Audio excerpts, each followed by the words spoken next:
Hey there, welcome to another modern challenge.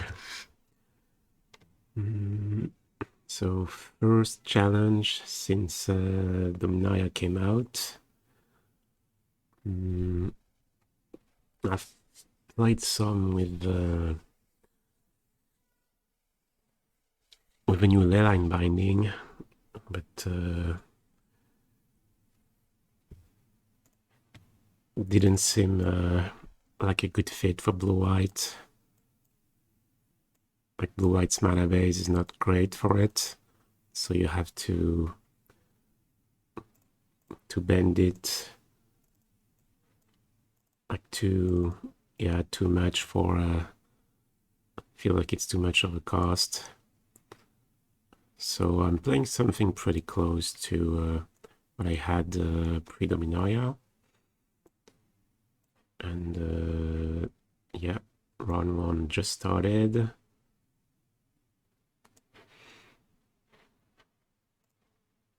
And we're playing against Paul Archer.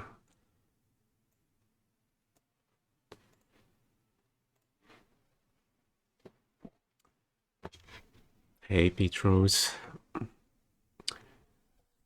Yeah, good luck to you too if you're playing today. How come I did not play in the showcase yesterday? Well, I decided to go see some people instead.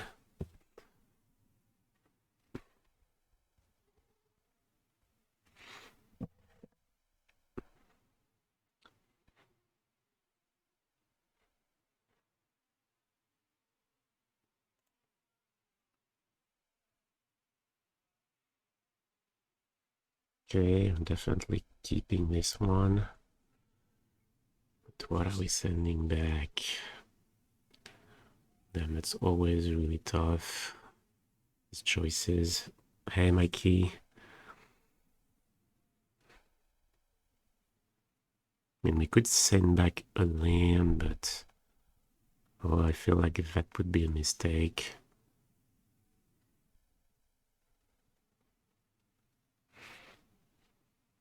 I think it's one of the 4 drops. Maybe keep Deluge on the basis that it is good against everyone.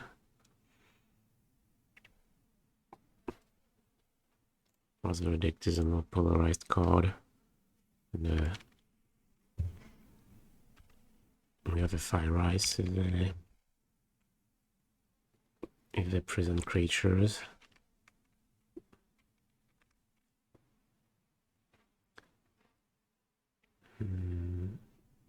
Get Prismatic Vista. Basic Mountain.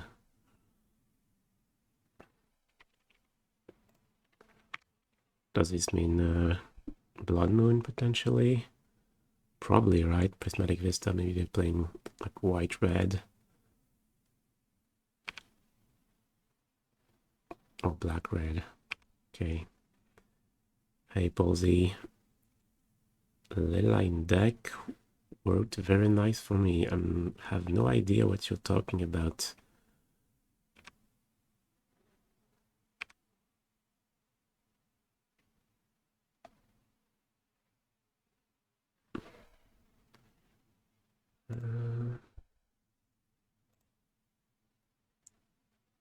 Okay, we need the red here, so I imagine if I had Blood Moon, they would have played it there, but not necessarily. So now what?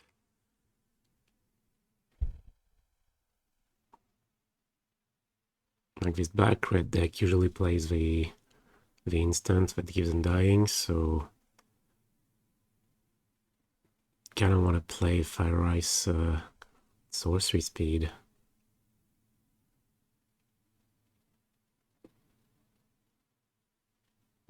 But they may have a second ray event they can dash. They're mulliganed. I think I like playing fire now.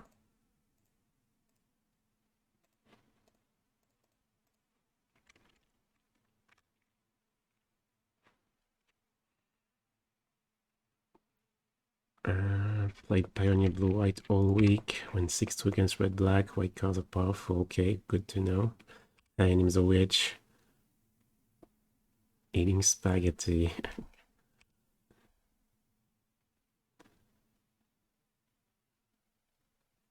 Oh, hey, Otashi. Wow, thank you for the raid. And welcome, everyone, from Otashi's stream. We're playing the Pioneer Challenge with blue-white control. I tried Leyline Binding in the leagues. Didn't have much success with it. I felt like the blue-white's mana base is not good for it, so you have to make a lot of concession if you want to play it. So basically I'm back to the list I played, pre-Dominaria. Okay, they had no turn 3 play. That's a bit scary.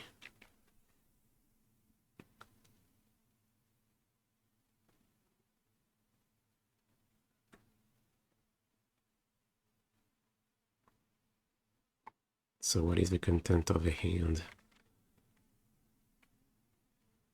Grief, maybe? Yeah.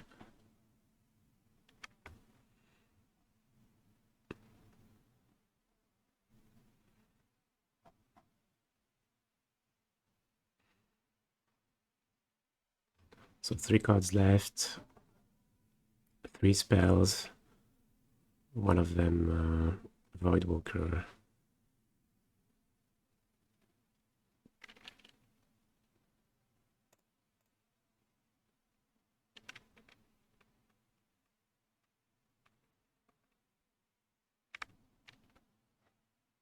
Okay, let's say pretty obvious fire here. Probably have a Fury in hand. Hopefully we can cash in the Time Raveler second time before they hit the Thief land. Nope. Not happening. Oh, Leyline talked about Leyline binding. Okay, yeah, in my head it's binding, so okay. Voidwalker pre-combat. Doesn't matter, right? I mean, we already have a Fire Ice with a counter. We're not playing Snapcaster Mage anyway.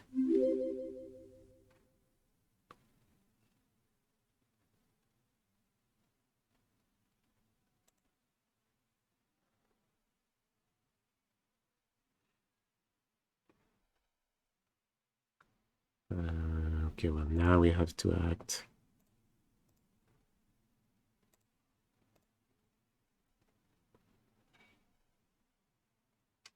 Haven't they shocked?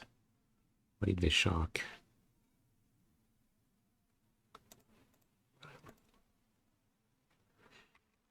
Oh, hey, Chillins. Thank you for the sub.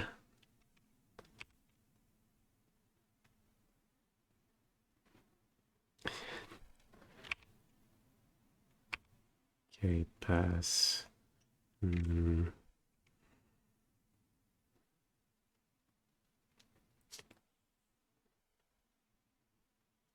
So what, are we playing fire now?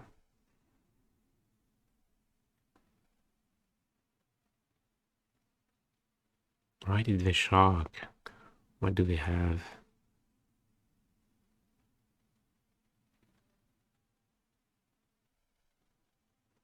Terminate, maybe?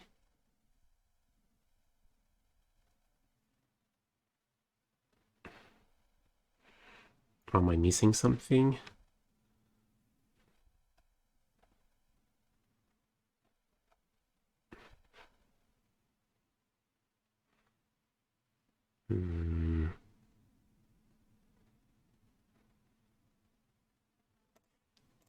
Okay.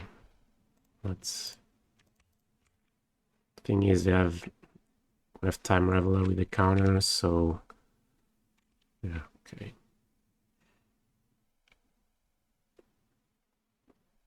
Yeah, maybe Terminate is the last card. Maybe they're bluffing something. Doesn't cost much. Fury. Okay, did they just draw that or?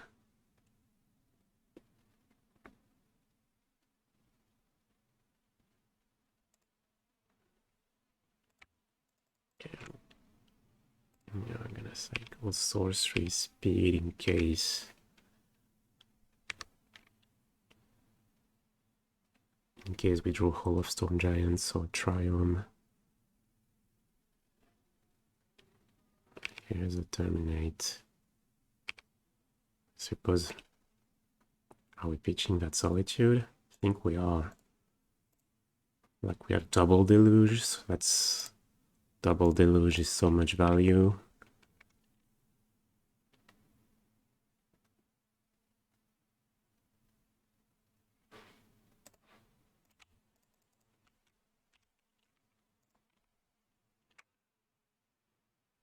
Hey, Arterius.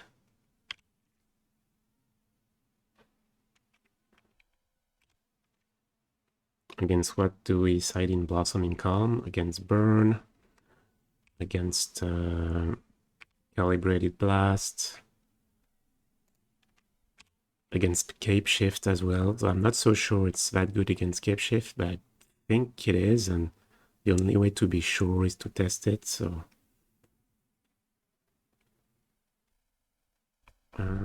Dash Dragavan.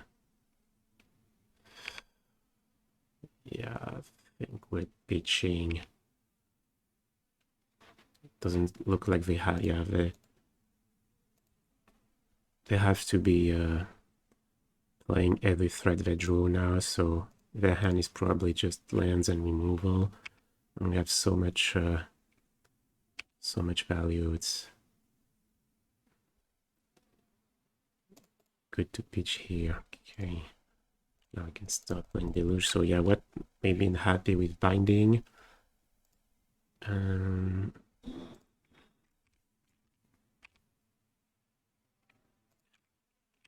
Well, the mana base as it is, basically, I think there are two approach. Either you can try to go for play the full 4 Binding, so you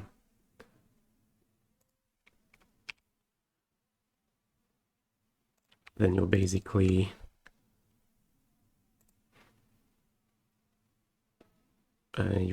replacing Prismatic Ending, I would say, with Leyline Binding.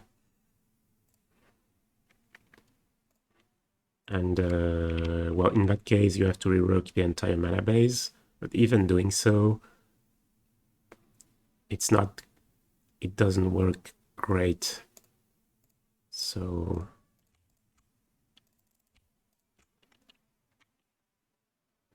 then we could still lose to Blood Moon.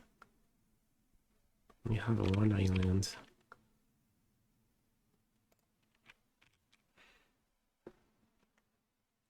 So yeah, playing the full 4 Binding. Found that it's pretty annoying. That doesn't work very well. At least it did not for me. Cost too much on the mana base.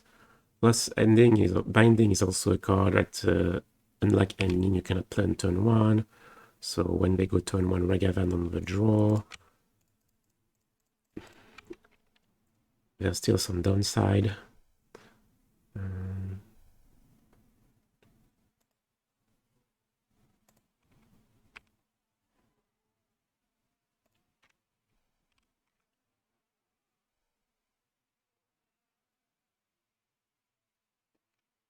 So yeah, playing 4 endings was not good for me.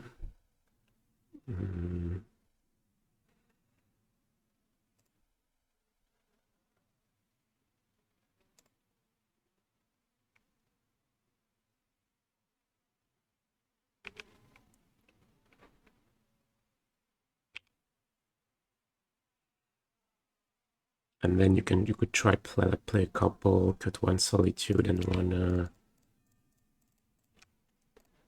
one ending, for example. But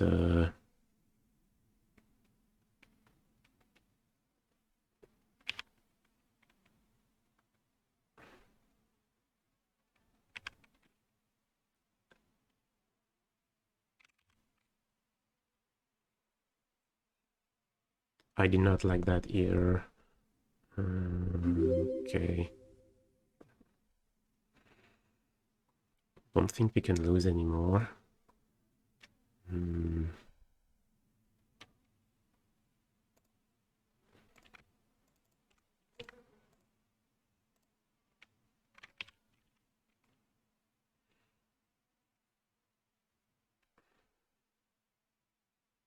Oh, hey, matcha. I would support every streamer I like that didn't play that's in Paris. Okay, that's a cool idea. Well, thank you for the sub. It's much appreciated.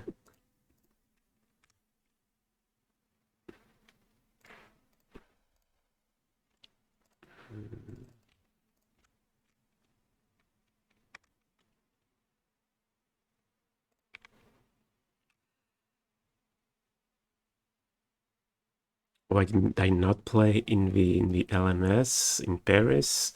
Because of the entry fee of €100. How do I say this? It's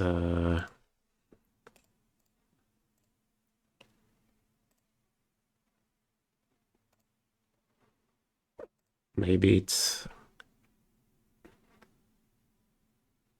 also has to do with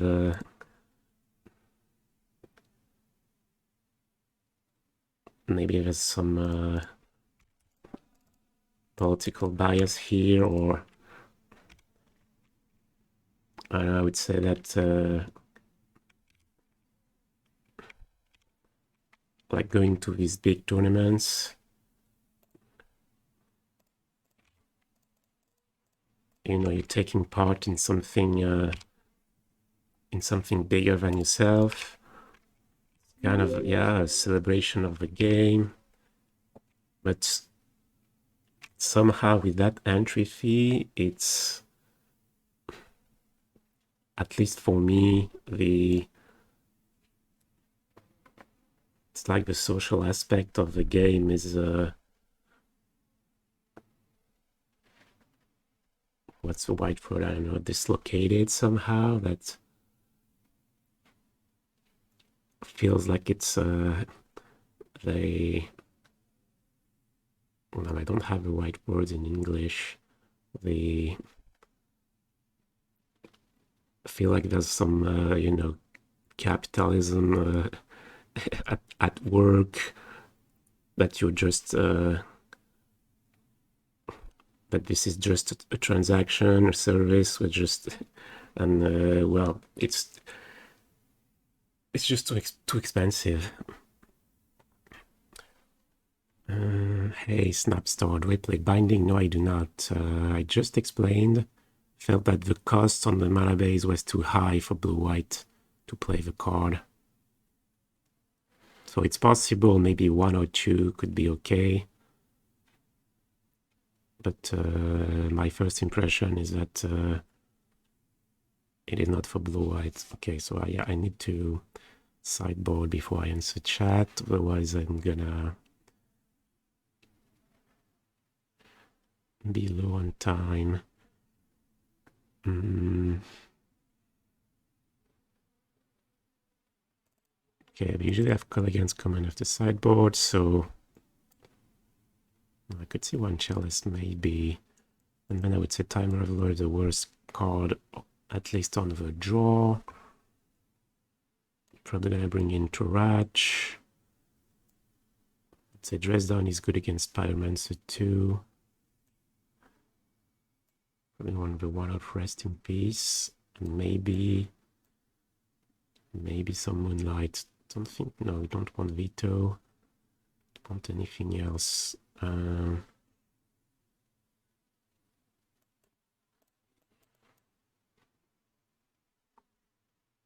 good is Moonlight? It's just for Fable, right? I haven't even played any Fable. Oh, it works against Pyromancer too.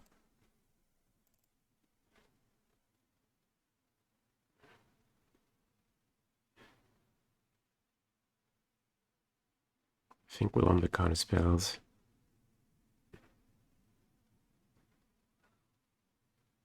Okay. Predatory. That's yeah, it's not.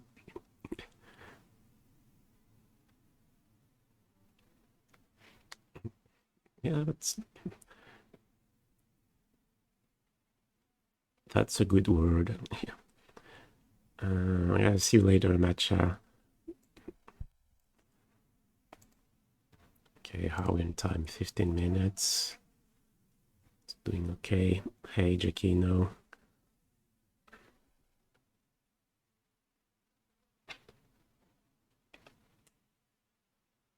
Can we add a comment for the line binding? I guess we should. Yeah, we'll do that after the round.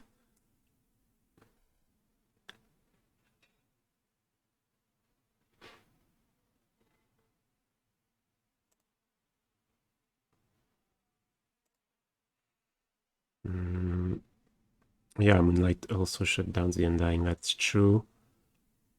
But I'm not sure that's super relevant. Okay, so we need to be wary of Blood Moon.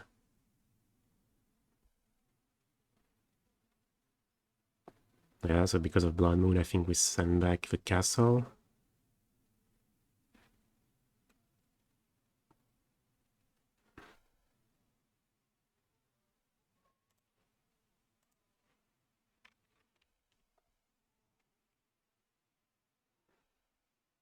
Yeah, we'll make a comment for the line binding after the round. And, what other question did I miss? Oh yeah, that's right, Mikey. If you play, yeah, there are two ways you can play the Blossoming Calm against Scape Shift. Haven't tried it yet, but you can either play it in response to Escape Shift, meaning if they go for the Valakut, they have to find other targets, but in that case, they probably just get 4 Mountains, 3 Valakuts, and then try to kill you with the subsequent Mountains over the next few turns. So I don't think that's a good move. What you probably want to do is let the Escape Shift resolve, let them go for the Valakut over Mountains, tag the triggers, and then you play Blossoming Calm.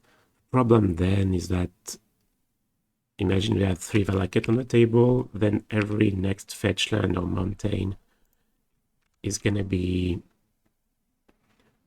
9 damage. So maybe it stops the Escape Shift, and you do not die right away, but maybe you're in too bad of a spot anyway. But I'm not sure because they also have to. They may run out. You may run them out of mountains, to trigger Valakut itself. So unclear. Is Blossoming Calm a good sideboard card against Valakut or not? Well, the plan is if we face Valakut, we're gonna bring them in, and we'll see. We'll see how that goes.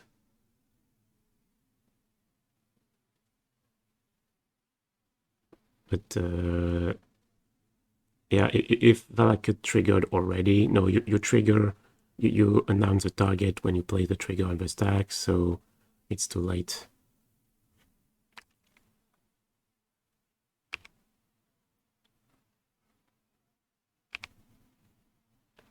Okay, do we want to fetch?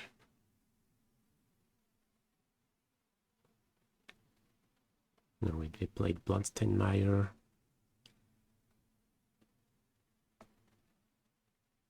So we fetch Basic Swamp. Yeah, I think I'm gonna... Damn. Well, that's okay.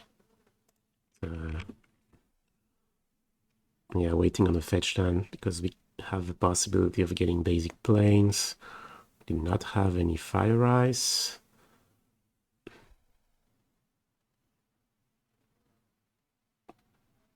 That Dash Dragavan would be so good for us right now.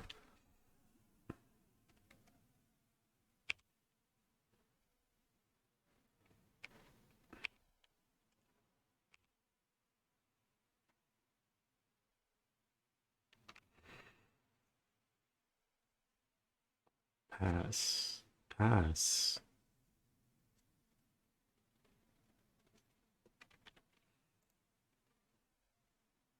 Okay, we'll get the red since I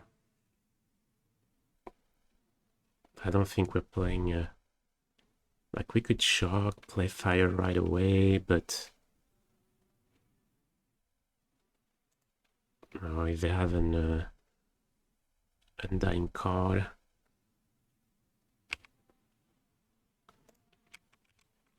that's pretty bad. So I'll pass. Maybe that's playing a little scared.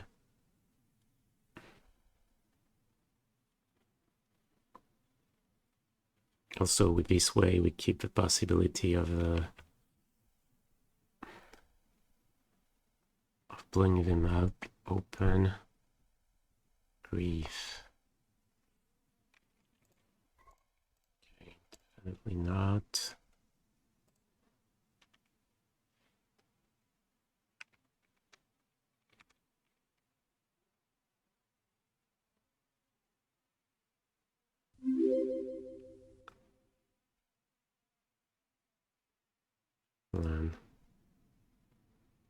Okay, I suppose we play fire then.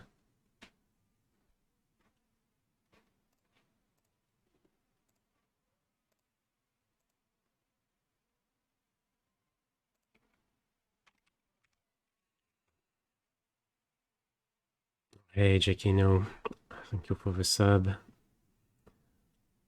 Have you tried Blue Black in Pioneer lately? Yeah, I did, and I was happy with it. Liliana.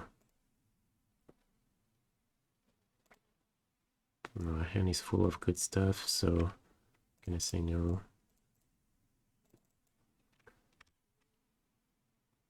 And yeah, I would say yeah, Blue Black is not in a bad place. I would say I like the deck, but I noticed Oscar Franco has won the challenge again this week, so you know it makes you wonder.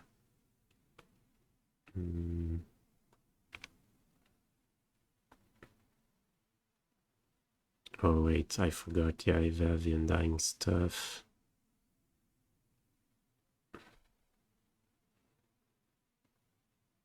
I was a bit hasty here. No, but countering is so bad.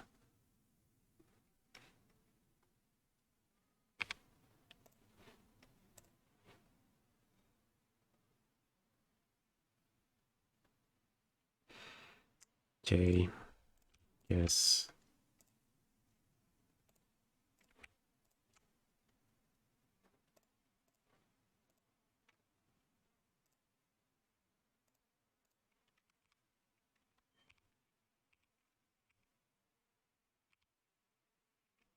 Okay, so we have 2 cards left.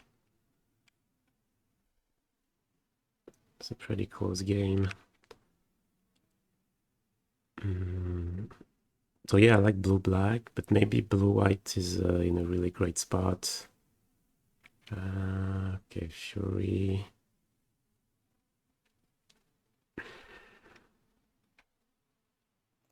Yeah.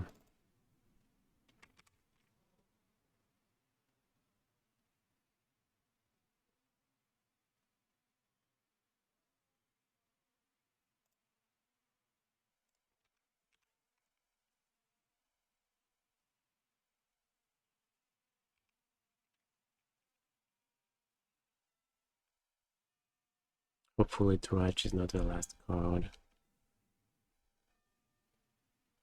Like it could be. Like this, they played a 2-1 Tarach on turn 2.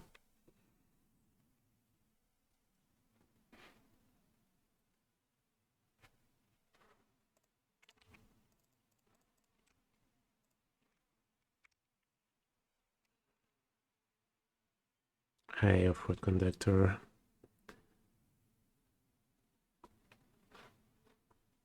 No, that's right. I did not go to the LMS in Paris. Already explained. I feel like I decided not to give capitalism these $100. Oh, Hall is pretty good.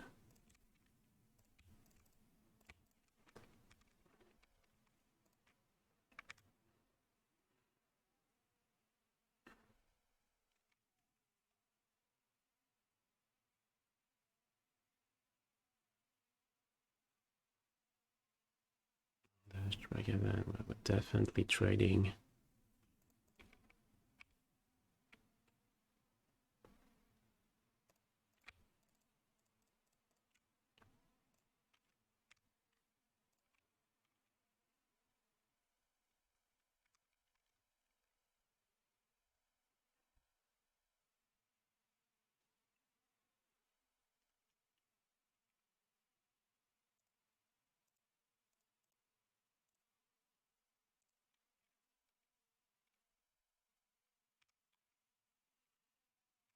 So yeah, how to make blue-black good in Pioneer? Well, you can check out the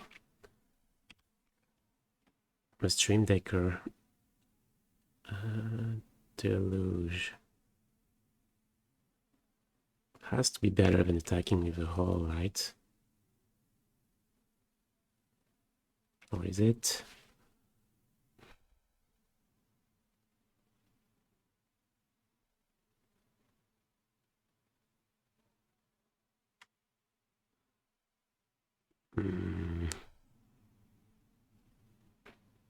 Quali Vedro to Ratch.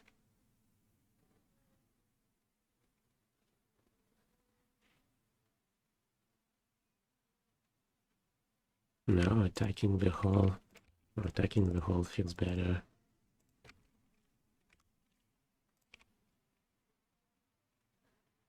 Give it Draw Blood Moon, we can play Deluge. Okay, Grief, they'll have to jump. So basically getting some of the value back. Now they have 7 life.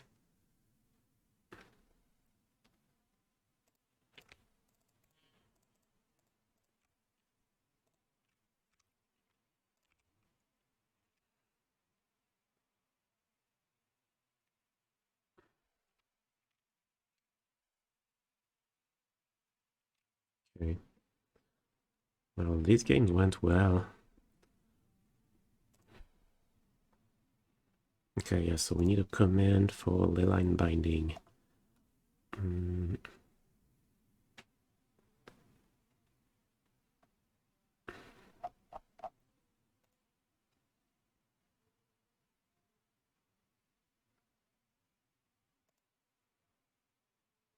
Our list with Binding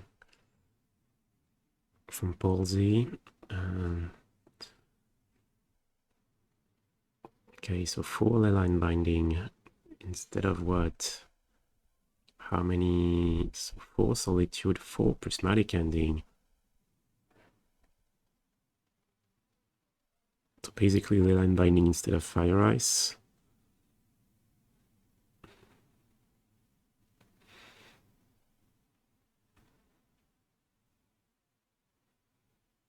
Yeah, I think I already explained why I think Fire Ice is so good. And good versatility. The fact that it can act as removal, that can cycle against decks where removal is bad or you're drawing too many. I think, yeah, Fire Ice is so good. But, well, so what's the mana base then?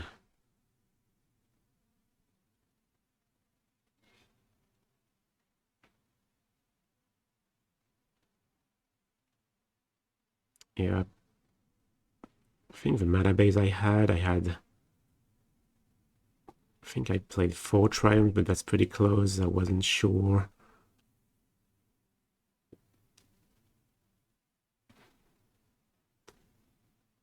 I mean, the way I see it, how many fetch lands do you play? So 2, 4, 6, 7, 11. So you have 11 fetch lands, and basically you want... So you have 2 Triumphs, meaning when the card starts being good when it costs 2, if you're paying more than that, it feels like you're getting ripped off. So 11 fetches and 2 Triumphs mean you have 13 lands that are good for casting Binding, but you need 2 of these 13, which is, in 13 is 2 out of 13 is not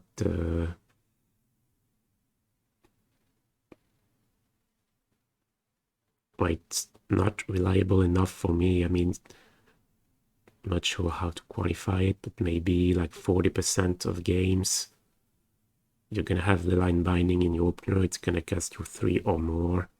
It's not good. Not good enough.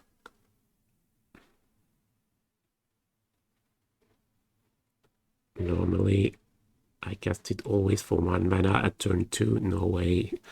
No. No, in order to do that, you need 2 out of your 13, like 11 fetch lands and 2 Triumphs.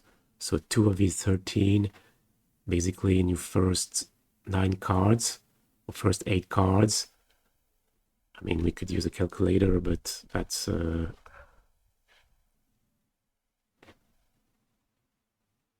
I would say that at least a third of the time, you cannot play turn 2. Maybe more. Let me check.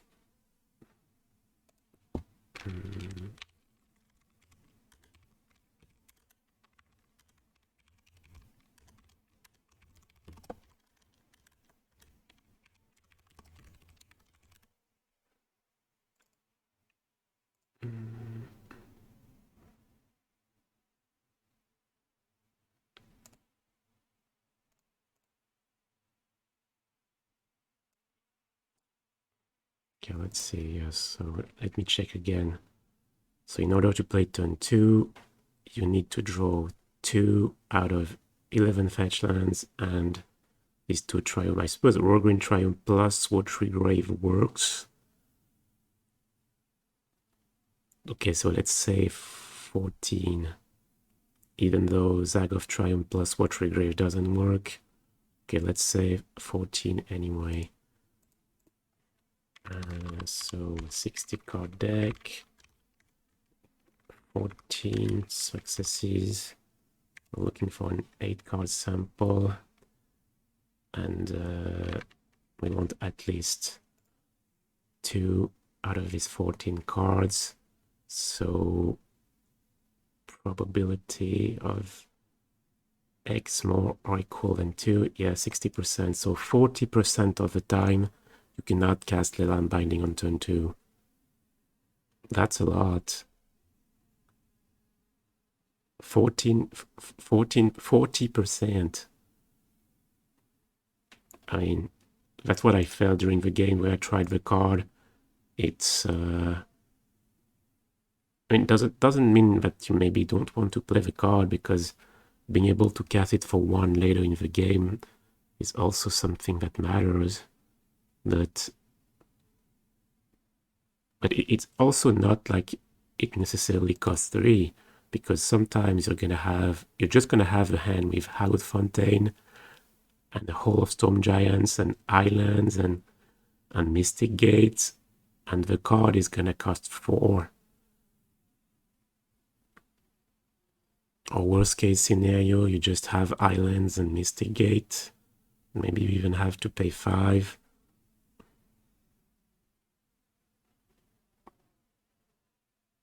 I mean, it is what it is. Doesn't mean it's necessarily not good enough, but in my eyes,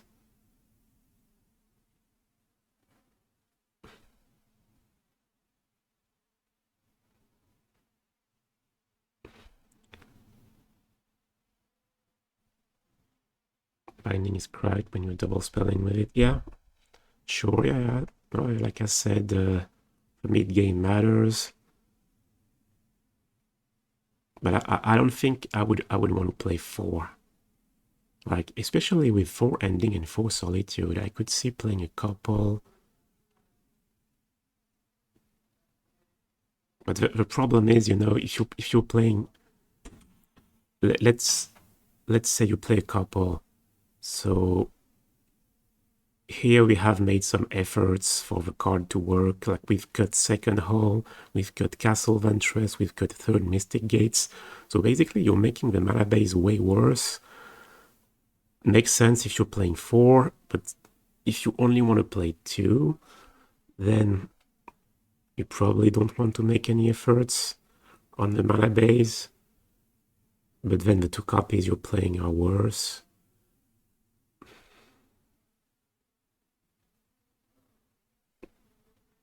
Well, the way I feel about it right now is that I don't want to play the card in blue-white. Maybe I'll change.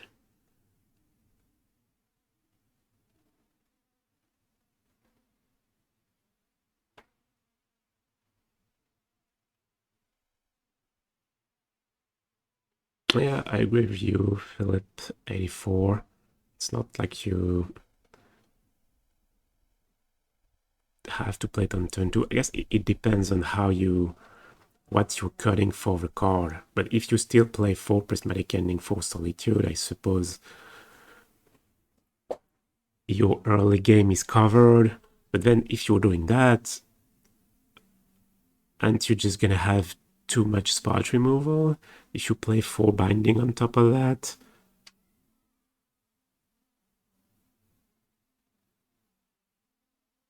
And then the other way around, if you play it instead of Prismatic Ending, then you need to be able to play it on turn 2, and you want to.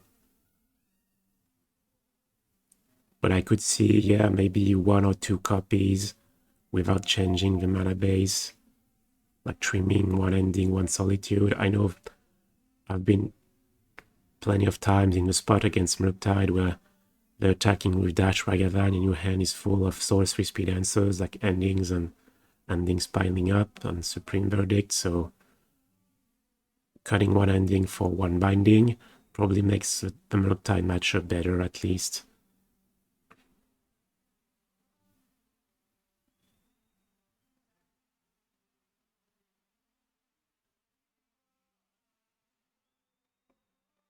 So Mikey top-aided VSCQ yesterday.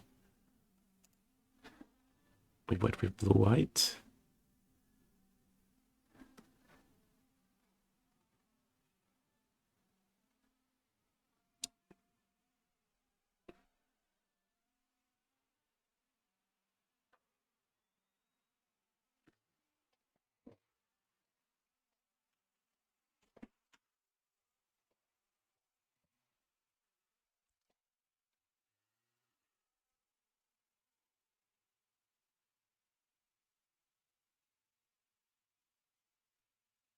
Yeah, I don't know, seems reasonable. I haven't played a ton of blue-white, but I know I really like Behold the Milliverse in Pioneer. So I'm sad there are none here.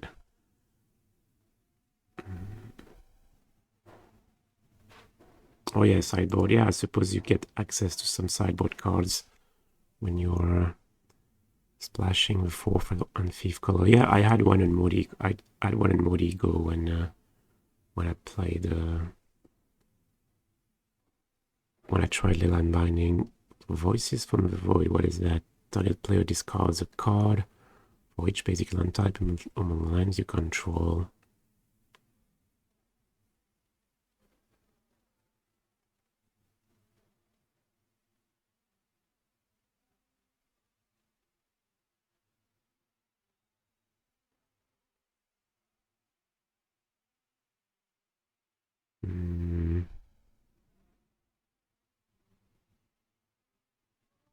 So where is it supposed to be good? 4 color maybe? I'm not even sure it's that good against 4 color. Are they playing Veil of Summer?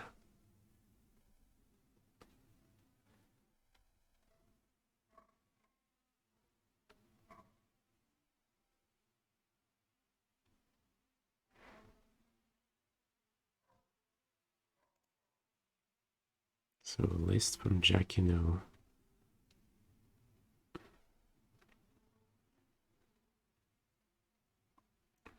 Three ending, 2 solitude, 3 binding.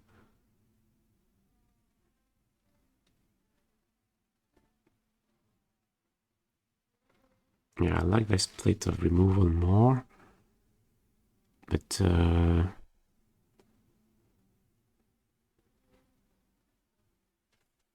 yeah, mana base almost unchanged. Just one Zagoth Triome.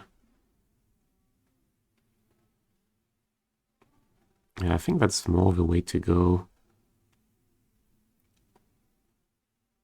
But I want to. It feels good to still have access to like 2 copies of Hall, Castle. When you saw the last game against Red Black, like Hall of Storm Giants won us the game.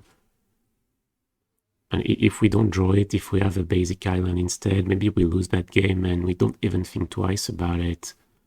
But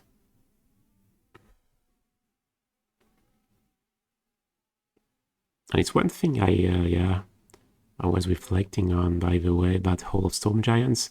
Feels to me it's much more relevant in Modern than it is in Pioneer. Not sure why, or maybe it's just me. I love the card in Modern. I feel like it really pulls its weight. But in Pioneer, not so much.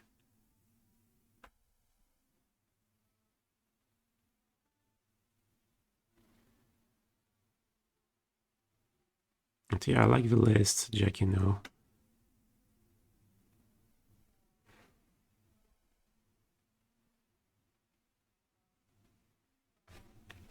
How many fetch lands?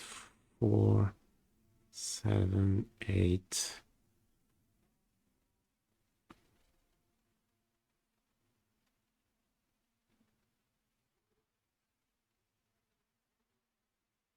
And maybe play an extra fetch land instead of Timeless Dragon.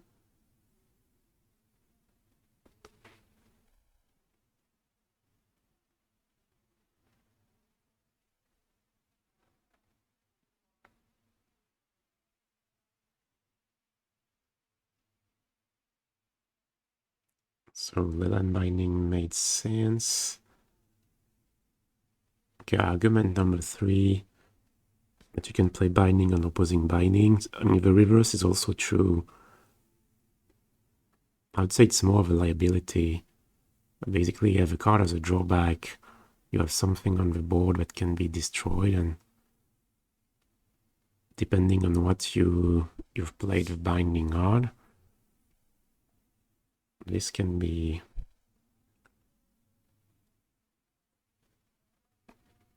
really bad. Yeah, what did they name this deck? Red Black Scam? I don't know, because yeah, it looks pretty legit to me.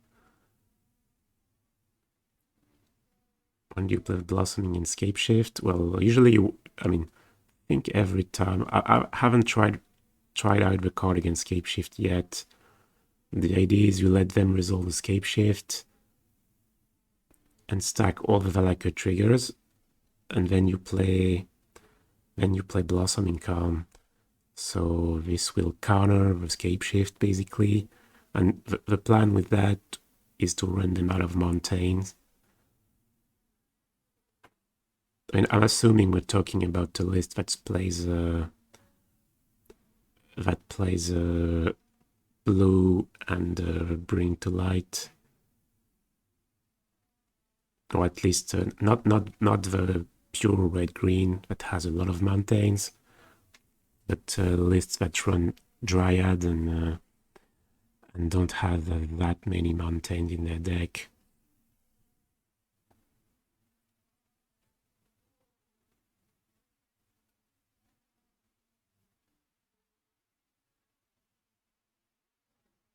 How is that ever reasonable not to play for Solitude? Well, the argument would be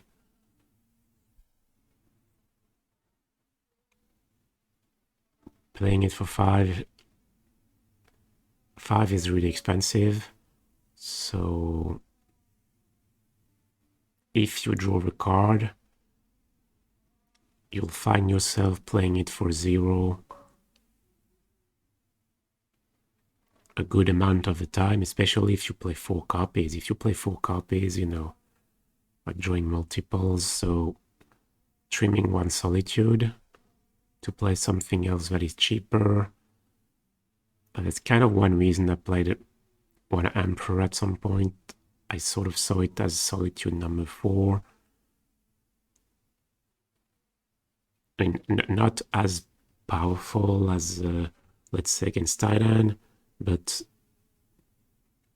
can be as powerful against, I don't know, something aggressive. And is sometimes better in some spots, so...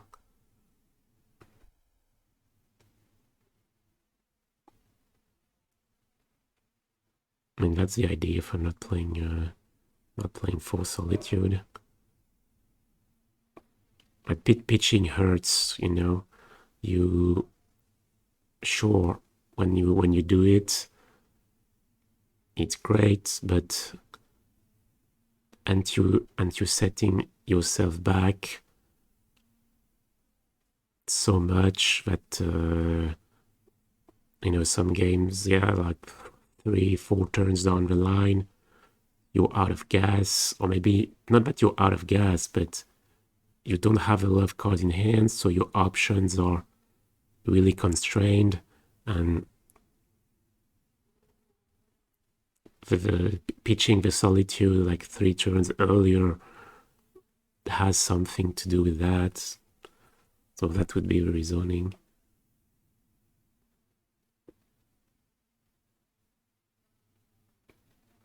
They not like Behold. Well, I'm playing Behold and Deluge.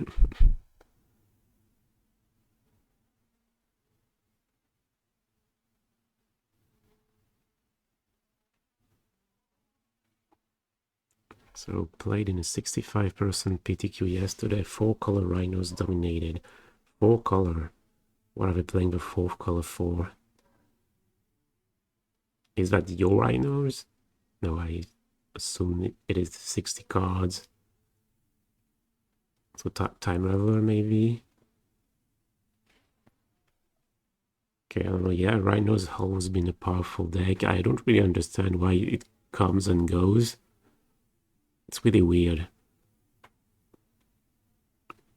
In Living End, I understand. Like, if people are prepared for it, it's really a combo deck, so if people are prepared, it gets bad. But Rhinos feels like a sort of a fair deck to me. So,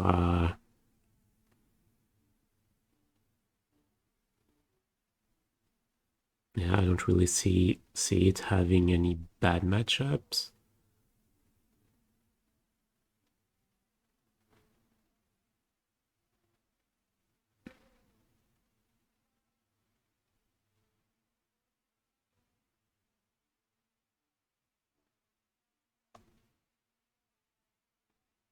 I'm gonna try the vintage format one day. I have no plans of doing that. Don't even find the time to play Legacy anymore.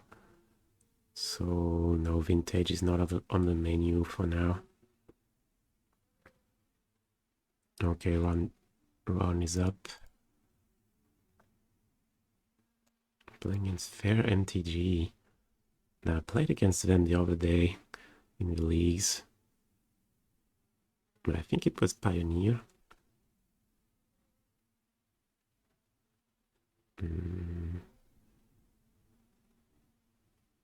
Oh wait, didn't they like top 8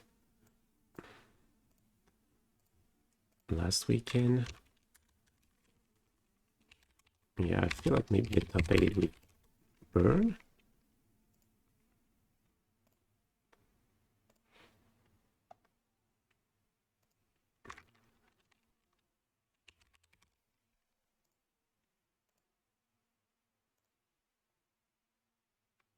Oh yeah, MTG bot says it. Okay.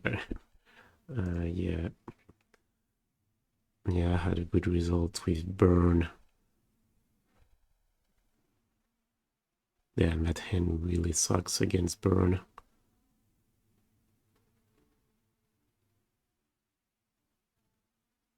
Or does it? Like turn 2 Chalice for 1, turn 3 Time Raveler, bounce 1 drop.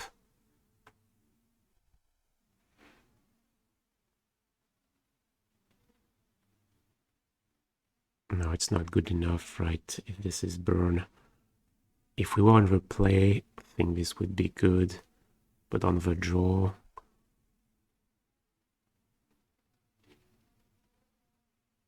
I feel like it is not.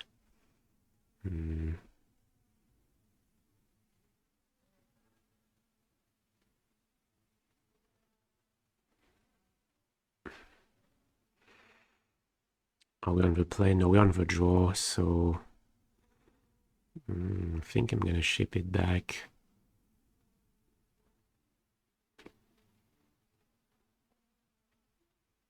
Plus, this hand doesn't have a. I mean, yeah, the typhoon. Both typhoons are really bad. Like taking the time to cycle them.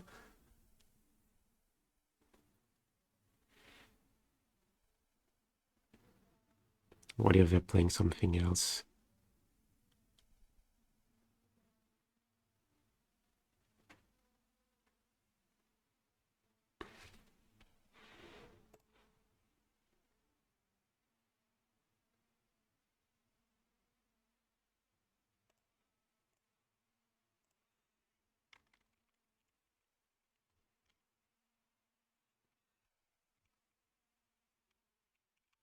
Okay. Looks like this is burn. Showing Archmage's charm. We have to fetch for red, right?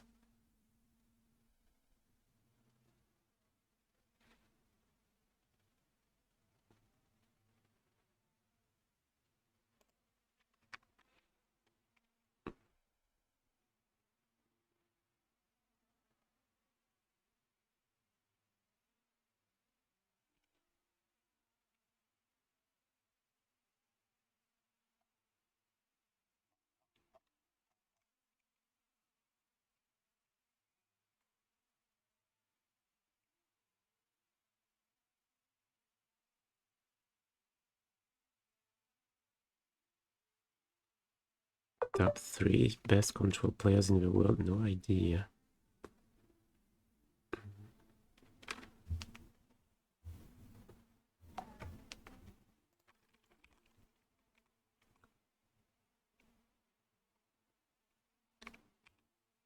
Damn. Okay. Chalice. A little late to the party. No, we don't want the Chalice.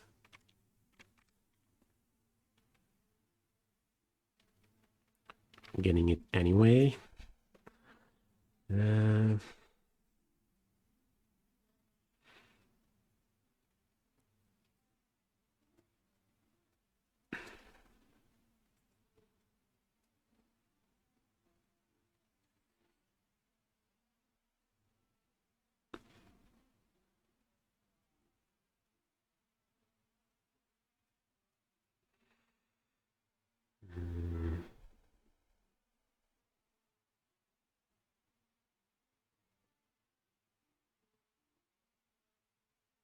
I'm in a really bad spot.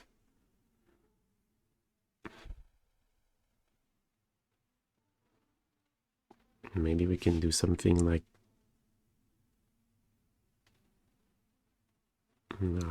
ice, draw a white card, pitch Solitude.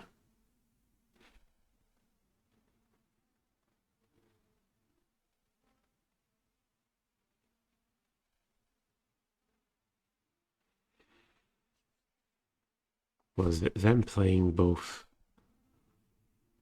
pain lands. Probably means they have spells. Yeah, I think this is just game over. So if they have spells, I suppose our best bet, if they have like all 1-mana spells, it's the only hand we can beat.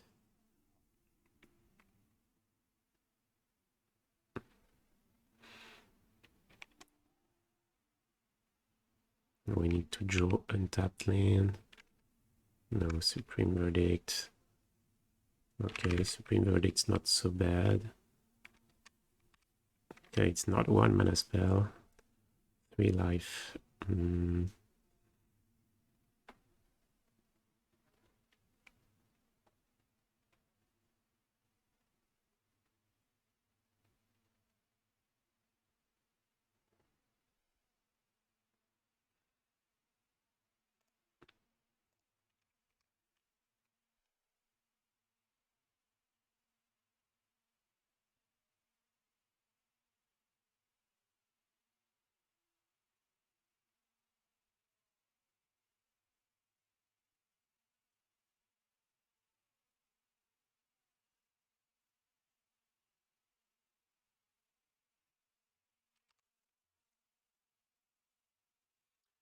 Okay, so burn.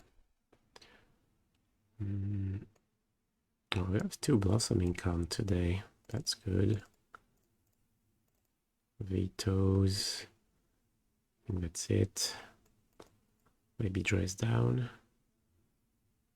And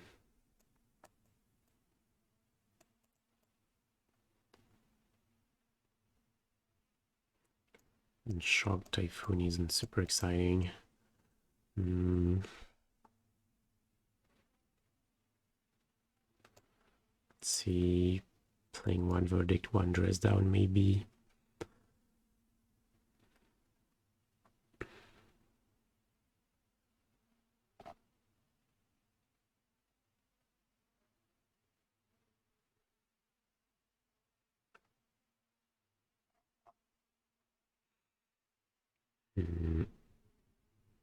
Usually don't like to keep Chalice in. Like, it's not as good as it looks, and they expect it. Suppose I could play 1 on the play. Also keep them honest.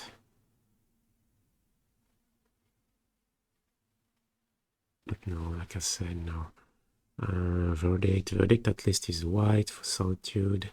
Could be okay on the play as a 1-of. Maybe we just keep all the Shark Typhoons.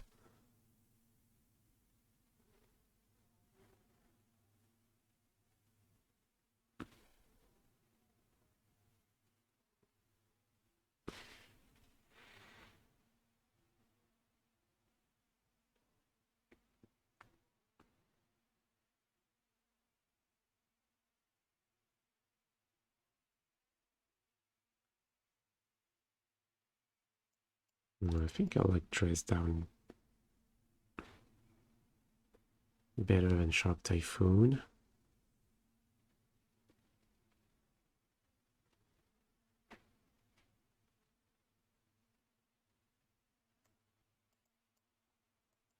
Yeah, play 2 of each.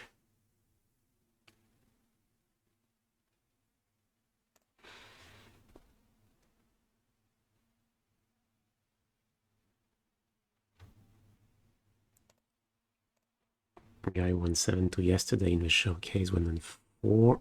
Hallowed Moonlight.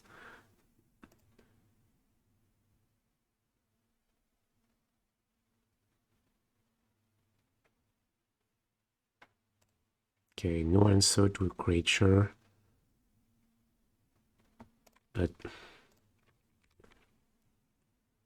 think we have to keep. I'm not gonna take any pains from our lands. We have Blossoming Calm, so we have lands.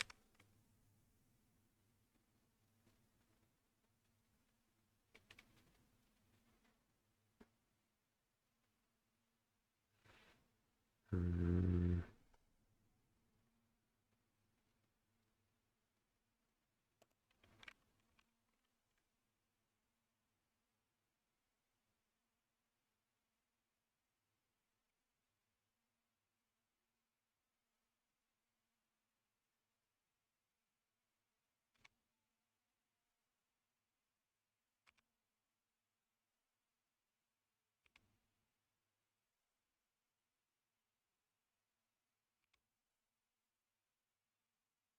Reveal another Veto.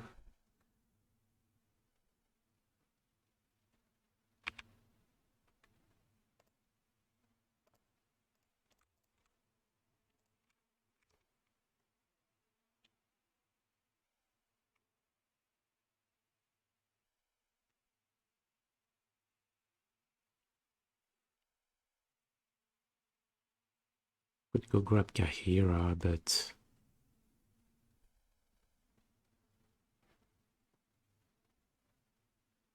no, it doesn't feel good. I'm gonna, yeah, just play a tapped land. I don't know, I suppose, yeah, Delta is our only red source.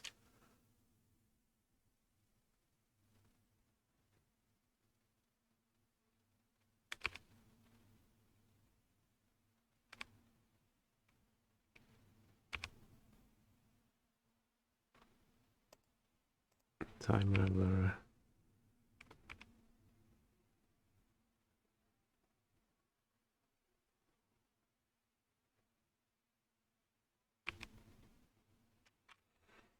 Mm.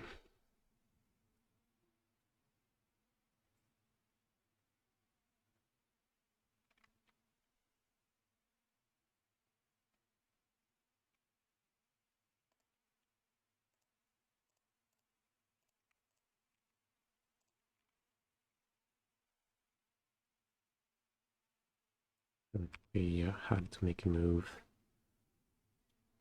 Resolve.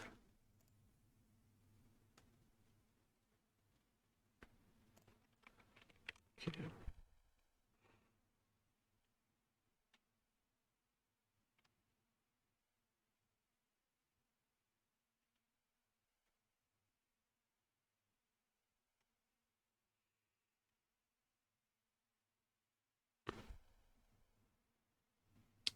It's really weird. Takes ashore. Attacking us. Okay, revealing. Solitude.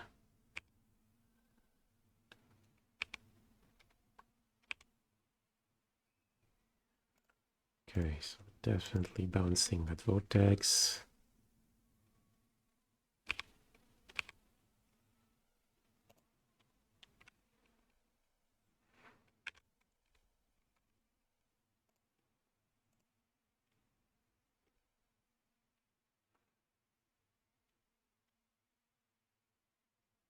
So we'll have to play a spell pre-combat, otherwise, yeah. What do we do?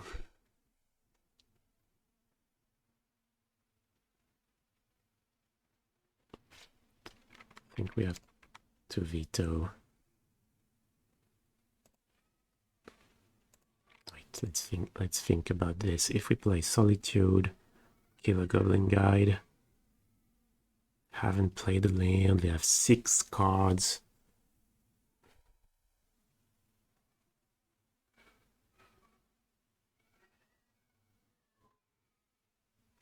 Yeah, I think I like the veto. Playing Solitude with all these counters is not good.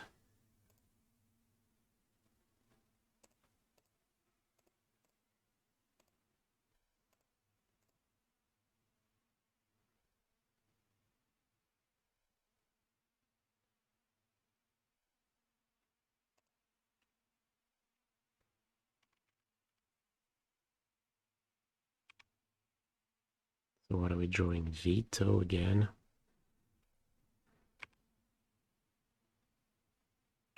So both adders. Are we pitching?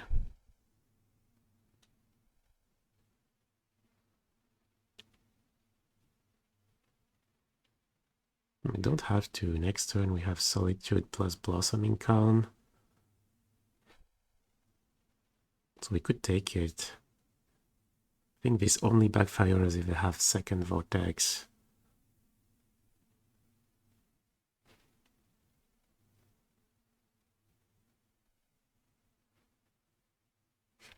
Is Rebound a May? Yeah.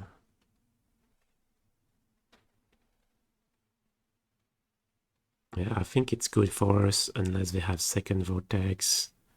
I think I like that. We go down 1, then we tap, play a land. If we try something, we play Blossoming Calm. I suppose they could target Time Raveler or not. Yeah. Let's see if we pitch here, take 2 down to 3.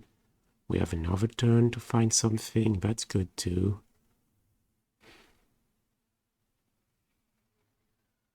No, pitching is not bad.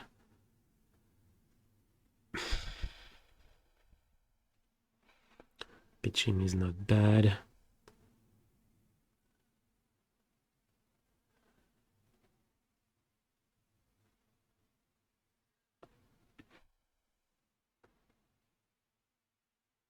Yeah, we pitch, go down to 3, we draw Veto, we pass, we can take another hit from Goblin Guide.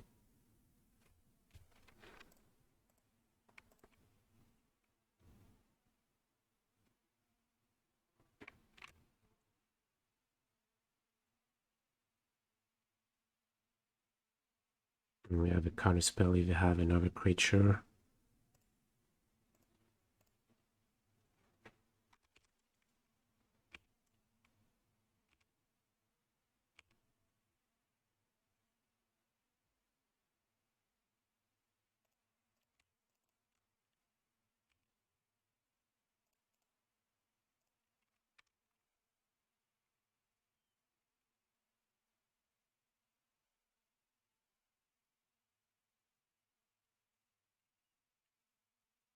I think I like Castle more than Kaheera here. I don't know, maybe that's wrong. Kaheera is a definite answer to Goblin Guide. I suppose we'll have 7 mana next turn, so we can grab Kaheera and play it.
Okay, that ends up going pretty well for us.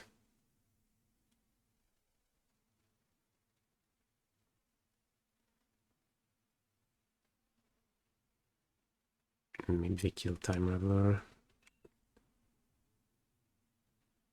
White red. Oh, I think I forgot. Yeah, we still have X proof, so they cannot do anything this turn.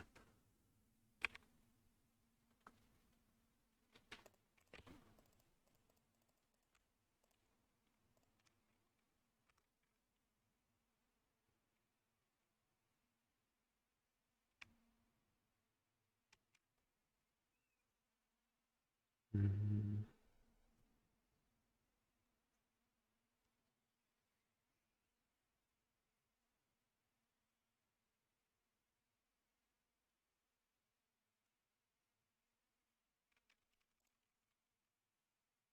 Yeah, they could finish us off. I think we'll try to draw counter magic.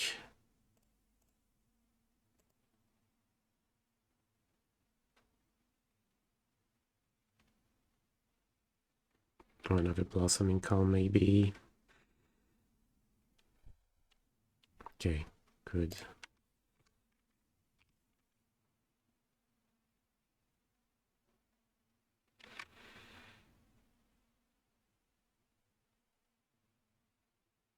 Oh yeah, they knew about Typhoon.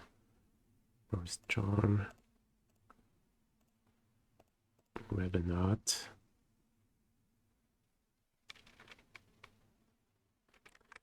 Yep.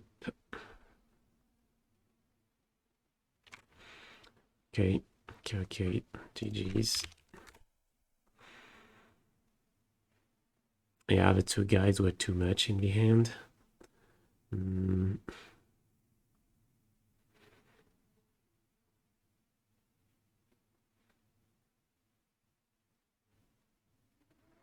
Maybe, I don't know, pitching the Solitude. I like the way I played it. Yeah, so close. Always, yeah. Usually the case against Burn. Like the game could go either way. It's so much tension. It's on the edge. Okay, let's do that command for Leyline Binding. So let's call it Binding. So what should I say? Well,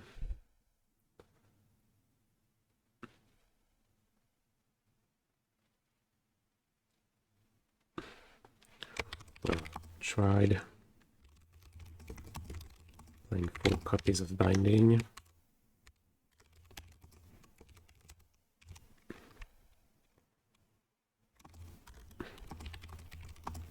Fell the cost.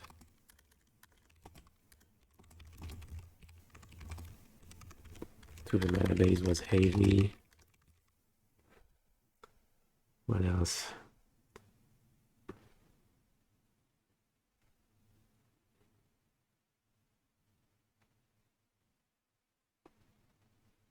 It's difficult to put it all into words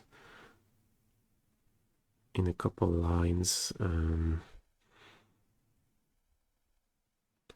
So yeah, I tried 4 bindings. Cost to the mana base was heavy. And even paying the cost.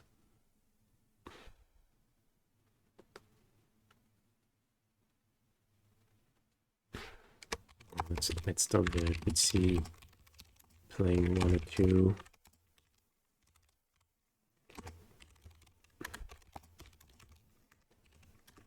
Without changing the mana base. Something like that. Oh yeah, I also forgot to make you a node, Mikey. What's the command?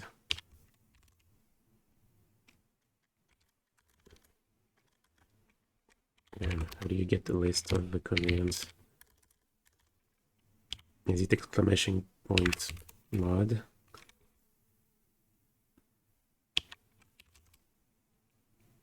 Why is there no completion anymore? Okay. I don't know. Well, that will have to wait. Well, we finished early, so let's go check out.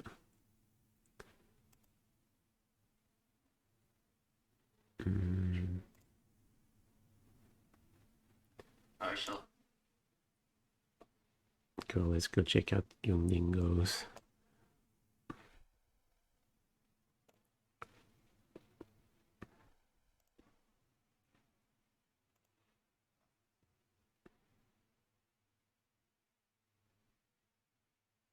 Oh, exclamation point commands.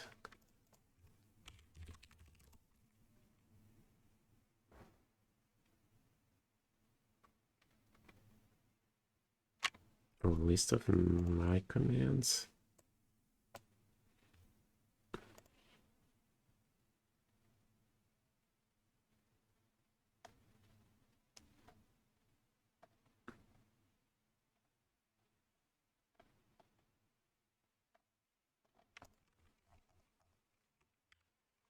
earlier the better, always.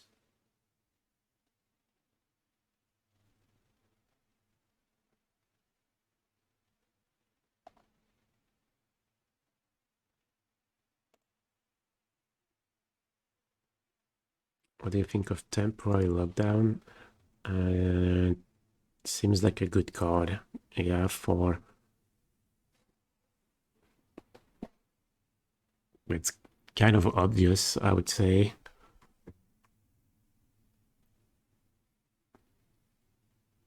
It's written on the card what it is good against, so it's probably something you want in your sideboard.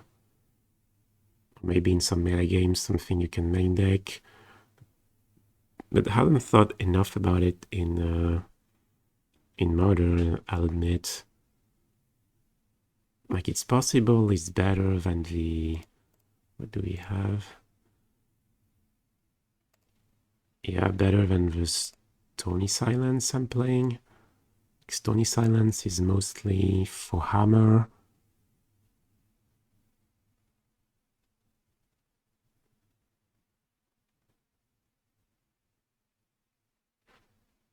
It's definitely a powerful card, but that we can be interested in for Modern as well as Pioneer.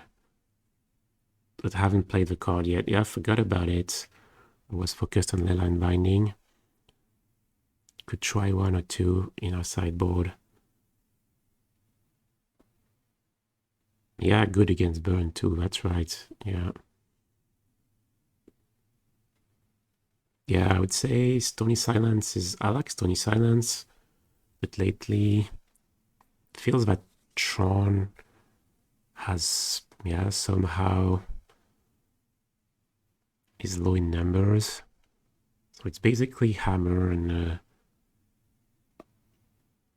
that's it. So maybe a lockdown, yeah, I could bring it in against burn. Against Yogg, probably. Could be awkward in Pioneer because you can play portable. Oh, didn't think about that. Yeah, that's right.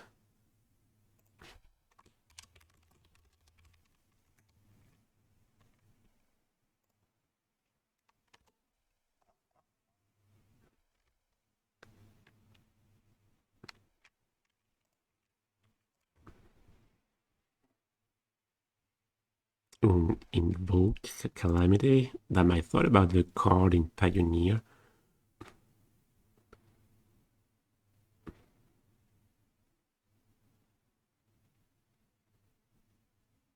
Yeah, I had to leave the ice up. I just miscounted. I thought it was going to like 1 or 9, in fact. We left at 1. Snapcaster and Calamity. That's and Gearhulk.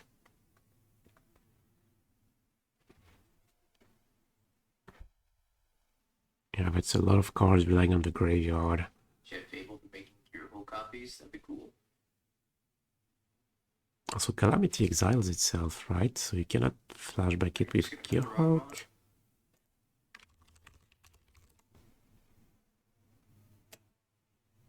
Yeah.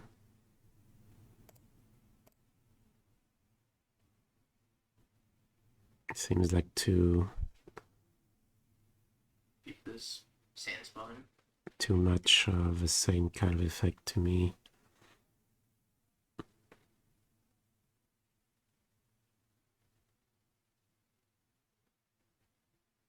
How many matches are there on this? 13. Oh, it's not the challenge. It's a league.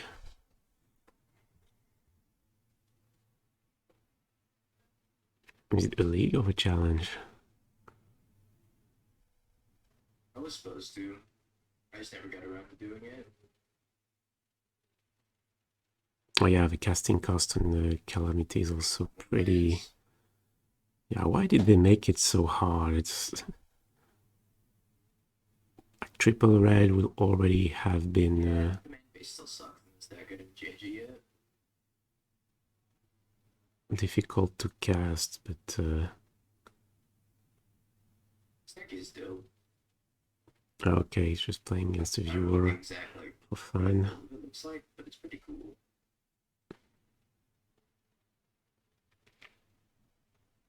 Pretty neat.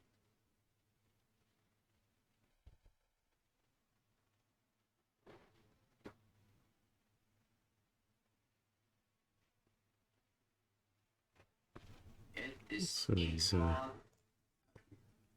mm, over it.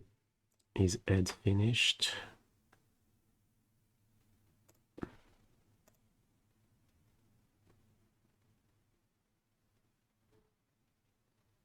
I have played Zelda games in the past, but I'm also just like the Zelda music. I think the music's really great. Yeah. The Welding Jar 2. Okay, I'm gonna go grab That's some just a challenge. coffee. I'll be back It's just a direct challenge. in 5 minutes. Alright, looks like we're on the ice everything forever plan again. If you want to Welding Jar this, then that's fine.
go fire 1/1.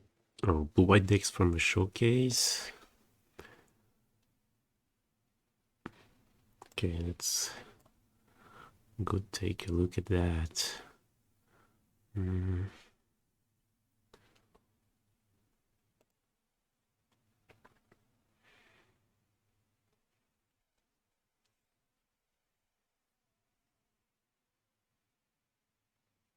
Oh, that's the list from earlier today. Oh no, not exactly.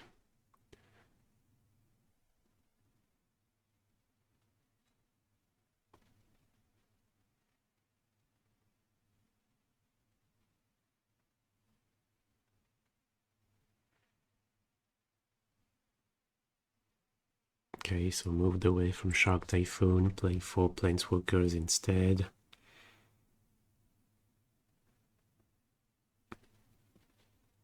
Binding instead of Fire Ice, basically.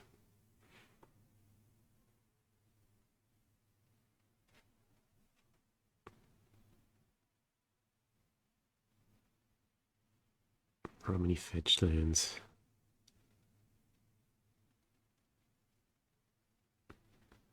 Only 8.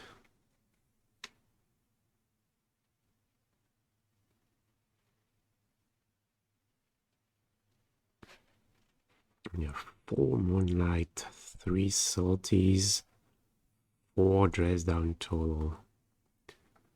That's a lot of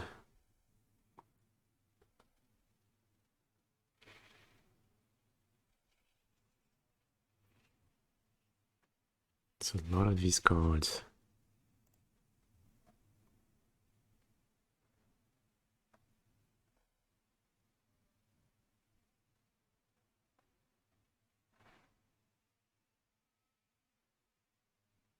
Ask the important question.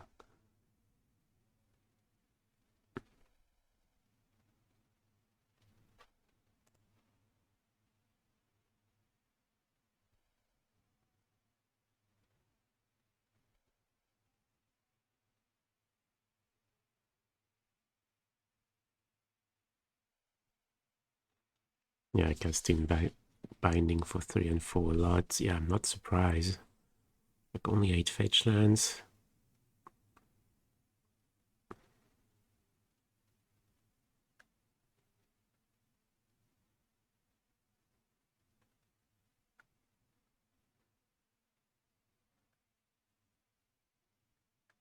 I would say that's the way to go, though. Probably if you want to play Binding in the Light. Yeah, like I said, probably don't want to change your mana base for it. So still play 2 mana lands, 2 castle, Tower, etc.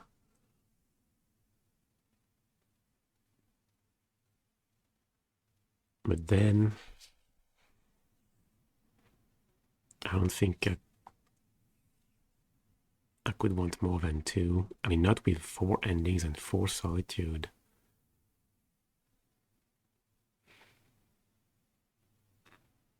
And why 4 Hallowed Moonlights? Yeah, that's a lot. So the card really shines against creativity. I would say that it is its best matchup. Then it is good against the Cascade decks.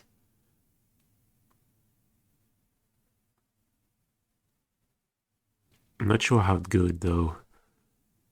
Like say against Living End. Thing is, if it resolves against Living End, say they go Living End, you play Moonlight in response.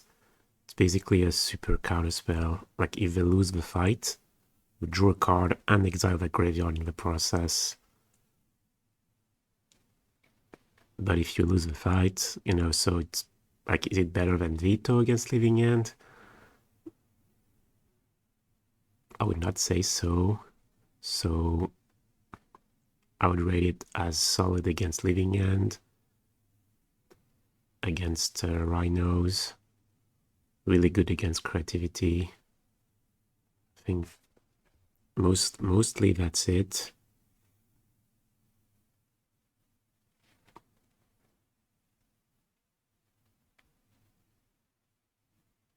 It's also pretty decent in the blue-white mirror, as it's a good answer to Shark Typhoon.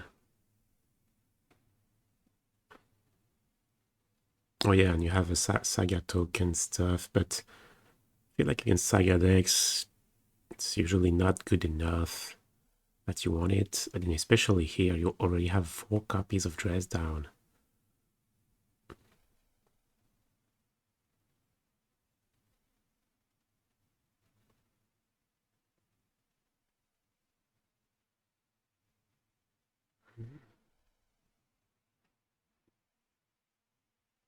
Okay, the thing I really don't get is the 3 salties. Why 3 salties?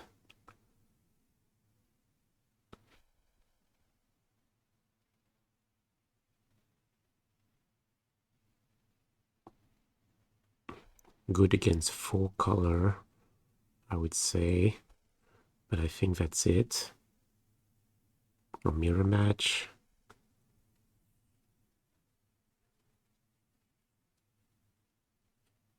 Yeah, when I tried salty, I just find it good against 4 color and mirror. And good, but not, you know, not back-breaking or something. So if it's just a good card that you bring in one matchup, it's not good enough. You can use that sideboard slot better.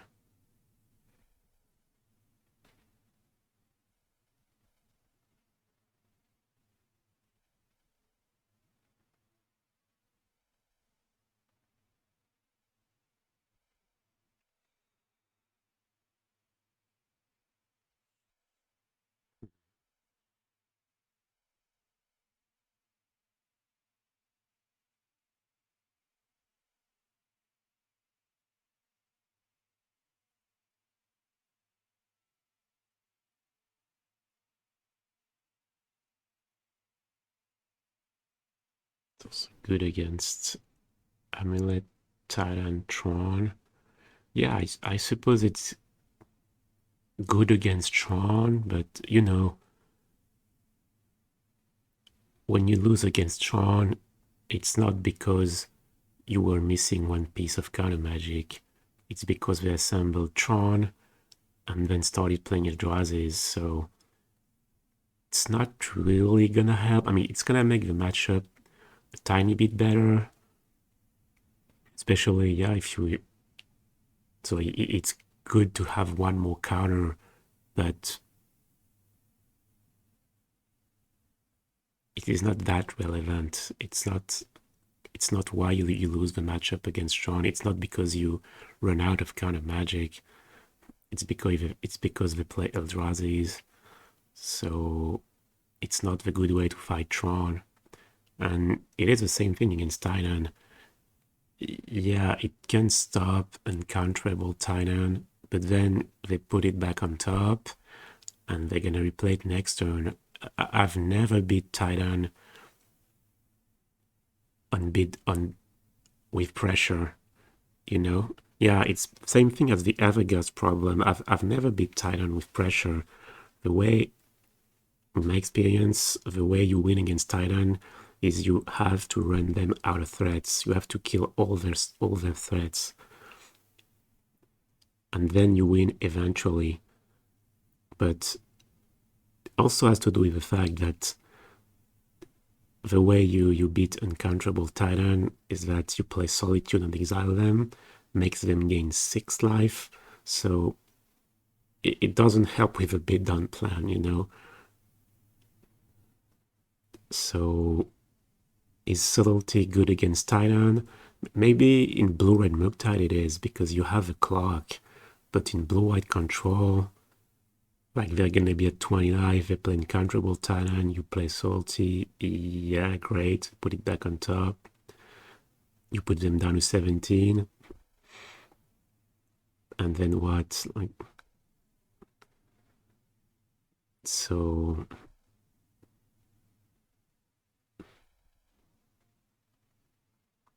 Yeah, I remember at some point I was trying Solitude and I faced Titan actually, and I I sideboarded and I realized, okay, I am not gonna bring in Solitude against Titan.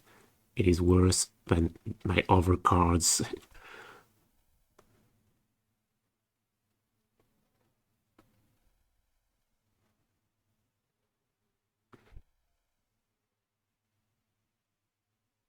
So I ended up basically leaving my Solitudes in the sideboard against Titan.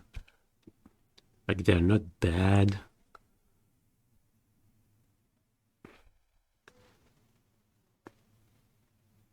but they're just decent cards.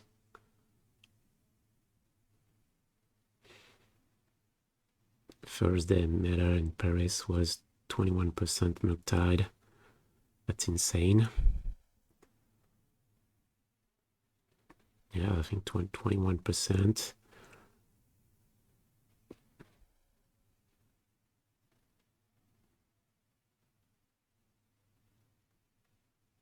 Yeah, when a deck is really dominating in Modern, it's maybe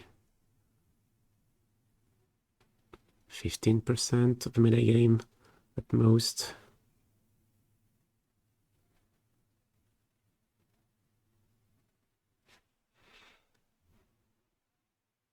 Okay, looks like Ron is up.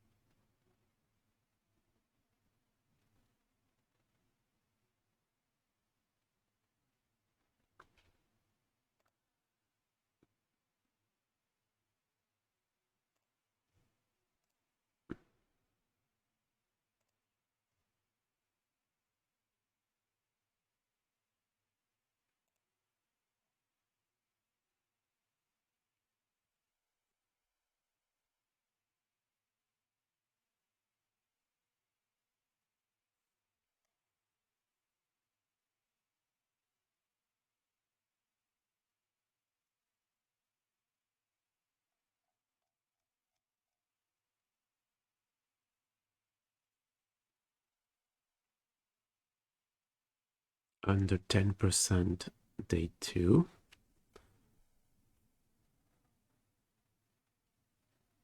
I'm not even sure how these things work, but if it was 20% day 1, under 10% day 2, that's really weird, no?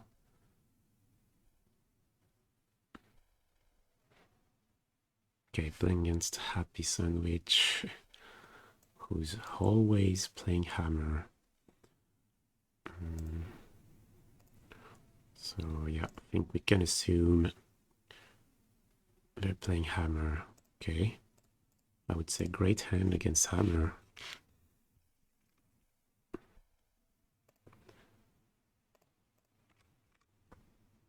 Seven rounds today, I think that's right, yeah.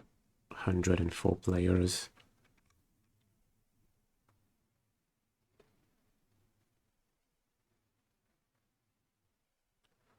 Meaning 8 rounds, yes.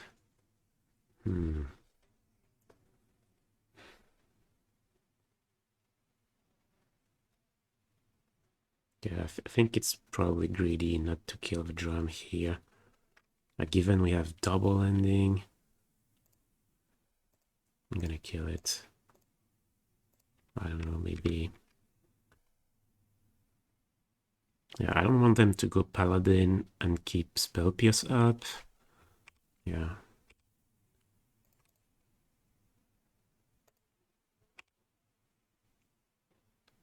So now what?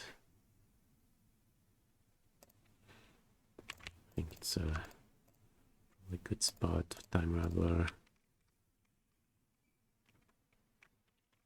Maybe they're gonna draw a card of a hammer. But I think that's okay. Yeah.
See what they do.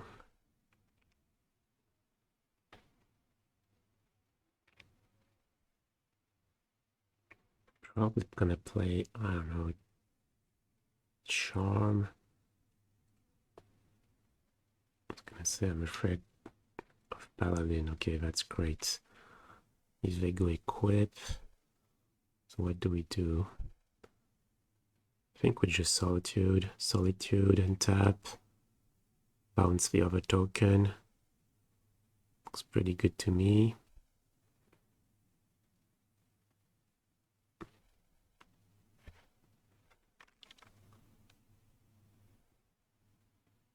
Yeah.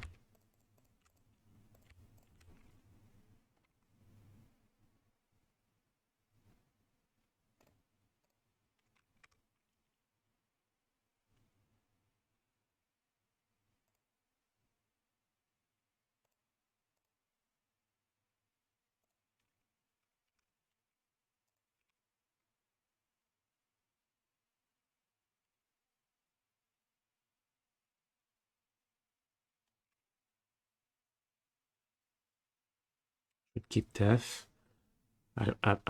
If we keep Tef, like we have to steal the construct, and I'm more worried about us losing. Like if we steal the construct, then we don't have, like we're almost out of gas, so I'm more worried than we lose because we run out of gas here than having Tef. Like Spell Pierce is not dead yet, but it's not as powerful now. Okay, reality chip.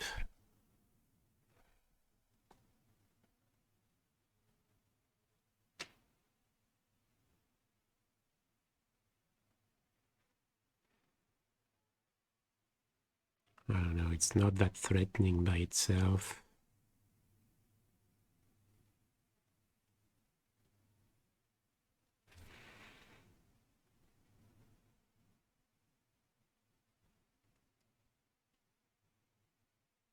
But it makes every Ornithopter threatening. Yeah, I'm gonna say no.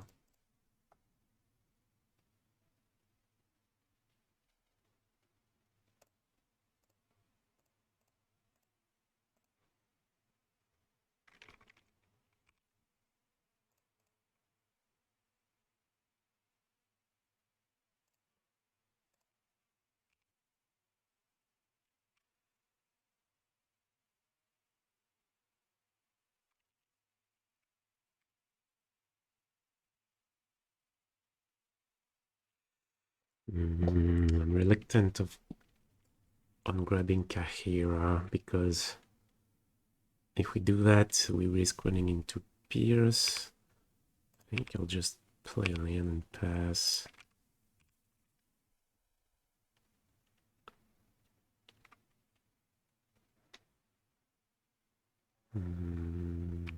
Four.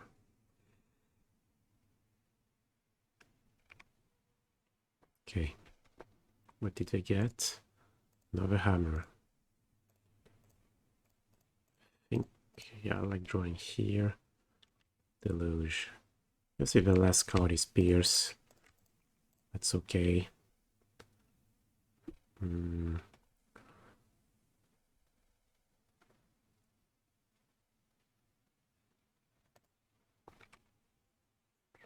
Chalice and what? Probably Solitude. We have Flashback Typhoon.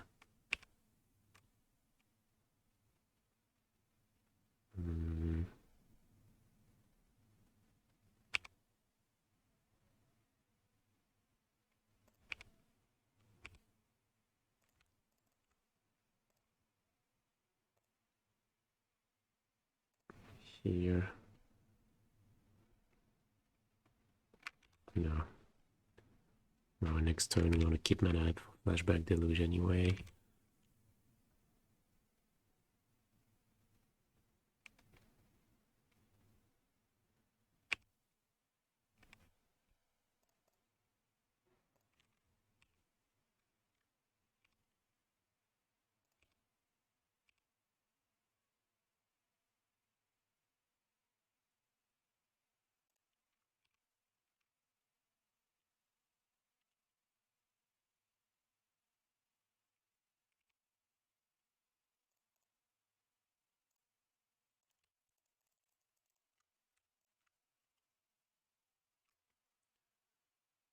Okay. Well, we had a really good draw on the play.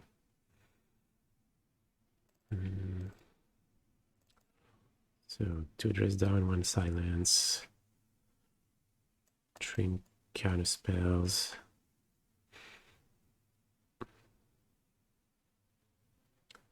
Then we can either trim another counter spell, a Shark Typhoon,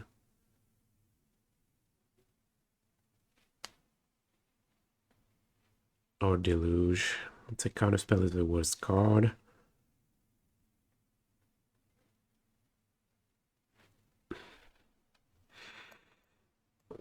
Yeah, I think I like trimming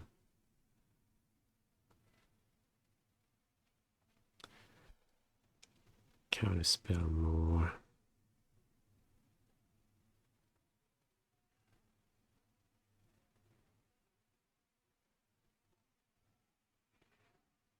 Deluge is pretty meh.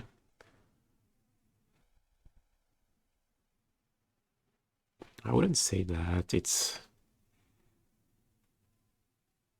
Yeah, sometimes you have a Pierce that sucks, but...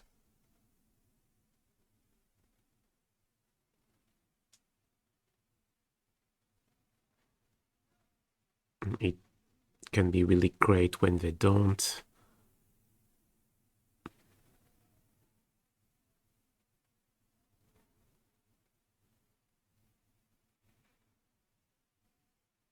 Three is a lot. Yeah, but Counterspell on the draw is pretty mediocre as well, especially against a deck running Esper Sentinel. And also, since it's a matchup where we're gonna be pitching Solitude a lot, so you know, we need some way, and the hammer can be pretty good at grinding. So Deluge is one way to get ahead.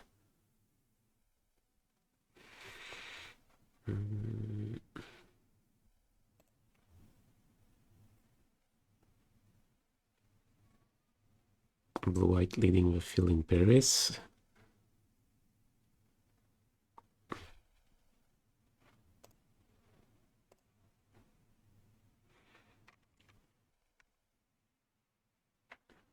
Okay, that's reasonable.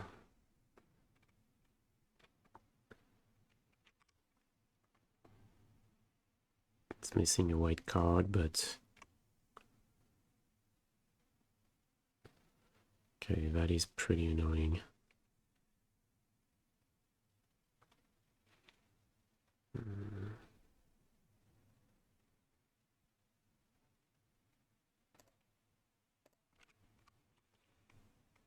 Hey, Masturbator.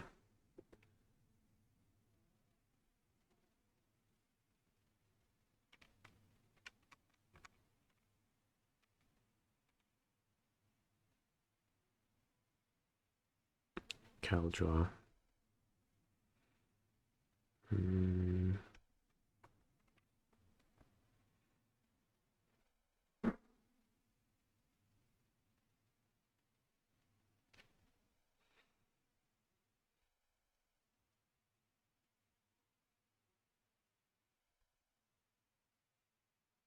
So what do we think about end of turn dress down? So we can delay the Caldra turn. Maybe do some shenanigans with the Solitude.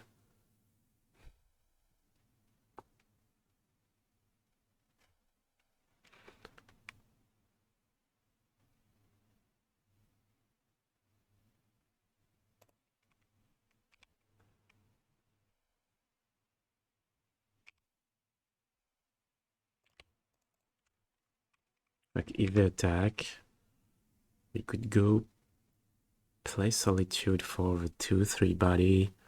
Like it could be a really, could be a blowout, but like if they have a skill or if they have mana leak, it's probably too risky.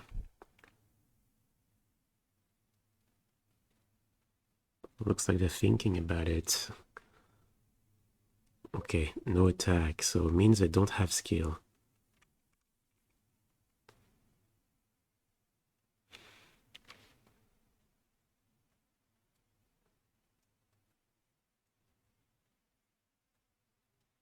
How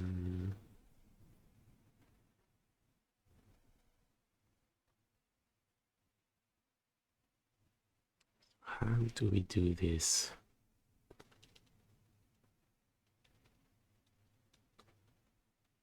I think we want to play a 3-mana card this turn, like just going ending. It's not a good curve. Maybe we go Archmage's Charm to set up for next turn. Ending for 1 plus pitching Solitude, grabbing Kaheera. Looks like the natural line.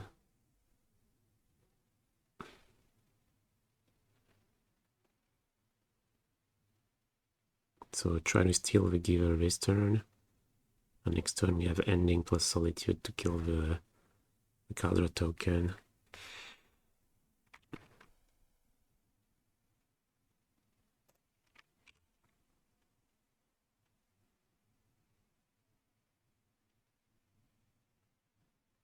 Solitude Giver, still Caldra when in play. If we do that, the thing is we're pitching an Ending. I'd rather pitch Kaheera, which is only good at that, being pitched, whereas Ending can do something else. Okay, Hallowed Fountain and tap Shark. It's not reassuring.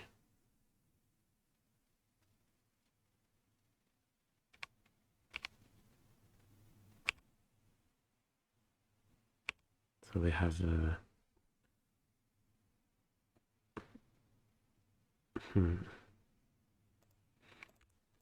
But we try saying no. Probably have the Pierce since I did not have the skill a couple turns ago. Okay, this complicates stuff. Bounce to Stoneforge.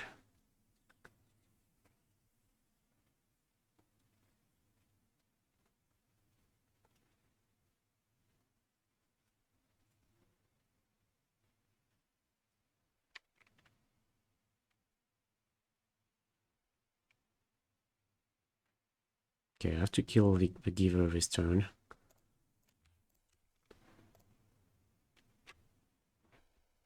So we'll do that.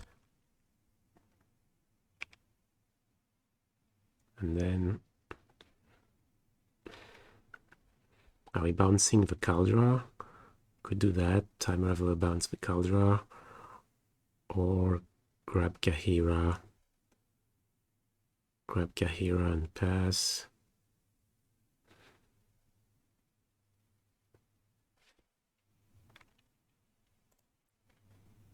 I think I like bouncing the Caldra.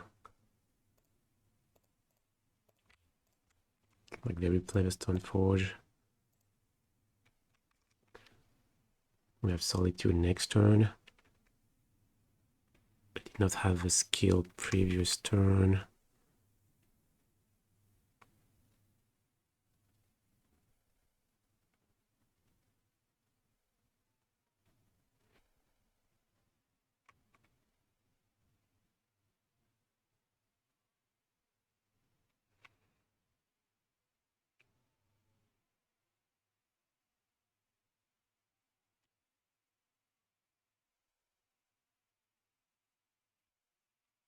Get Hammer. Outcasting Solitude feels like the natural line.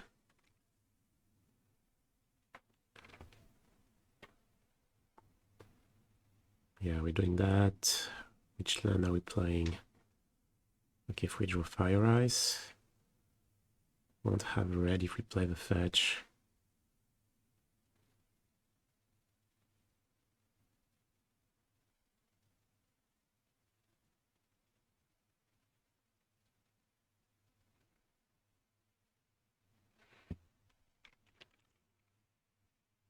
Is life gonna matter?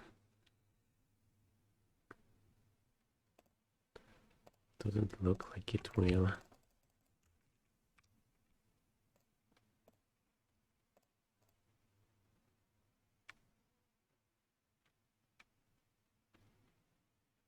Okay, that's annoying.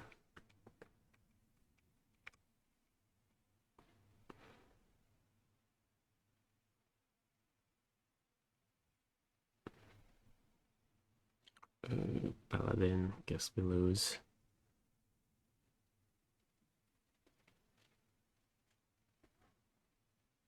Yeah, there's 16 trample, or even 17, or even 27.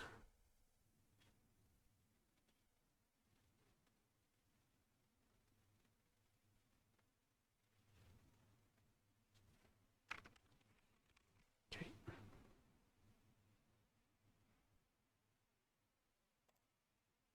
Okay, game 3.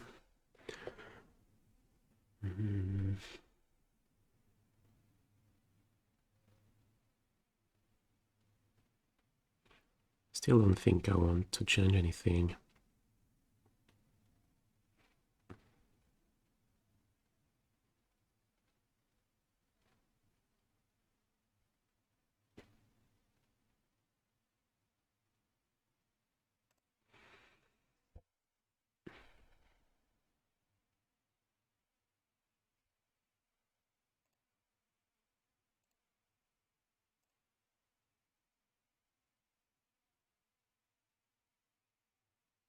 Okay, that's a keep.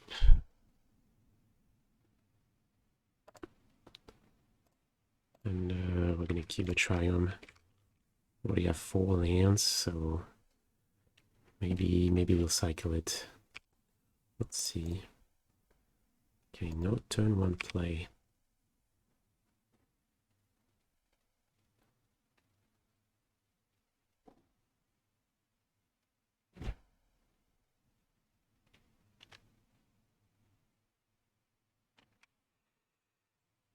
Okay, we have a draw of Deluge. I think we don't want to cycle it anymore. But playing it now...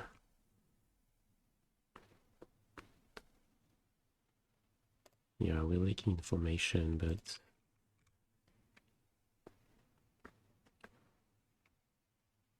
It's probably still the best timing to play it. Sentinel with that they did not play turn 1. This definitely smells like 1 mana interaction. So we're not gonna play ending.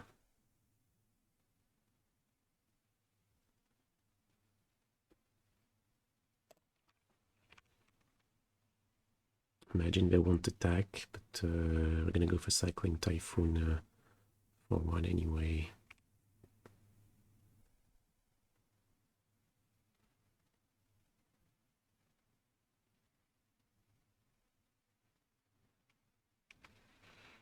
It starts to become annoying.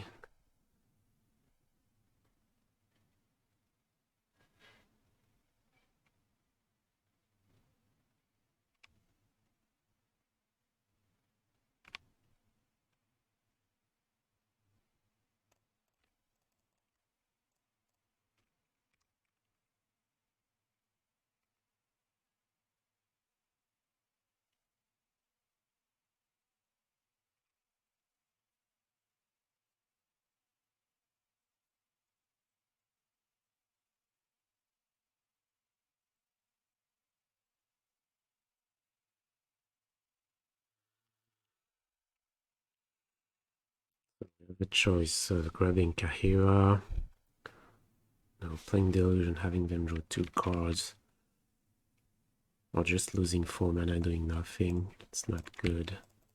So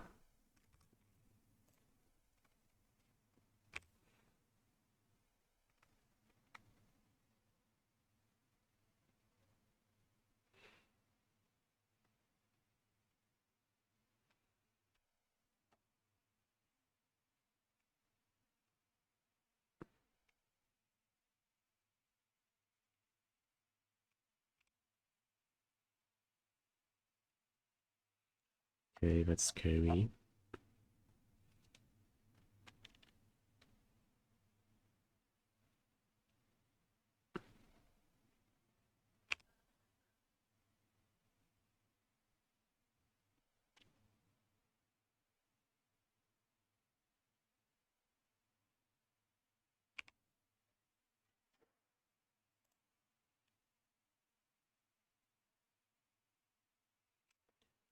Are we blocking?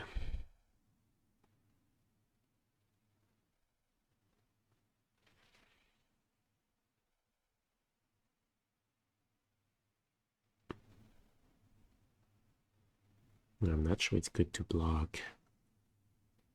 If I have double hammer, we're dead anyway.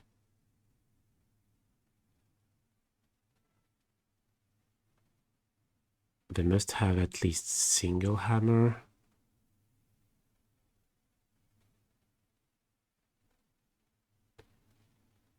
No, the Typhoon is just one damage. The Typhoon is really, the Shark is really, could be really key with protecting Time Ravelers, so definitely don't want to block.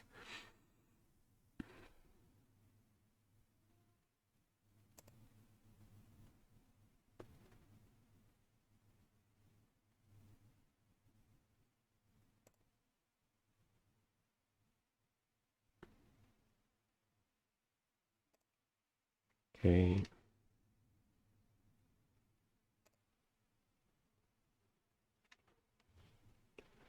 Ending. It's a good draw. Now we can go Time Raveler.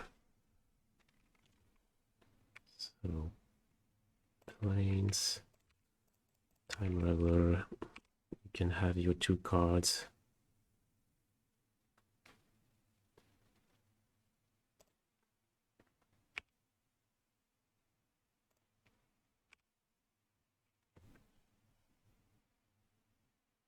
And like, sure.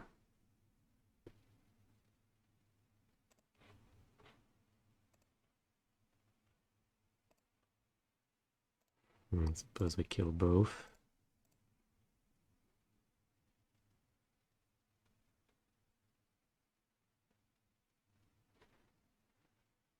Not ideal, but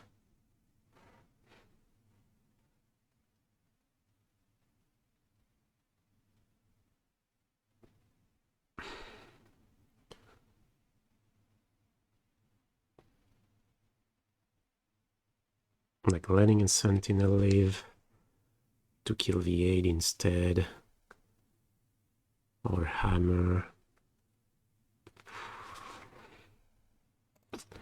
No.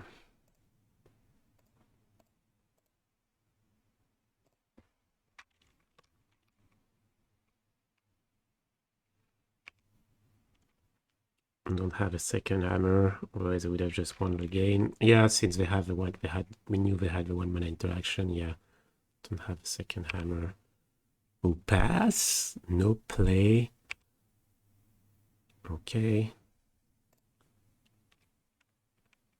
Okay, I thought we were in bad shape, but turns out their hand is all reactive. Or do we have something with flash? No, all reactive cards like mana leaks probably, and yeah, I'm gonna play around second mana leak. I think we're drawing 2.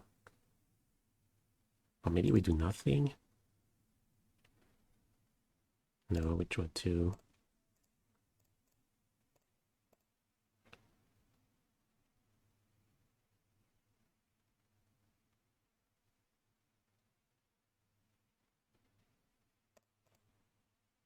Okay, not what we were hoping for.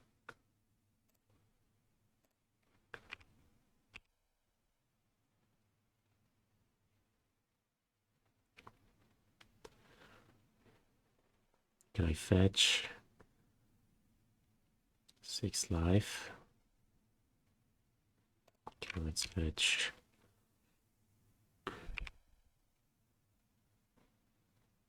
Yeah, I wonder how much work that Shark is doing, preventing them from attacking with Nexus. And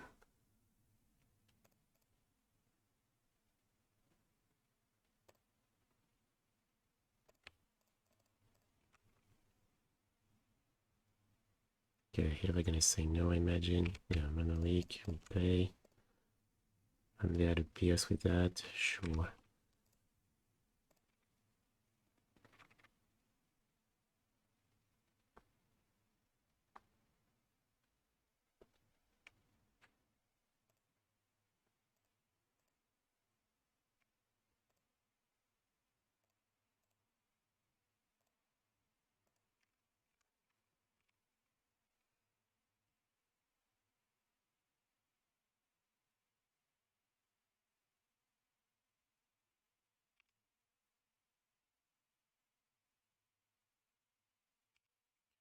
Here's a good draw.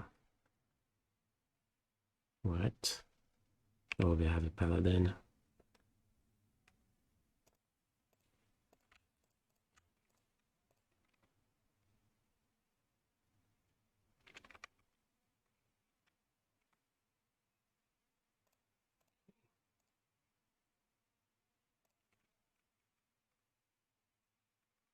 Yeah, I would say it's looking pretty good.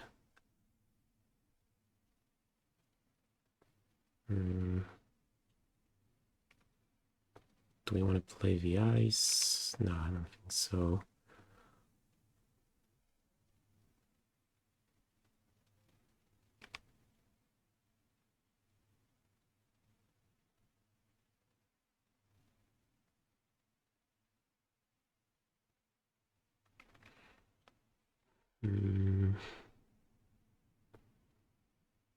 Can we say okay?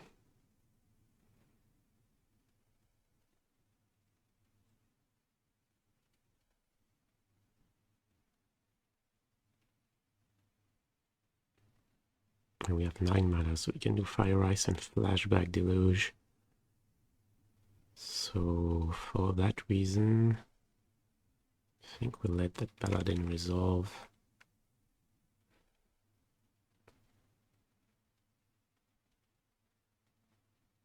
Maybe we want Flashback Deluge first.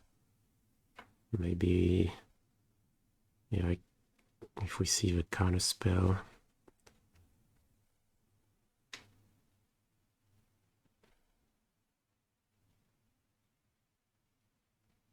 Like the Paladin doesn't look very threatening though. If we try to play an equipment after that, we can just kill it. If we animate both Nexus to try and equip. Don't think we care that much. No, so we'll let them have it. Sure. Hammer.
Can we kill the Nexus? Just kill the Nexus maybe? Or do we want to kill the Paladin? Maybe kill the Paladin. They equip on the Nexus. The attack with Chomp. That's it. No big deal. Yeah, don't let them draw any cards. I think that's the line. And we keep second Deluge up.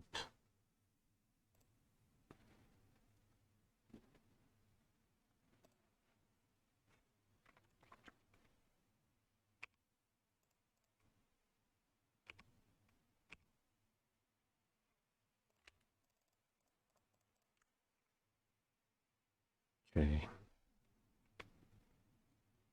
So what do we want? We definitely want a Solitude.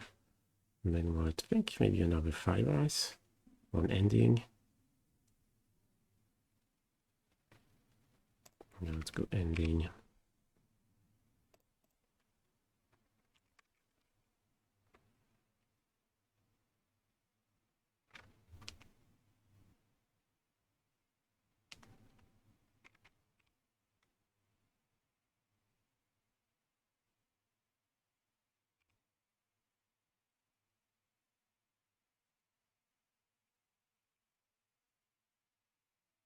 Okay, we have verdict for that, so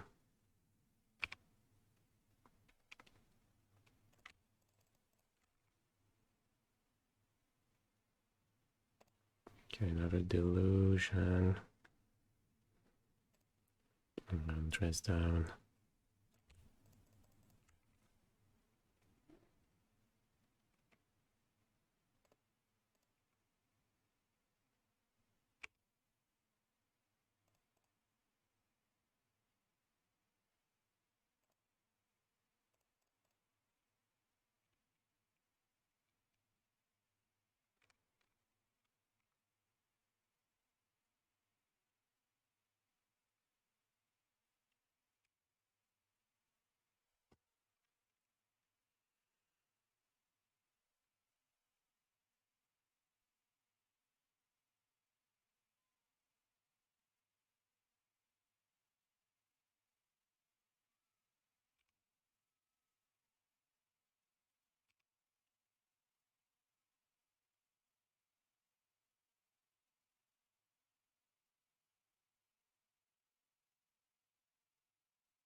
Going for the kill, we have enough.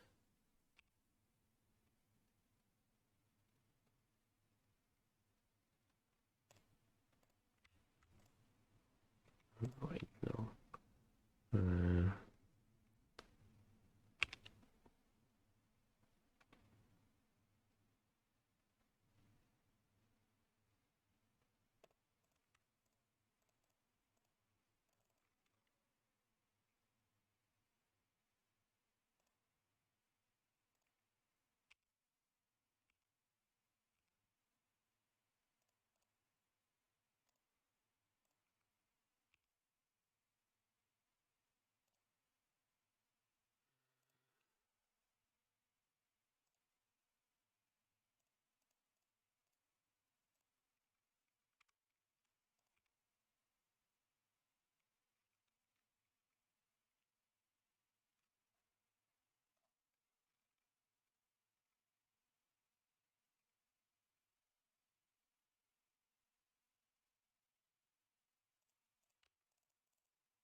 Okay. Just a sec.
Okay, 2-1, so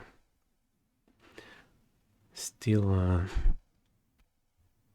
still in the game.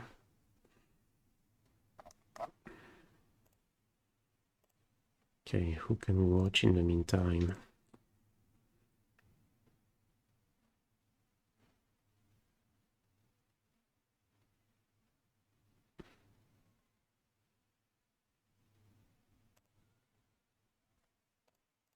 Okay, Ginger's playing Pioneer Showcase. No, done already.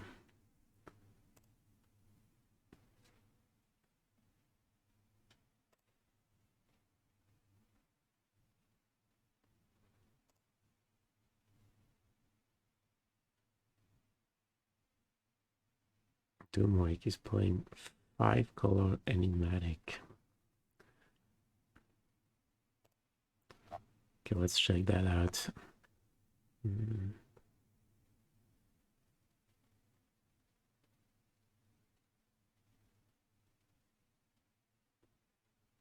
Hey, Calamitous Waffle. Well, I'm glad you're enjoying the content. Okay, so... Oh no, I'm just gonna rally it back.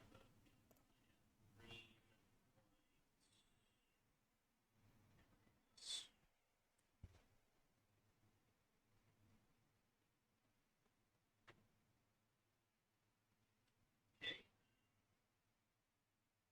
Well, not awful. Not awful. I think I mentioned one earlier. There's another fire sale I'm betting Grand deck. Nice. You're playing Goblins? Nice, nice, nice. Goblins, sweet. The dock is in. Surely they don't have a third Thoughtseize, right?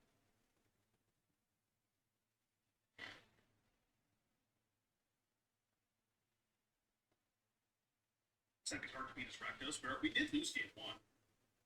My draws were kind of bad. And I don't think we're in the best spot here. Okay, that's fine. Tap out the Hive again. They kind of have to, right? They can't really do this. They have nothing else to do anyways. Alright, so I think same spot. I believe I'm gonna upkeep Dovin because I can hit fires. Or I guess Incarnation. I don't even know if Incarnation is better to cast than Rhino. I think it is worth upkeeping this. And if I tap like this, I still have black, white, or green, white, black without taking damage. And I also have blue, green to be able to cast Incarnation. I guess you'd rather just cast Omen. Yeah, I guess that's a fair point too. Like, I have other stuff to cast. Sure. Alright, let's play the Rhino. So let's go white. Oh. Salut Guillaume. Non, je ne... I wouldn't play Siege Rhino. I think I'm gonna hold on to the Sunmetal Grove in case they go Lily Uptick. So it's been pointed out to me that Shield Red was kind of like a super Siege Rhino. Siege Rhino in 2022. He mana for fires. I don't need mana for fires. I think playing the lands like maybe better if I naturally draw the Canberra. But this game is over. It's definitely not over. And Bush. Bush is pretty good. This game is definitely not over yet. We still don't really have a clean answer for this Hive.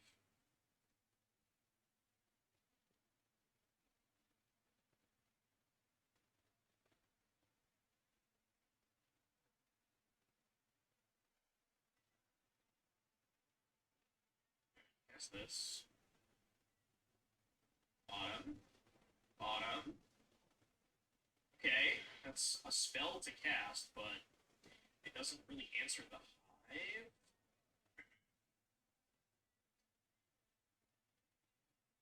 I'm at 4, which means I'm dead to Bone Crusher tonight. I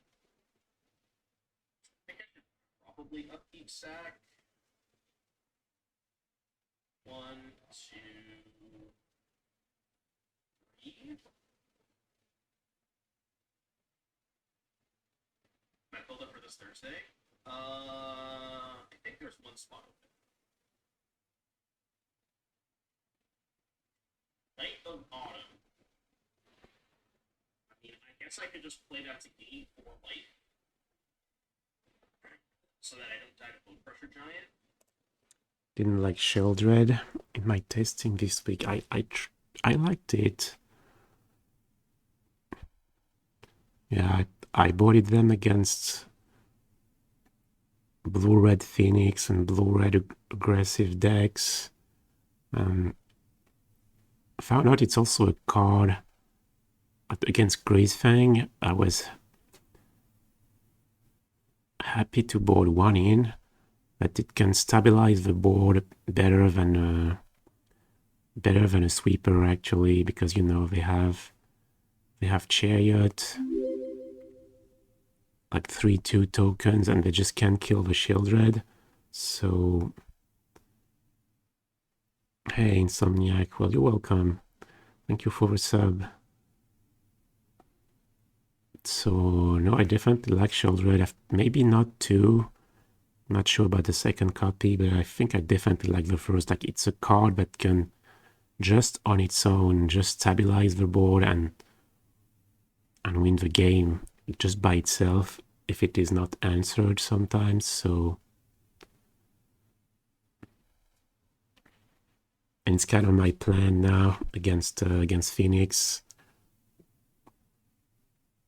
I haven't tried it a lot, but the plan is to board in 2 copies of Shieldred along with 2 copies of Thoughtseize.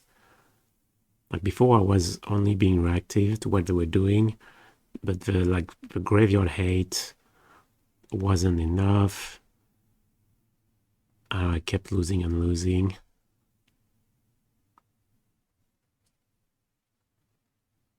I don't know, I haven't made set of games, so maybe it's just variance, but didn't feel like it. But yeah, Shieldred plus like a combo Thoughtseize Shieldred, so you can take away the answer, or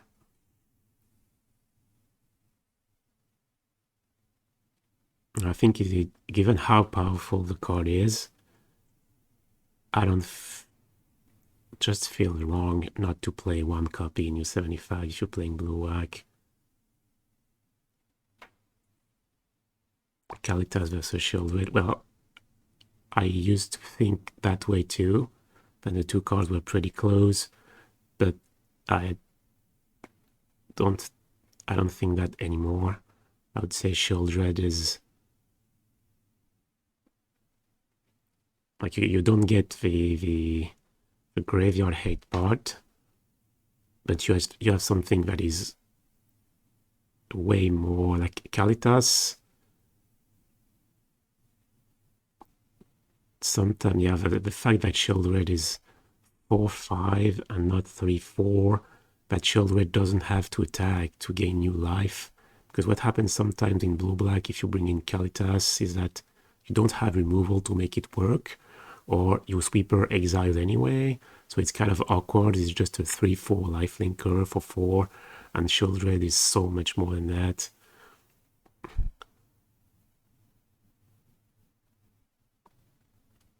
So yeah, I would say Shieldred is overall less polarized than Kalitas.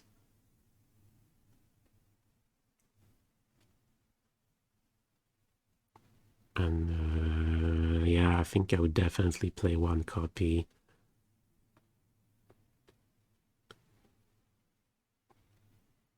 And given how powerful it is, it just seems wrong not to have access to the 1 copy in the sideboard. Or 1 or 2, I don't know. Well, you're welcome, Alexon. Okay, how much time before the next round? Damn, this game is close. Oh, it's done.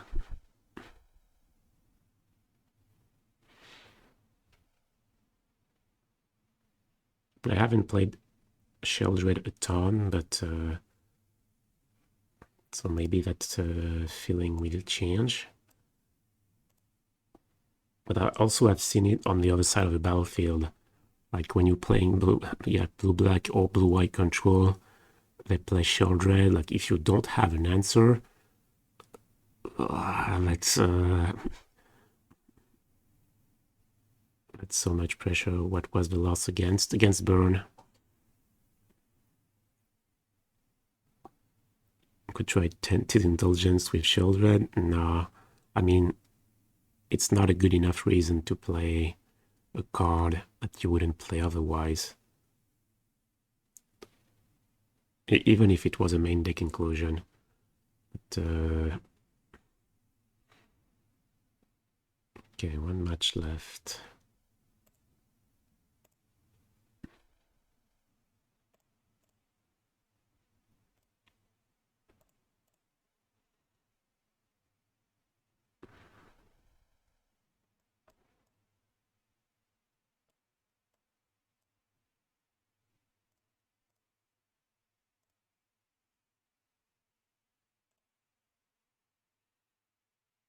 We have an updated blue-black Pioneer list somewhere. It's pretty close to what I only played it. I think I played the League this week. I tried to mix it up a little bit. Like I tried one Black Castle instead of a Drawn Catacomb. I cut land number 26 and the spell to play a couple Concealers. Like move negate number 3 to the sideboard. Only one each of the sweepers in the main deck, but it's just a swap. And yeah, I wanted to put Soul Shatter back in the deck. I'm not sure that's correct, but I've seen spots where I'm missing the card. Like it's a clean answer to Trespasser, to the Sphinx, the uncounterable Sphinx that Lotus plays. I mean, Lotus is not played a ton, but basically against blue-white control, it's what I would like to have as a removal. Something that can kill both Planeswalkers and Shark tokens, and potentially Horror, and also, yeah, gives you something you can flash back with Gearhulk to kill something big, like a Planeswalker or Sheldred. So I worked one back into the deck, but I'm not sure that's correct. And I think sideboard hasn't changed much. No, it's basically the same thing. Or just second copy of Soul Shatter, but once again unclear.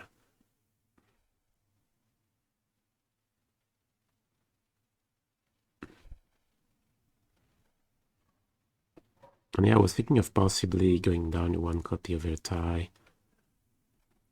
I don't know, but I think if you only play, like I'm playing here, only one each of the sweepers, then I think I will have to Vertai because,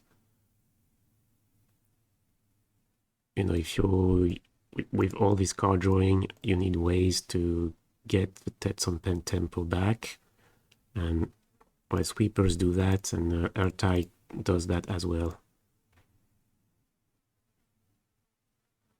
Splitting Sabotage and Saw It Coming. I tried that. I tried the 2 to split, and Sabotage is really way better for me.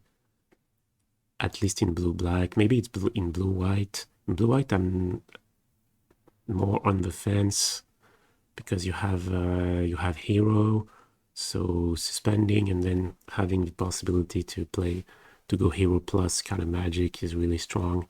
But here you have Gearhulk.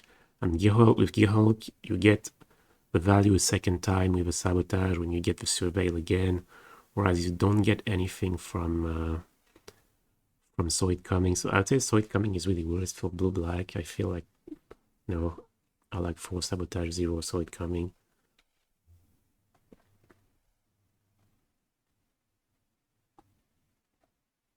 And yeah, there's also the fact that you have Cling to Dust. Yeah, that's true. So no, yeah, I think Sabotage is the way to go. For blue-black, okay, looks like round is up.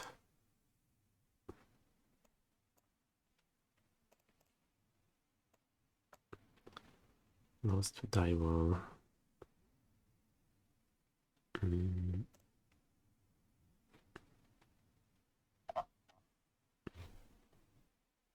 think the last time I played them, they were playing Yogg. I'm not sure.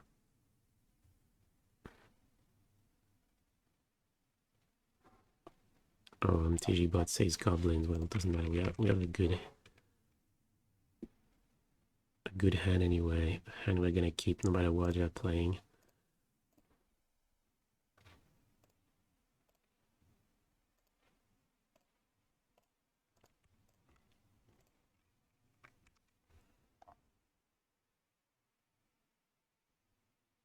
Tricked you into ordering 4 airtime. Oh, 4 is a lot. Card is legendary.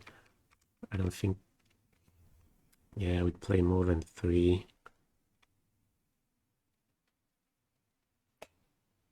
So when this guy or another goblin dies, exile the top card.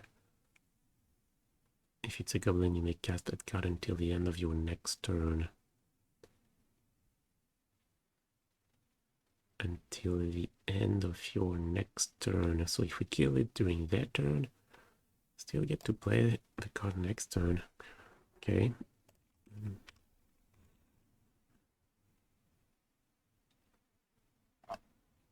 Hey, Rich. Yeah, Leyline Binding. We'll come in for that. Tried it in blue-white. And what's disappointed. Long story short.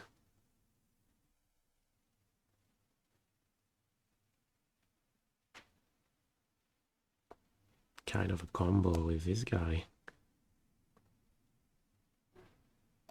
Suppose we can fire both, so yeah, so that's fine.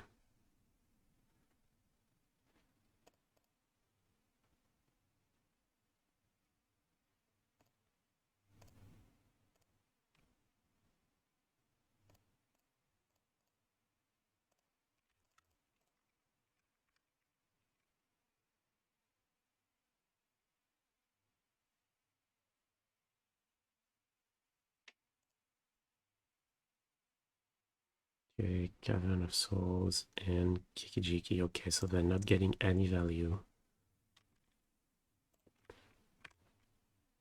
And they don't have a third land.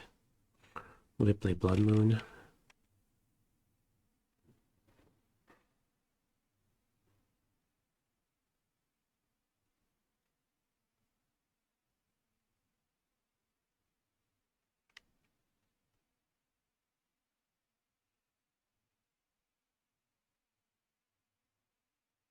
I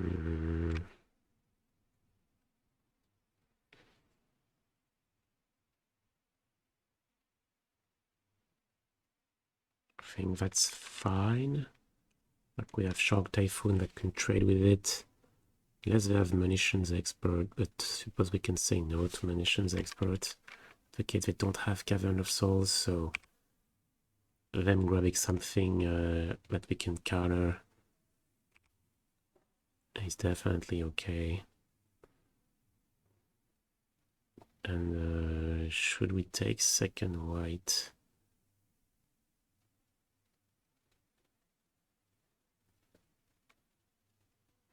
Don't think so.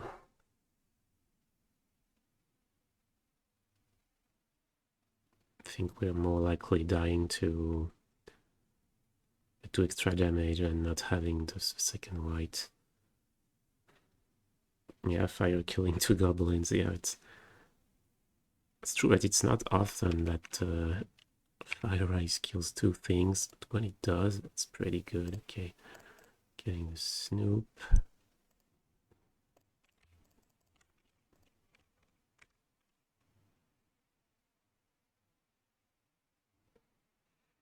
And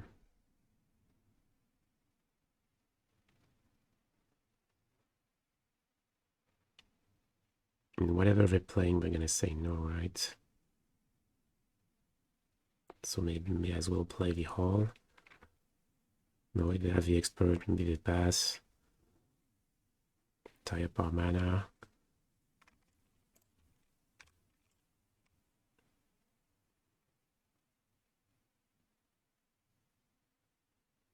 In which case, I think we'll just pass as well.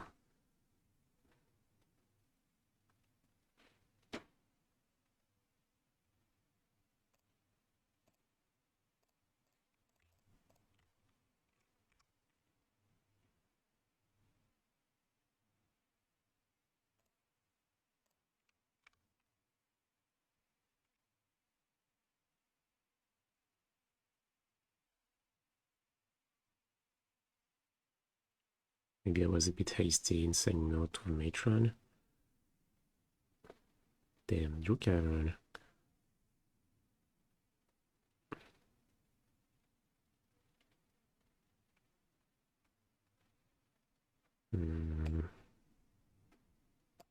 Okay. So the last card in hand is Snoop.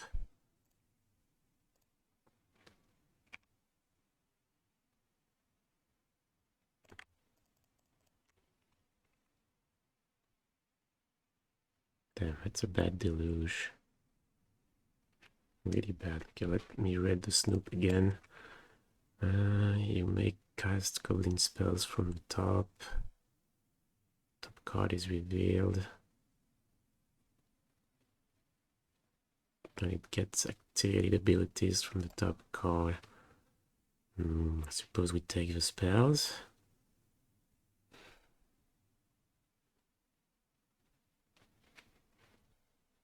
No, maybe extra land, like untapped land. Maybe untapped land is good.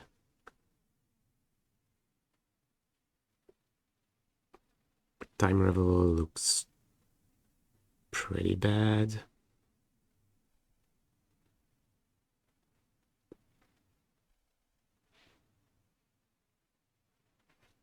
But fetch land is, especially if we have one in hand already. Imagine next turn I'm gonna attack. Maybe not. Probably with V3, block here, take 2. Okay, let's take Land Deluge.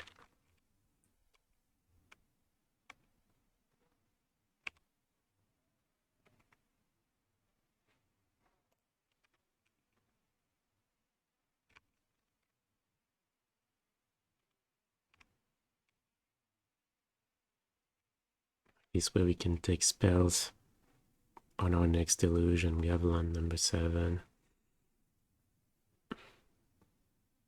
Yeah, that drove Cavern of Souls was no good for us. What are some of the reasons you think makes a build like that better than playing Nos set, no creatures?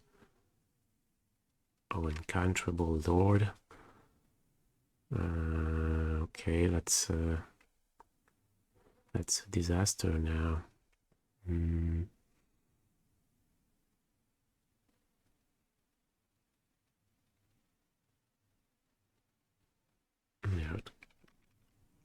No, I don't have any response. Gonna wait for them to attack, then play Deluge. Not fetching first because we have 2 bad cards at the bottom.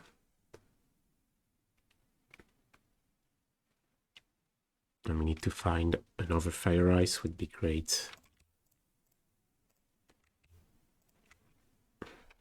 Like Solitude white card also works. Or we can just find nothing. Nothing, so we block here, take 4. I guess we can take Solitude plus Shark Typhoon, cycle the Shark for 0. Maybe we draw a white card. Well, it's not like we're interested in the other cards anyway.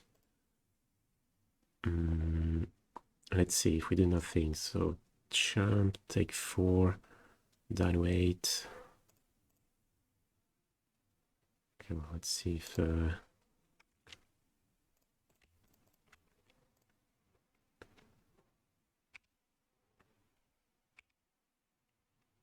nope. Okay, I guess let's Champ. And then the plan is to, we're playing this new top deck Verdict, play Charm, try and find it. Then they have 6 creatures, so sacrifice a goblin, not another goblin, so we need to top deck untapped land.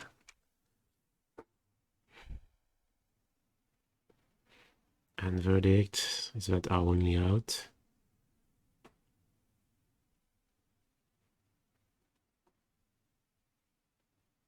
Overline would be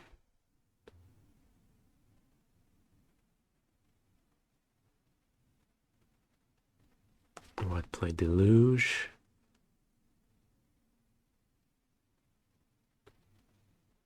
Maybe if we draw fire on white card.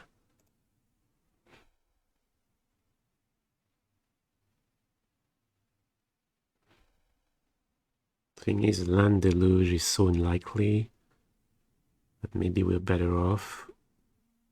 I mean, Untapped Land Verdict is so unlikely that maybe we should play Deluge instead, looking for fire plus white card.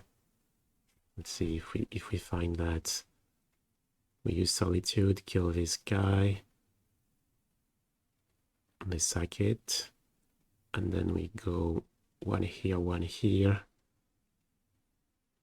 So they're gonna have to exile this guy, kill this and this.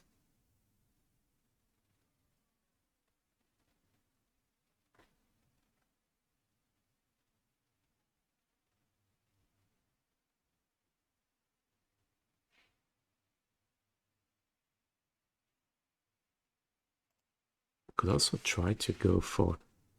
Okay, let's finish that thought. So kill with 3. So we take 1 damage in the process, down to 6. And then the attack for 4, still alive. I think that's better than playing Archmage Charm, going for Untapped Land and Verdict. Or the other line could be Hardcast Solitude now. Have to decide. Targeting this guy. Solitude is gonna give us... Yeah, we would have a 3-2 lifelinker body. So let's say they just sack this guy, put us down to 6. Then we survive, right? Yeah, maybe I'm looking, yeah. Just hardcast Solitude, target the lieutenant. See what they do.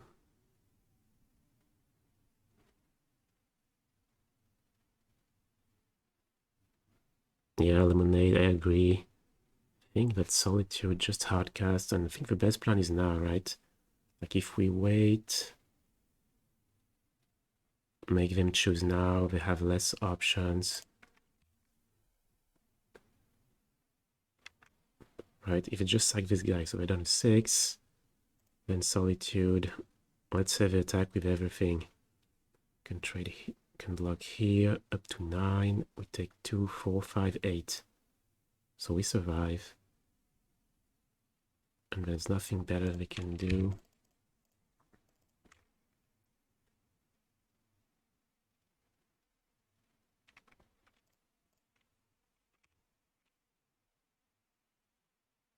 Mm.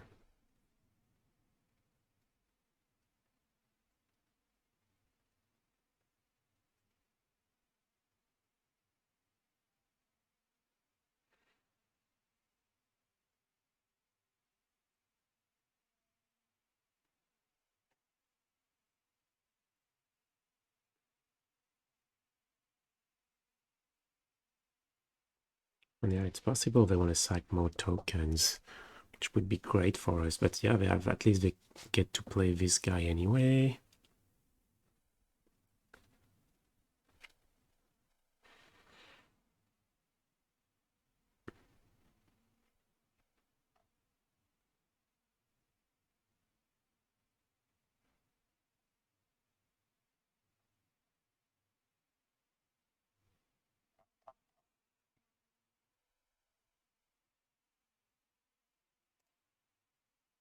Okay, sacking tokens. We're really happy about that. Because our plan next turn is to attack with Solid, sacking more tokens.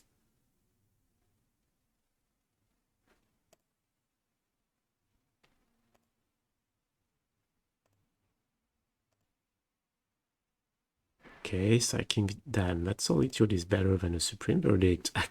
Actually, it's like...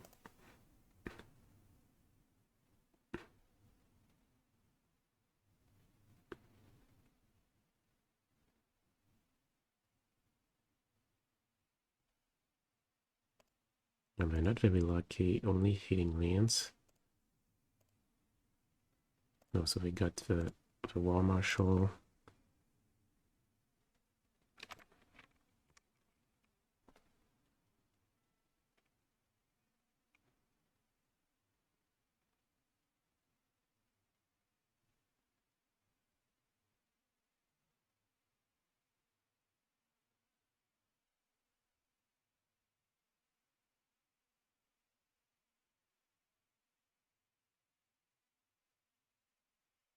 And so they have an Exile War Marshal they can play, Matron in hand, and War Marshal on top. So double War Marshal is probably going to be their line.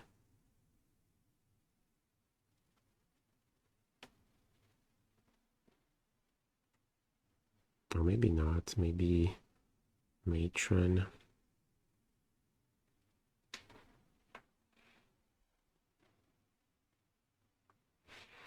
Okay, it took a lot of time thinking that decision.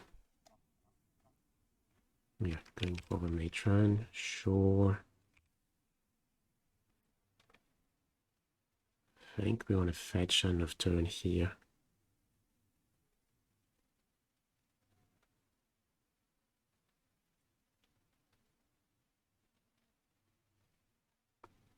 I want to use the mana anyway, and the third white could be nice.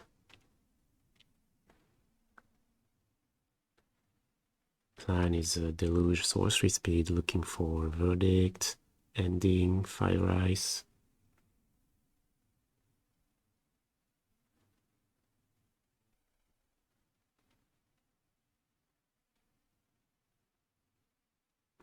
Give it play.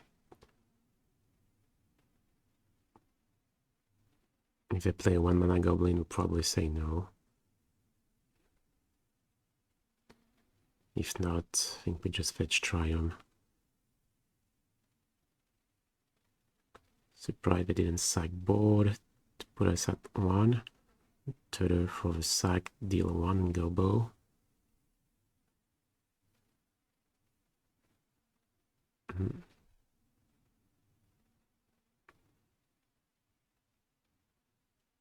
Yeah, it was a line.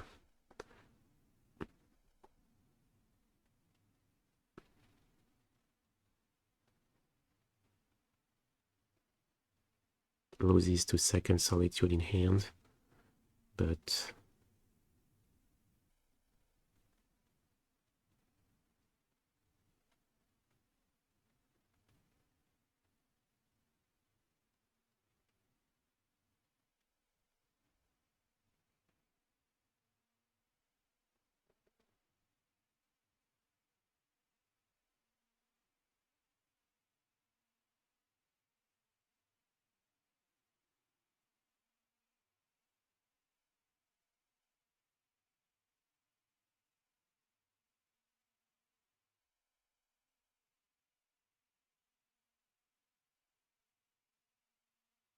yeah, Mug Fanatic wouldn't be bad here.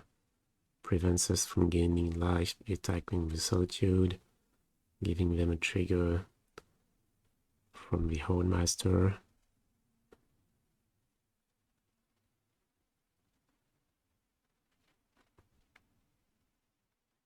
Or they can try, yeah, grabbing another Harbinger for the kill. But going for the combo seems greedy. Like, we have 5 cards, which we've played double Deluge, so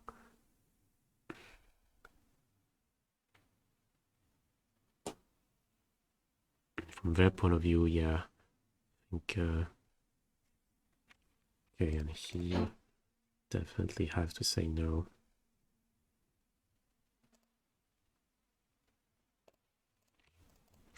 The thing is, we don't have any untapped lane. That's okay, we can gain 3 life attacking with Solitude, so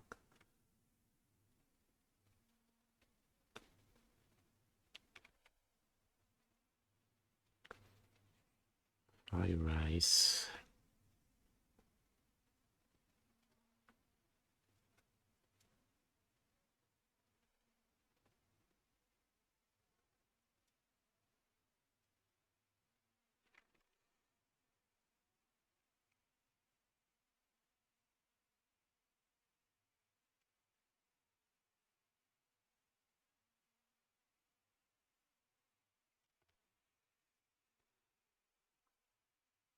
Thing is, if we play Fire and kill Hoardmaster and Matron,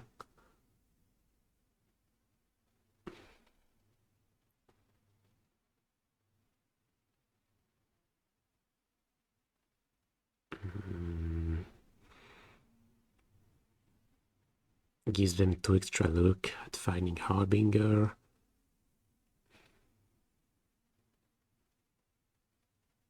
Is it possible that just passing is the line? We'll play Deluge first.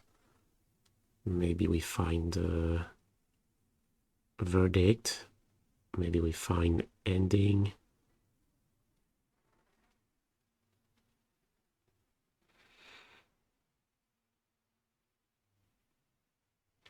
Ice draw. Yeah, there's that too.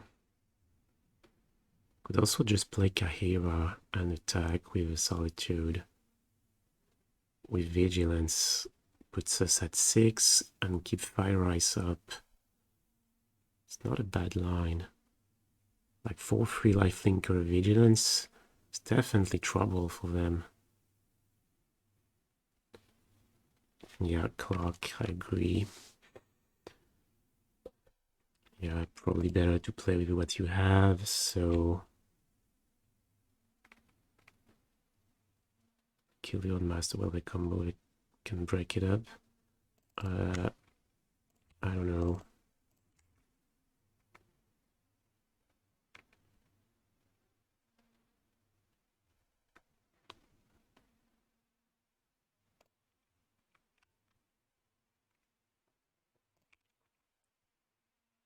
I think the combo doesn't involve Hornmaster, does it?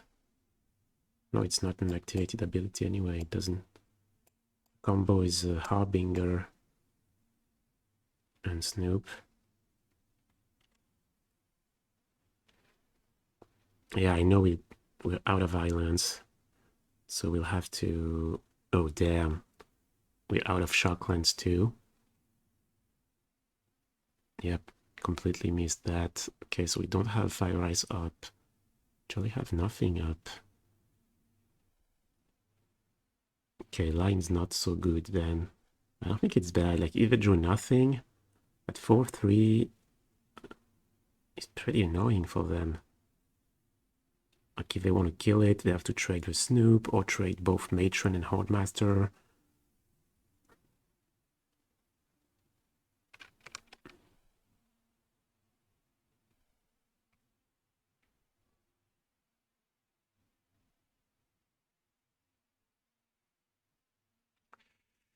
Expert. Damn, that sucks.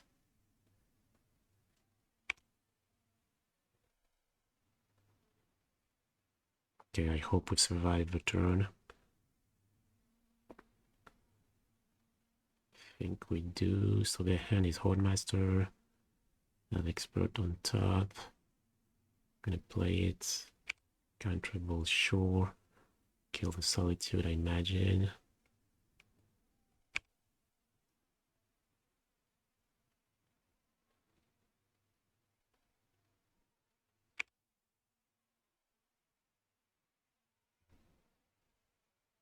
Attacking everything.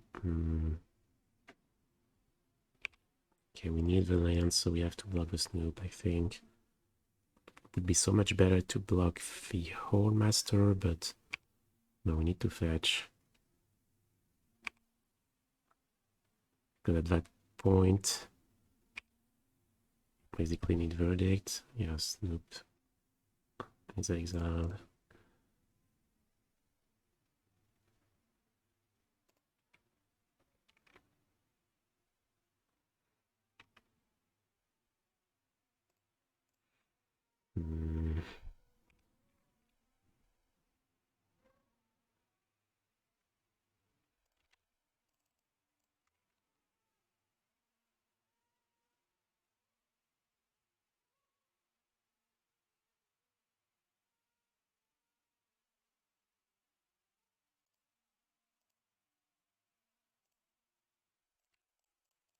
Yeah, it's probably not gonna be good enough. Put us down to 1 by getting 4 cards out of it.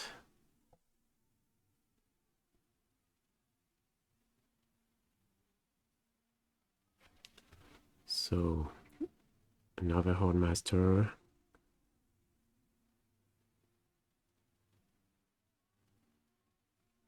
Matron. and War Marshal. Or at least they can only play 2 of these cards. And their hand is Snoop, right?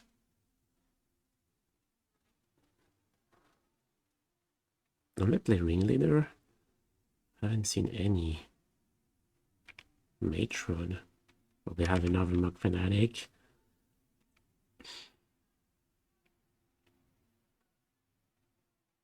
Yeah, okay. Okay, so they get game 1. Goblins, so definitely one of the trace downs.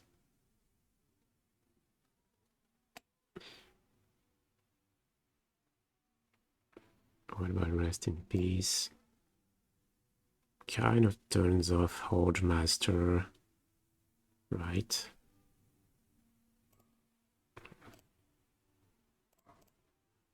Yeah, I need to read the card again. Horde Master.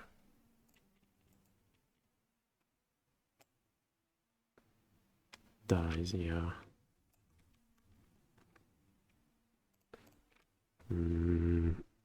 Well, it doesn't look great anyway. Stony Silence stops as a vial. And then we have Moonlight. What can Moonlight do? I cast their stuff. Prevents War Marshal from making a token. Same thing about the Sling Master. Dismissal. Yeah, you're right. Maybe Dismissal. I mean, stopping a Ringleader is definitely something. Yeah, we don't want Chalice. Just stops as a vial, but since they have Cavern of Souls, they can get their 1-mana Goblin through Chalice, and they don't have that many 1-drops anyway. So, yeah, potentially these. What don't we like? I think we like everything except maybe Time Raveler is not great. Counterspell is not great. We like everything else. So probably trim at least 1 Counterspell. It's pretty bad if they have Cavern of Souls. Although it does stop Blood Moon.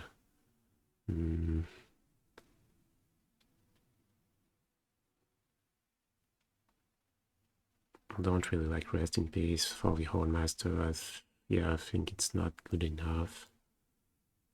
Stony Silence.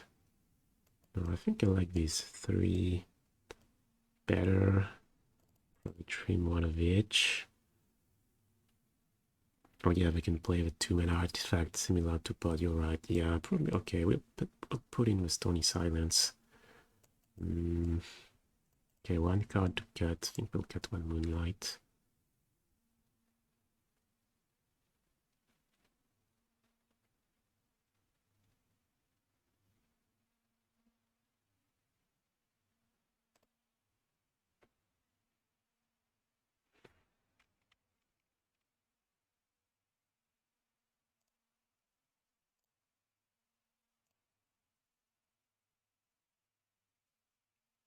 Okay, good enough.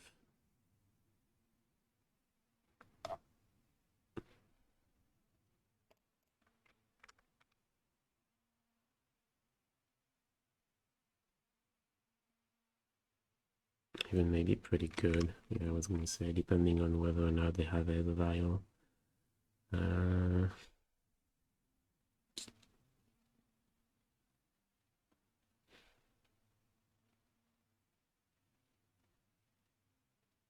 Yeah, I think just gonna pass. The idea being that you want to make some value out of Time Raveler. It's also a way to be protected from Blood Moon, so... Okay, great.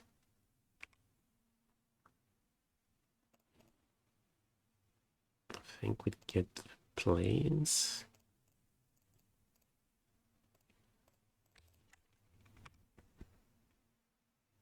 Another good Time Raveler plus.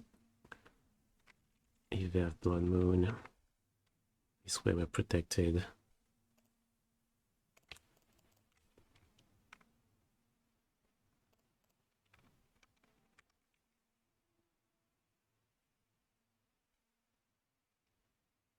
Probably gonna take the value and play the Hornmaster. It was exiled.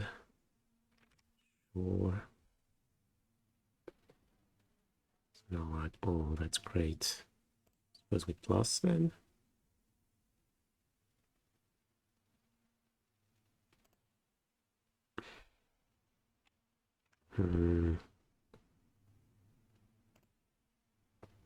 Yeah, that's plus. Not sure, but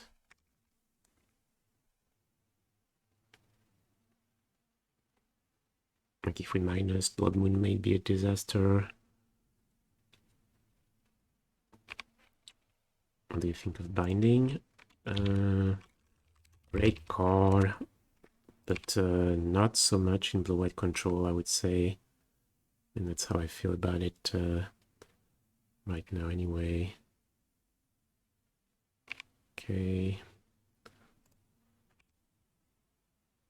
So we're getting 2 goblins. Snoop and Harbinger.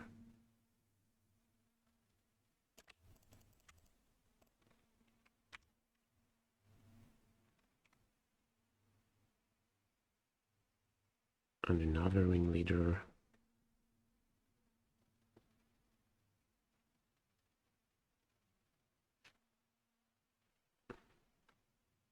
Of the Hornmaster.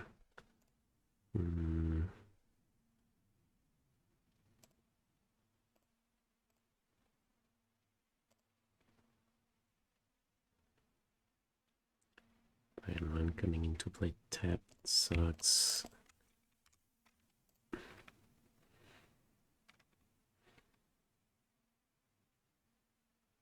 Yeah, it seems like kind of losing the value game between Hornmaster and Ringleader.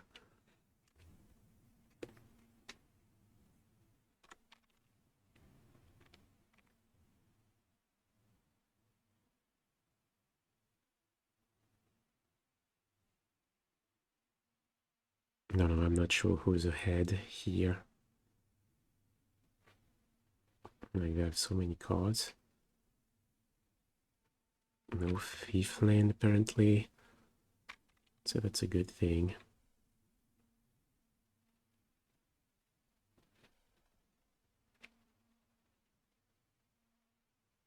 Oh, and we're ahead on the clock.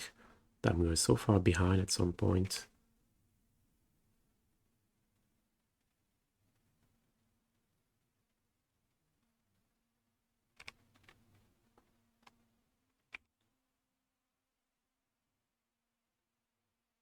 Okay. Taking Munitions Expert.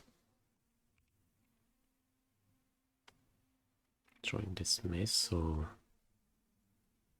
Okay, that's a good card.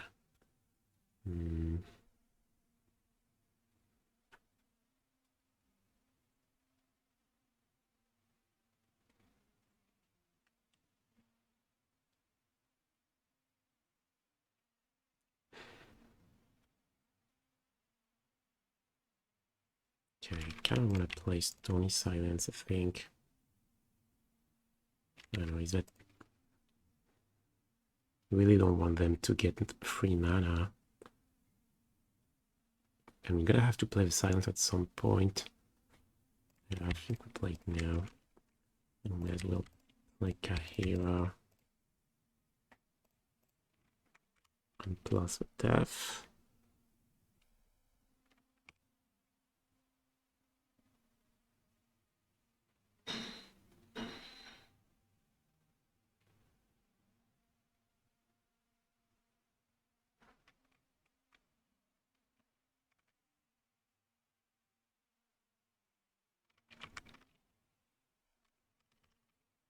Okay, I'll let him have it.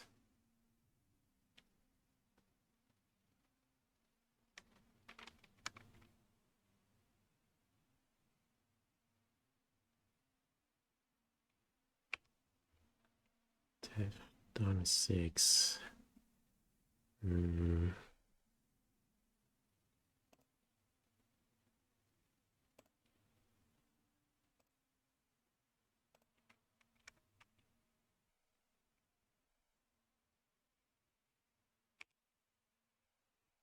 So like the expert, still have Harbinger and Snoop in hand.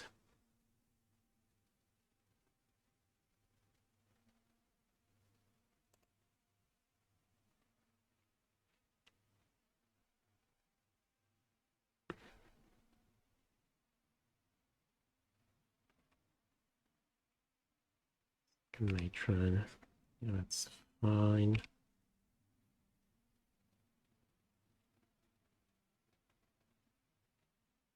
For expert.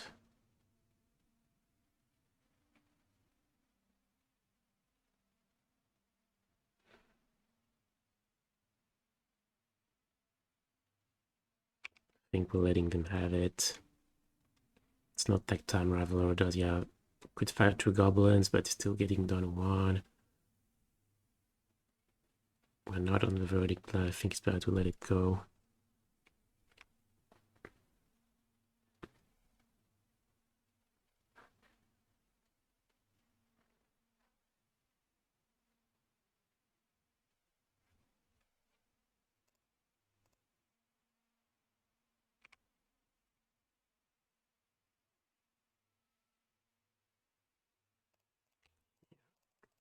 Solitude. Telling what expert, I would say.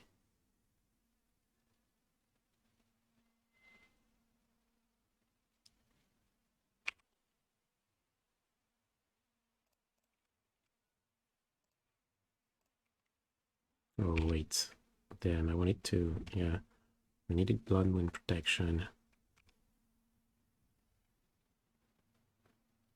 Yeah, fetching that shock lens was not very good. Should have, yeah, it just should have not fetched.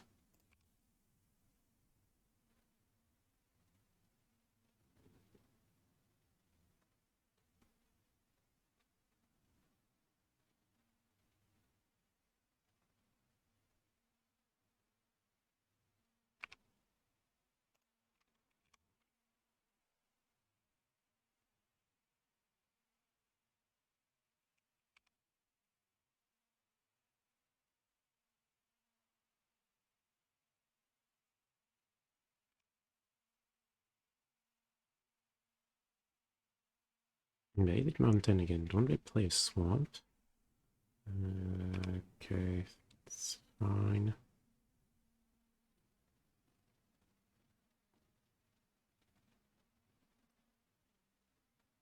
Slinging.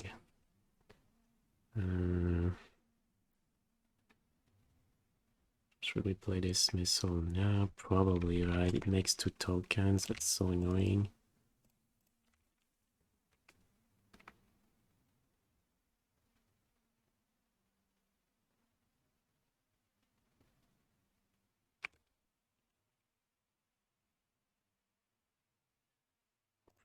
Kill this guy, and we kill a token.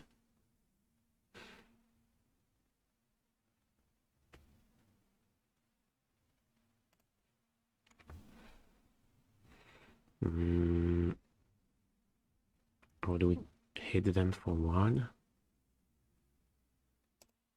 Yeah, I think maybe it's better to hit them for 1.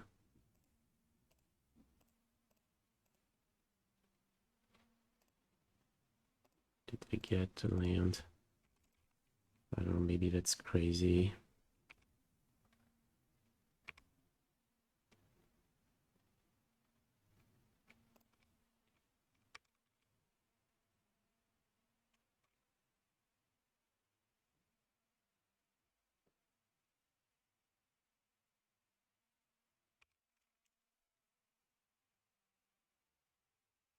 We have fired the Lord and then dismissed. Oh, you're right. Quickly missed that. Yeah, fire the Lord and play Dismissal with the trigger on the stack. You're right.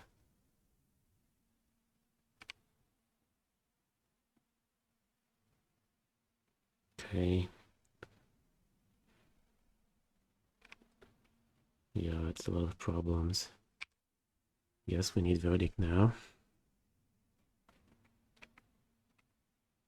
Or Typhoon to get on top. Okay, that.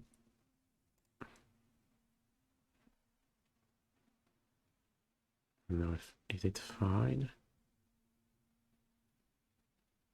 Okay, we'll let them have it. Maybe they play. Maybe they, yeah. Maybe they sack tokens to make mana and try to go for.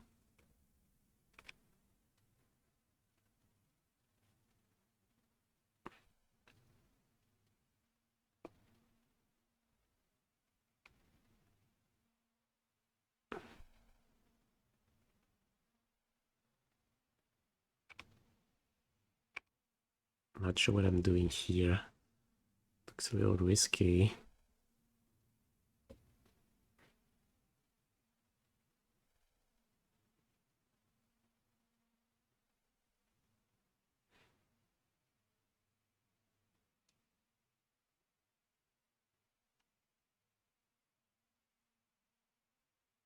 Okay, getting a Hornmaster, playing it.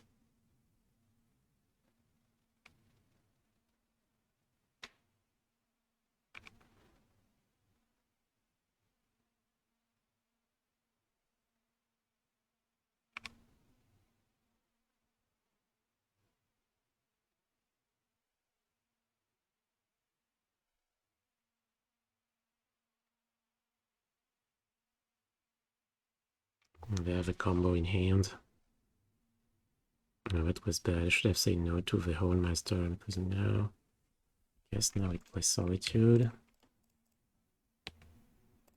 Yeah, I feel like we kind of have to. Problem is we need to top deck something for Snoop.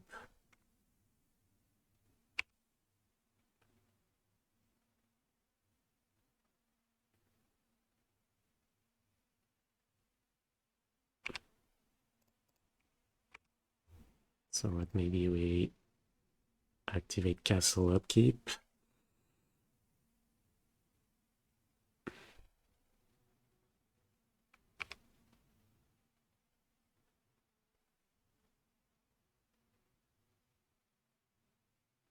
I'm playing something else. Okay, I think we may as well say no.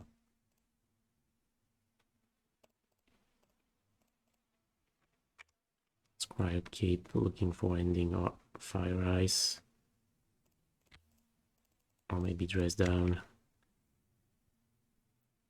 Nope, nope.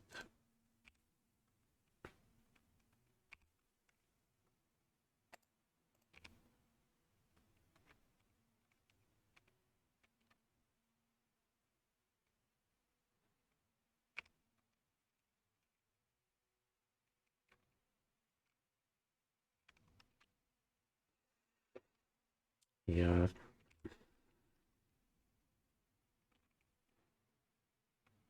Yeah, the last turns were definitely not optimal.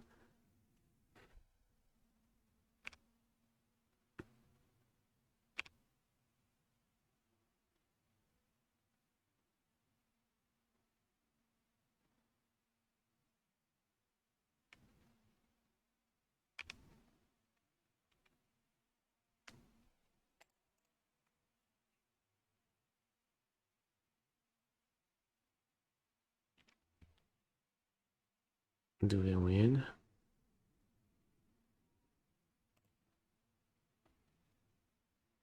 Oh yeah, they have Uncontrollable Harbinger for Mog Fanatic, I imagine. Yeah, that's a win.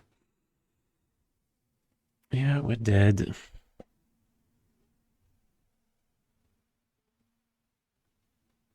Yeah, I should have played Counterspell on the Hornmaster. This way we can play the Solitude on the Snoop.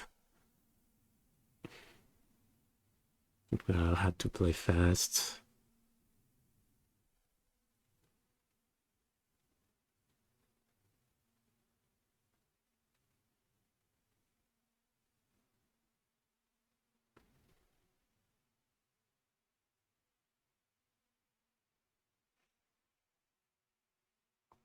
Damn, dress down now.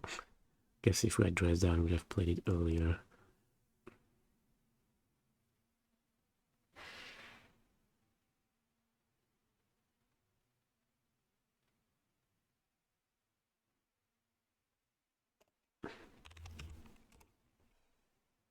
Okay.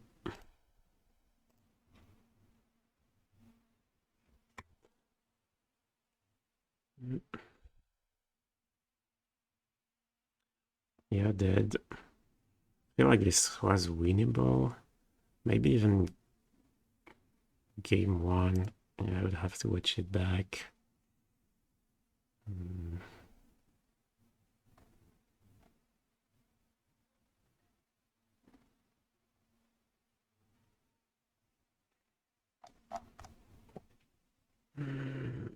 Out to 2. Well, we're the last one, so let's play one more.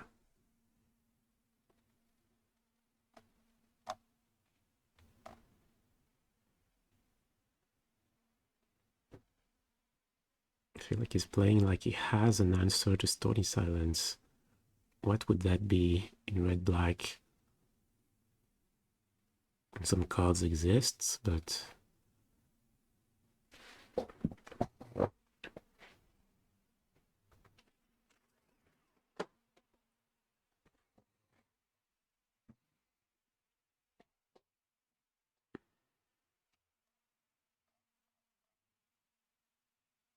yeah, Feed the Swarm.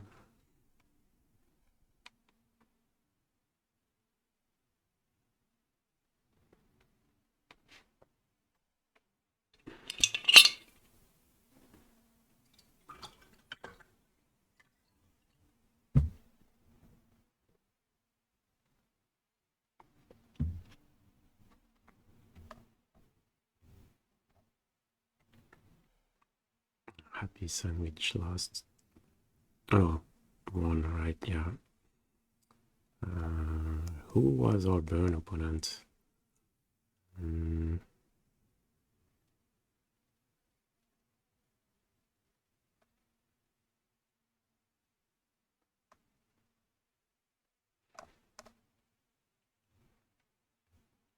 Oh, playing Oscar Franco. What are they playing?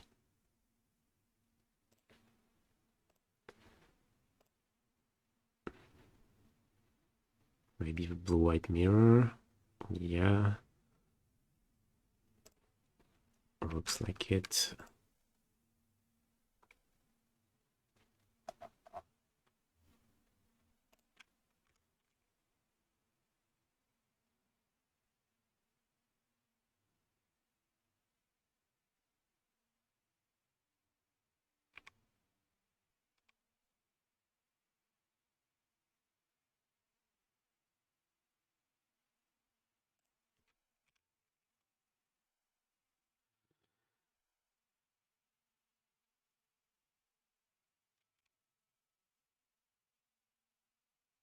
No, I think I'd rather keep a Chalice, maybe. Probably blue-white, but some cascade stuff. It's possible.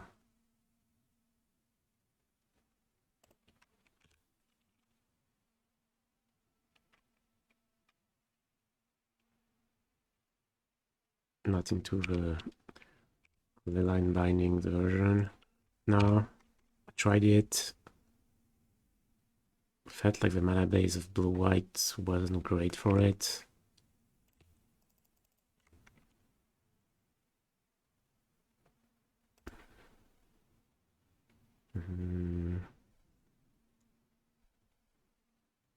I feel like...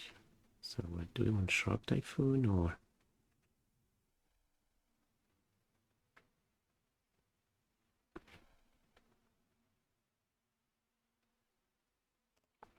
Probably...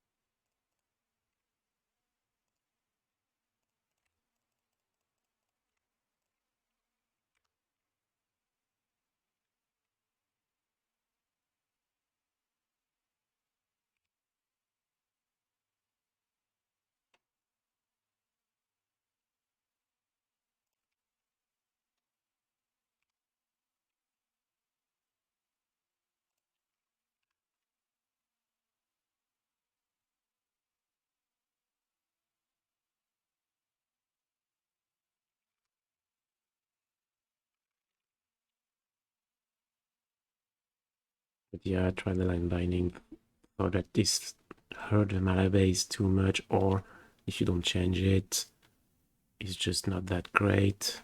Could see playing 1 or 2.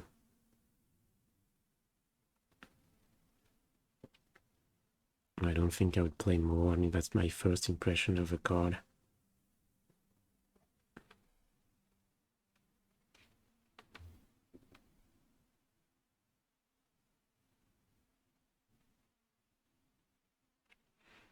Okay, what is a good time, Raveler? I think we just let him have it. No, Kaheera. Pitching Solitude. Exiling Kaheera. Okay.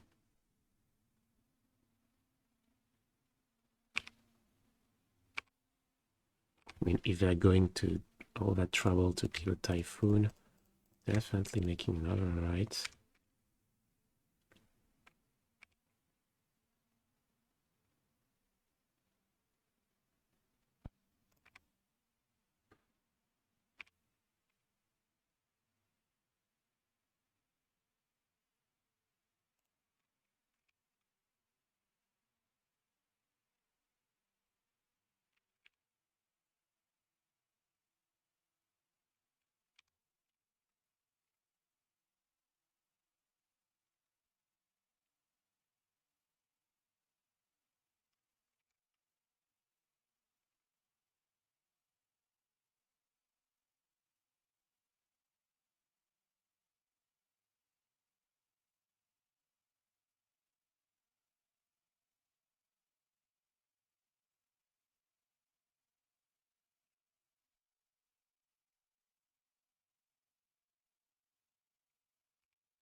Memory Deluge.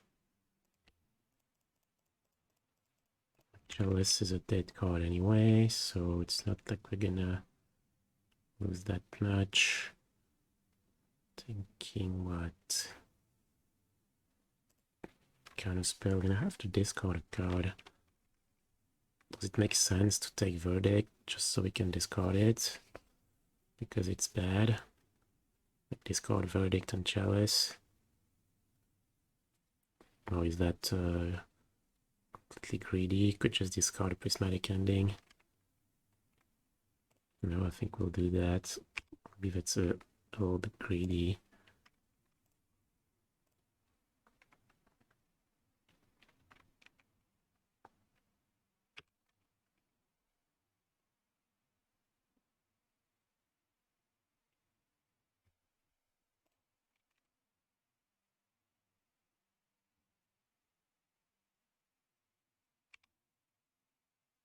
Here, yeah, like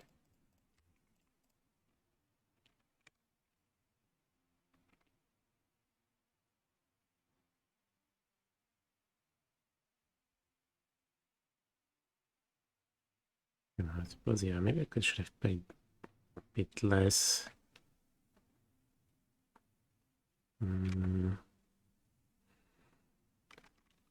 No.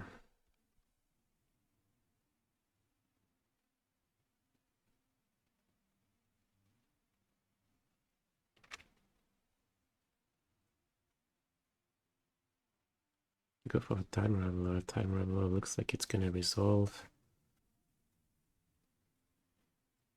What does that mean? Like Veto?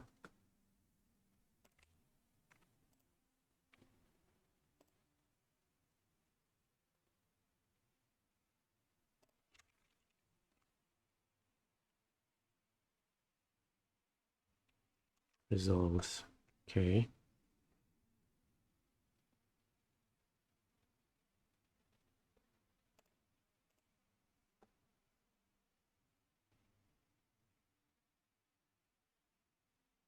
So I think I like trying to defend it. Bounce here. We can counter twice, like if they go ending, ending. I've already played one ending.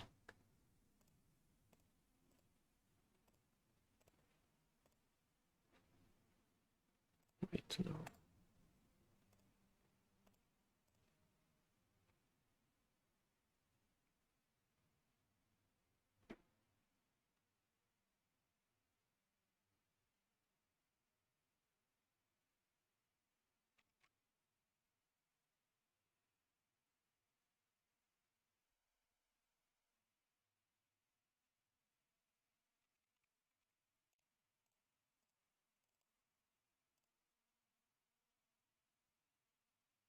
Should I say no?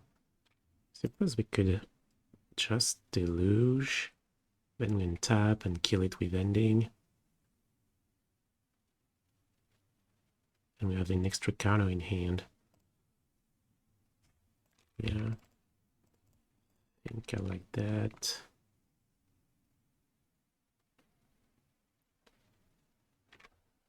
Yeah, all good cards.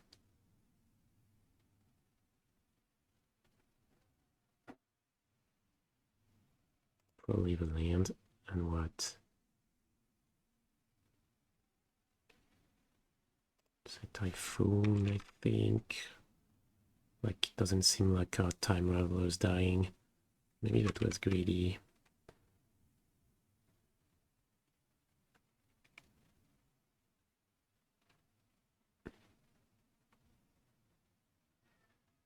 Yeah, maybe not taking Time Raveler. No, Typhoon and could also hardcast Typhoon and play Ending.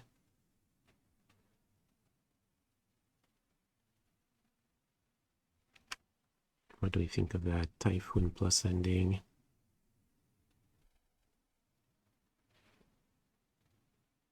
Like, what could they do? They could have Hero minus on the... No, yeah.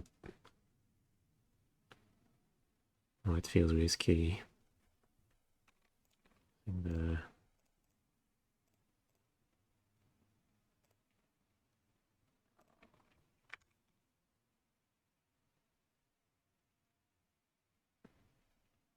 feels more reasonable.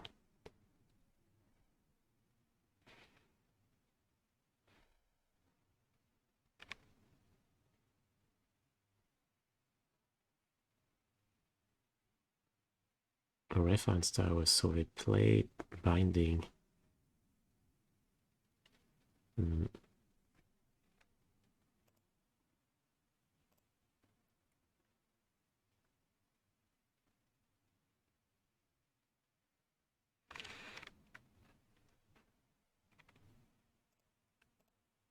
think I still like saying no.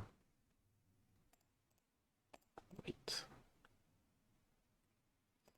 Suppose we have Counterspell.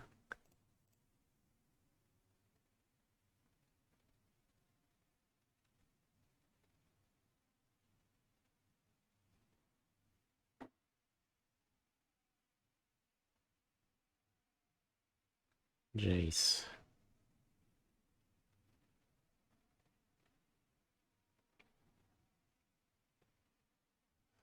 I think we say okay. Let's close, but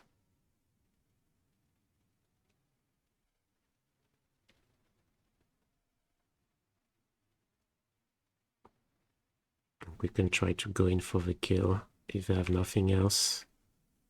Can make 2/2 Shark, attack for 9. If somehow we have to play Archmage's Charm, can just end the Jace for 4.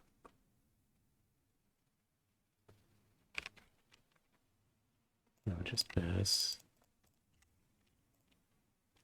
So we don't have Otawara up.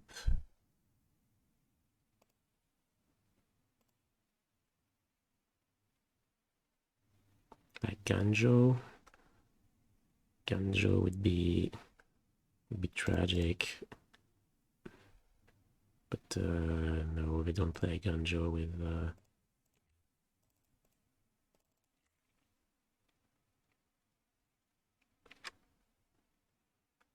Binding. Okay, so we take game 1. Mirror match, 1 Flame Blitz, Vetoes, Moonlight, maybe Dress Down, don't want Chalice, at most 1 Verdict, probably 0, couple endings.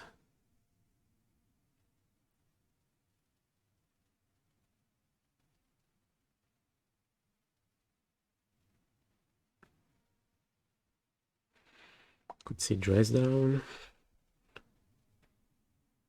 Yeah, Moonlight is for Shark Typhoon. Could see Dress Down. Question is, yeah, how many endings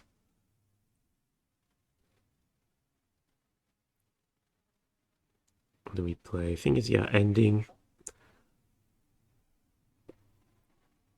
Can kill a shark at sorcery speed, but then it's only good at killing Time Raveler. The thing is, we have Flame Blitz now, which can help against Planeswalkers, so maybe we... I think I definitely want the first copy of Ending, but maybe the second is better as a Dress Down.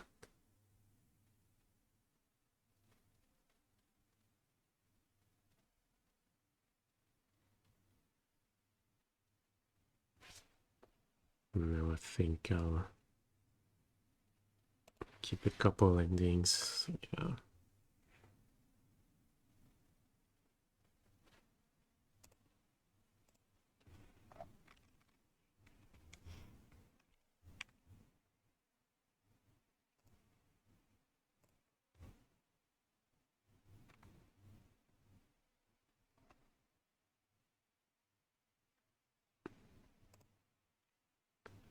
Okay, pretty good hand. Hoping they don't have ice into Time Raveler.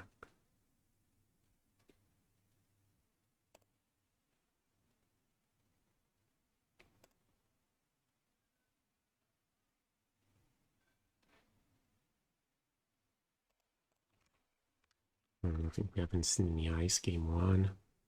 So we're playing Binding.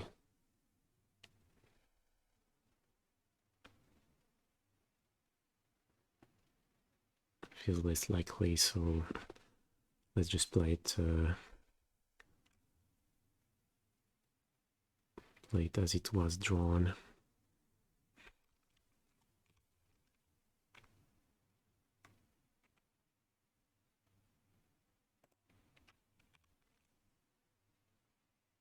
Oh, wait, there, I forgot the upkeep stop.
Mm.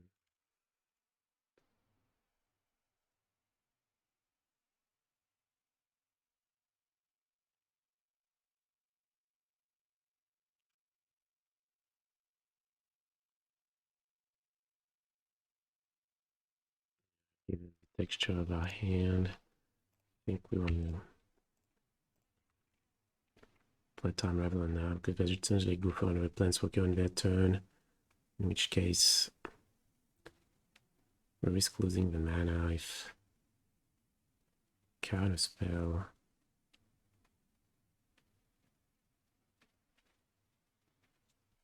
Do we want to counter back?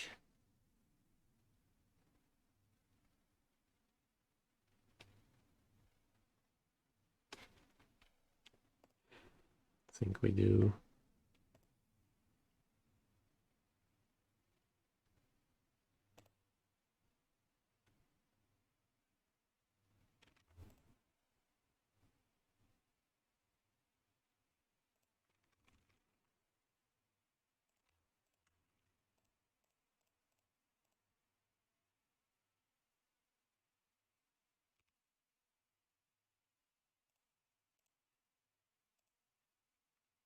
If we draw land number 7, if I go Planeswalker, we have a hole. That as well. So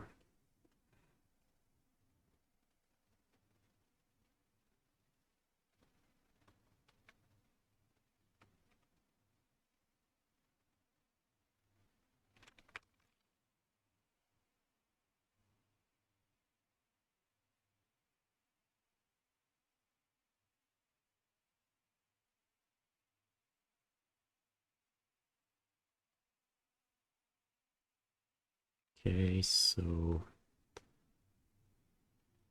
it's too good, right? Good time Raveler, draw again, and we fire hero, or we can just eat it with the hole.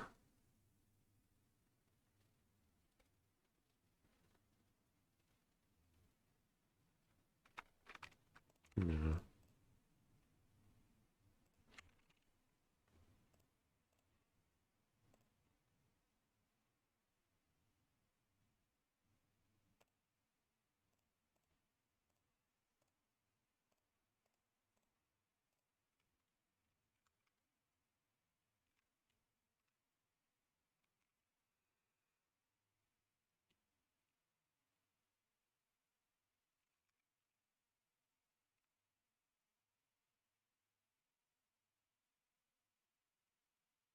Okay, so now it kind of gets complicated. What do we do?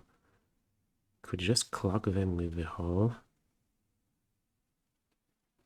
Oh, that's right. I forgot about Kaheera.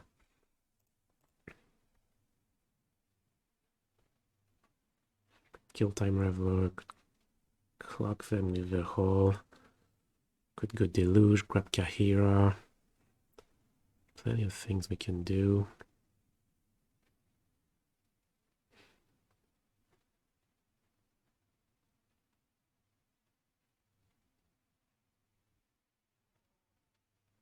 No, clocking them with a hole is bad. Even having Kaheera. What is it? They need a charm blocker every turn. I think I like Deluge better. But Deluge, final land, play another Deluge.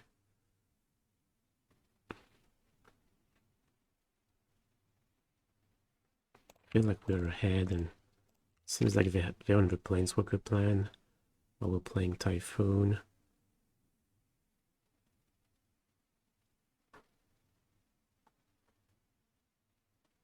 Okay, definitely fetch. Then what? Ice. No ending, maybe.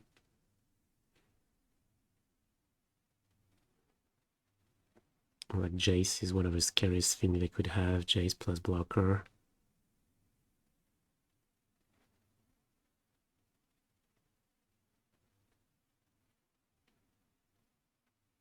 Well, next turn we should have 9 mana.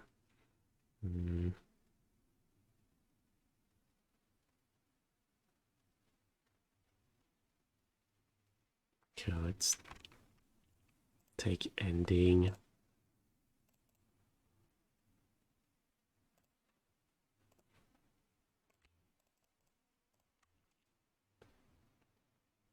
Here. This one's pretty bad. Suppose Counterspell. Another ending? Yeah. Pass.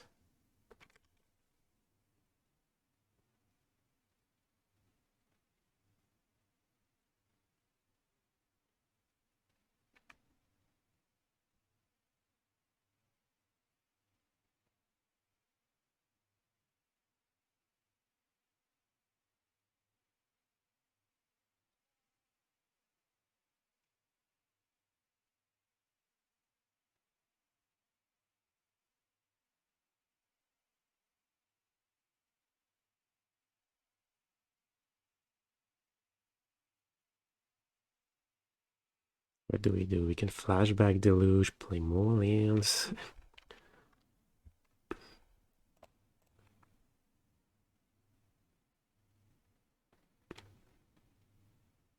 Is that any good? We'll just kill Time Raveler, but the thing is that I've probably took like 2 more threats, so if we kill Time Raveler, they go Time Raveler again plus Jace. It's just not very efficient. Oh no, wait, if we're killing Time Raveler, we may as well do it with the whole. Almost missed that. Okay. Yeah, that looks good. Kill Time Raveler, pass with Counterspell.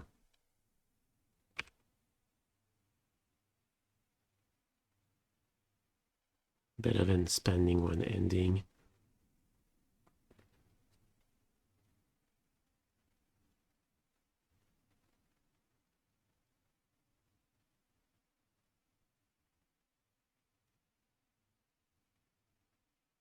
Time Raveler.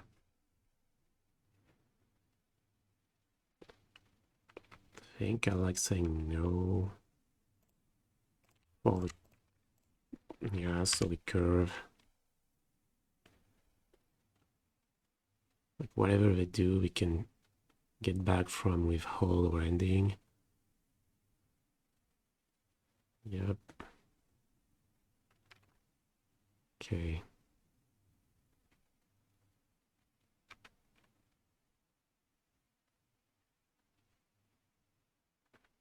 Well, now I think we pass.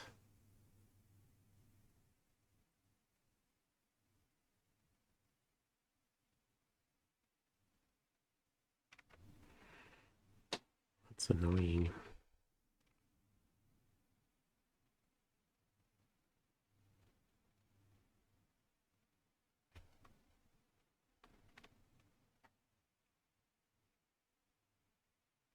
I think we'll let them have it and flash back our own Deluge.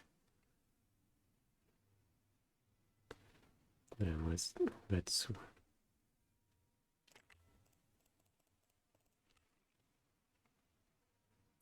okay, Veto. Another Typhoon. Yeah, probably.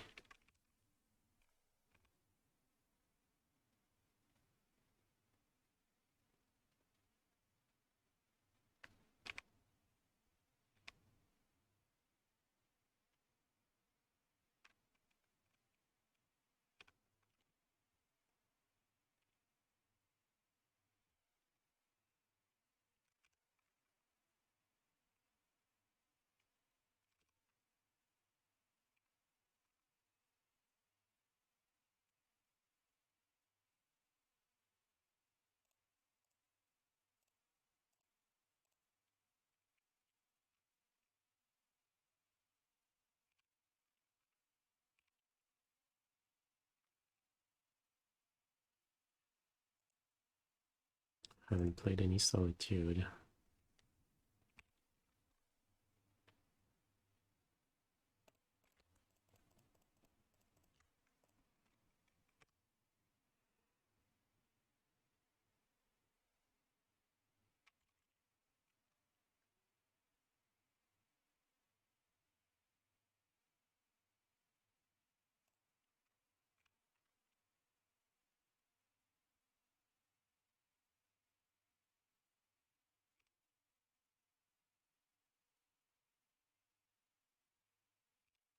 Okay, I think we're going, yeah, Deluge and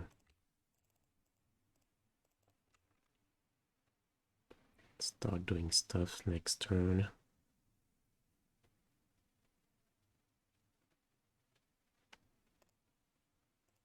Only played one piece of counter magic. Okay, home. Yeah, Flame Blitz, I suppose.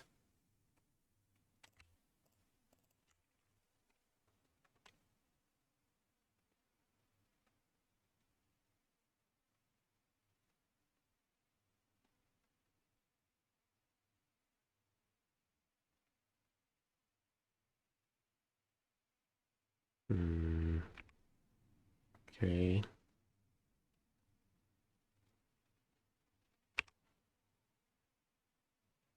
Yeah, I like keeping that on top.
Hey, Caesarath, thank you for the sub.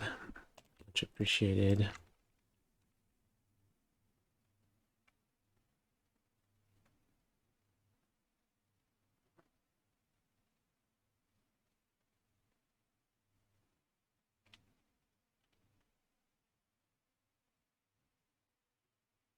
Okay, are we fighting?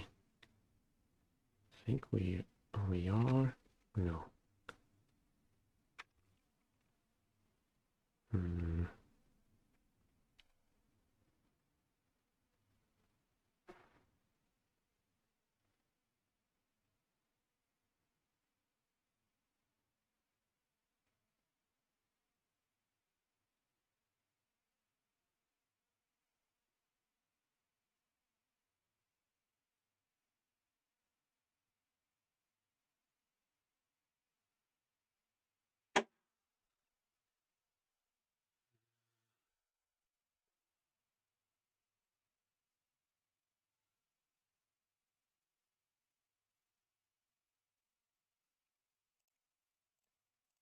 Okay, now let's play Solitude here. See what they do.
Is that a time for Hardcast Typhoon?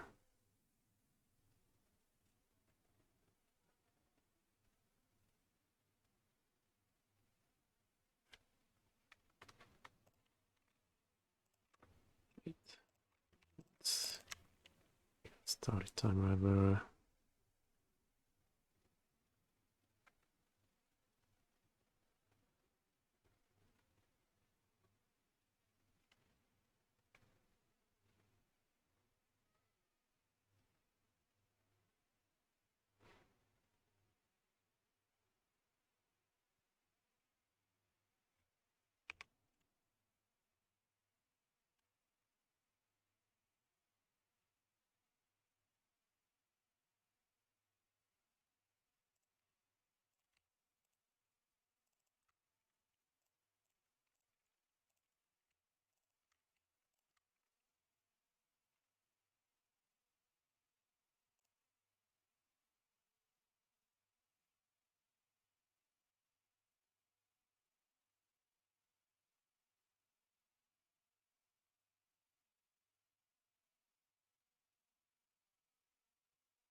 Beginning with the raw.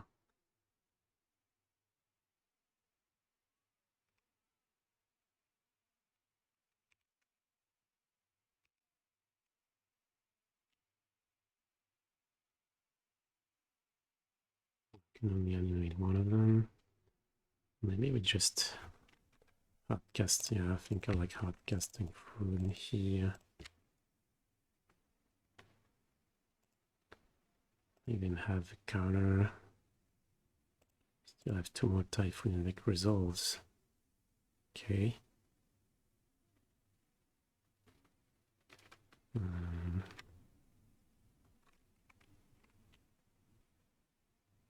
Yeah, I suppose then we want to play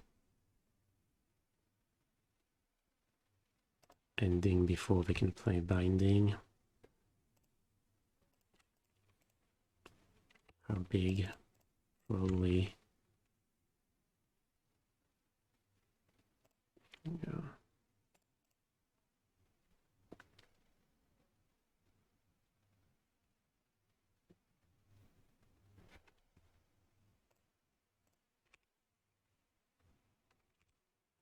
That's an Archmage charm in the deck. Okay, 3 of them.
Okay, so I think we're standing a hole. Hero.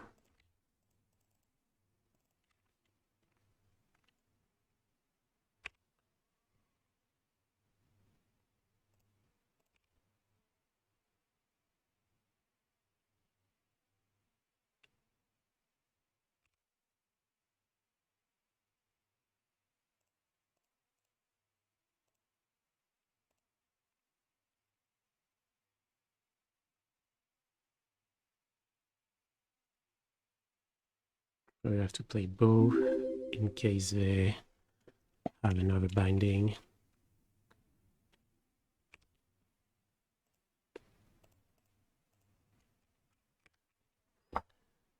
Hey, Pied Piper. Thank you for the sub.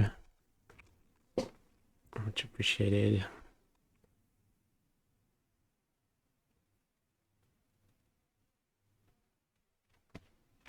Okay, so what now?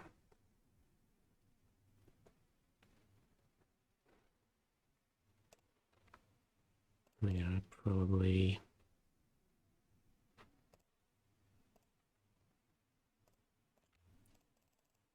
try going in with 2 holes.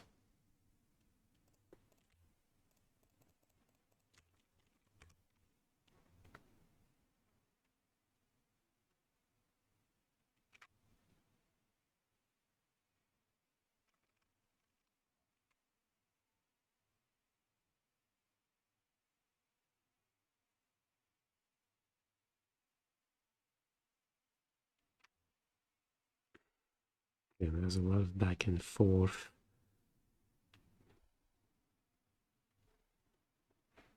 Yep, red clock.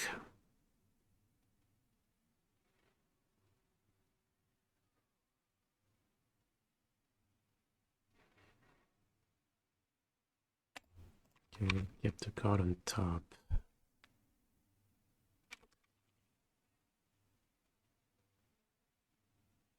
So at Solitude can kill 1 hole, and well, I kept Archmage Charm.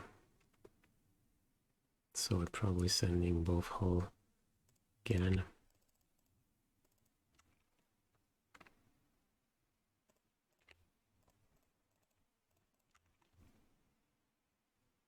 Okay, I mean, the holes definitely made a difference, and yeah, maybe it's the mana base with binding. Yeah, that's one thing I didn't like. I don't know, maybe it's still good to play 1 or 2. Hey, the pig's been flooped. But thank you for the continued support.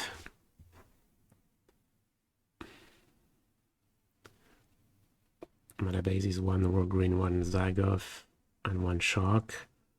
Not as bad as people make it out to be. Well, if you don't make your mana base better for playing the card, then the card is not as good. That's what people are pointing out.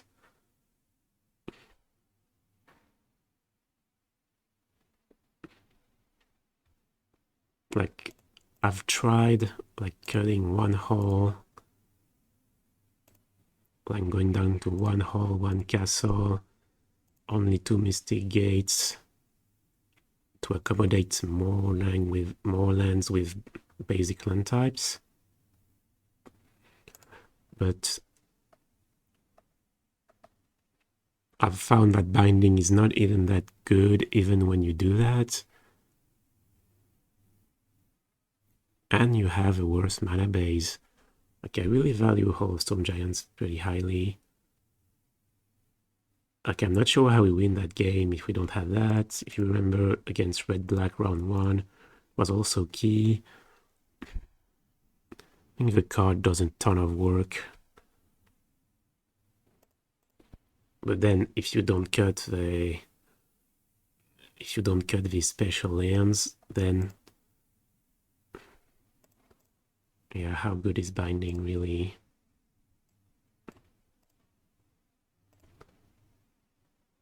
Okay, playing first. Don't know against what, but pretty nice hand for going first. Yeah, I think we discussed the turn 2 Leyline Binding, and if you play, yeah, the thing is, in order to play turn 2, you need to draw either 2 fetch lands or 1 fetch land and a Triome, or basically 2 out of 14 specific lands that you have, and that puts you only at like 60% of playing it on turn 2, which means the 40% left, sometimes it costs 3. At 3 mana, it's not very good. Like, it's okay. Looks like we're in, yeah, rematch. That's why you said rematch, Mikey. Yeah, burn. Give them all to 5. And when we play, we have a really good hand.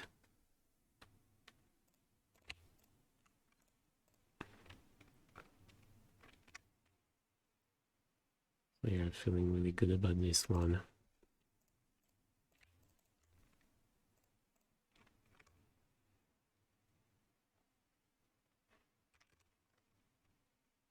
It's Coronate pretty much done, honestly. At first, I played one of each. Damn, double 1-drop. Imagine you have a drew 1 on turn 2 and 1 on turn 3.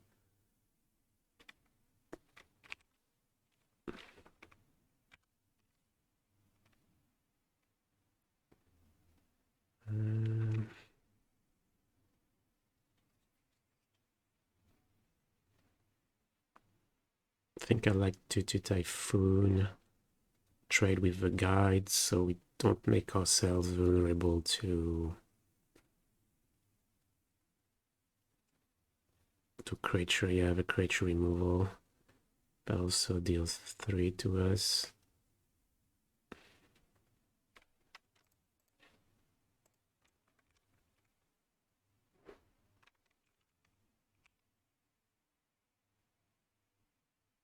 I suppose maybe we have to steal anyway. Okay. I guess we're stealing.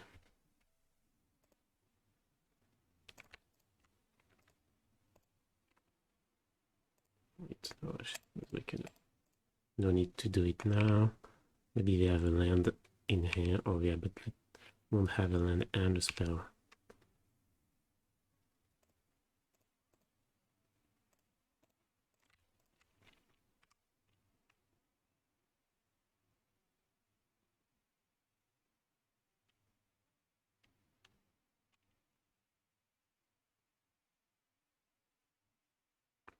Still attacking. Okay.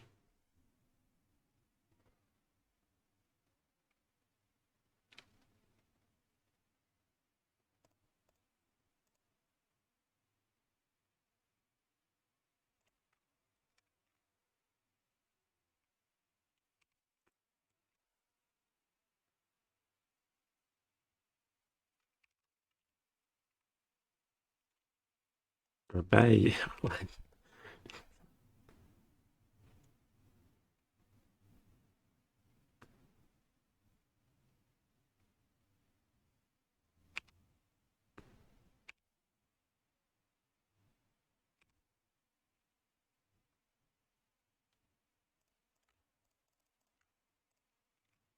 Is that wrong?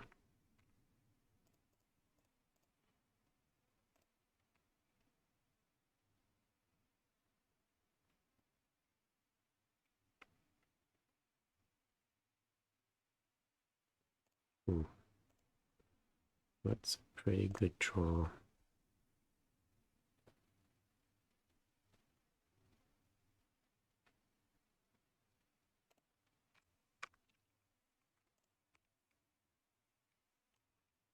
Where am I attacking?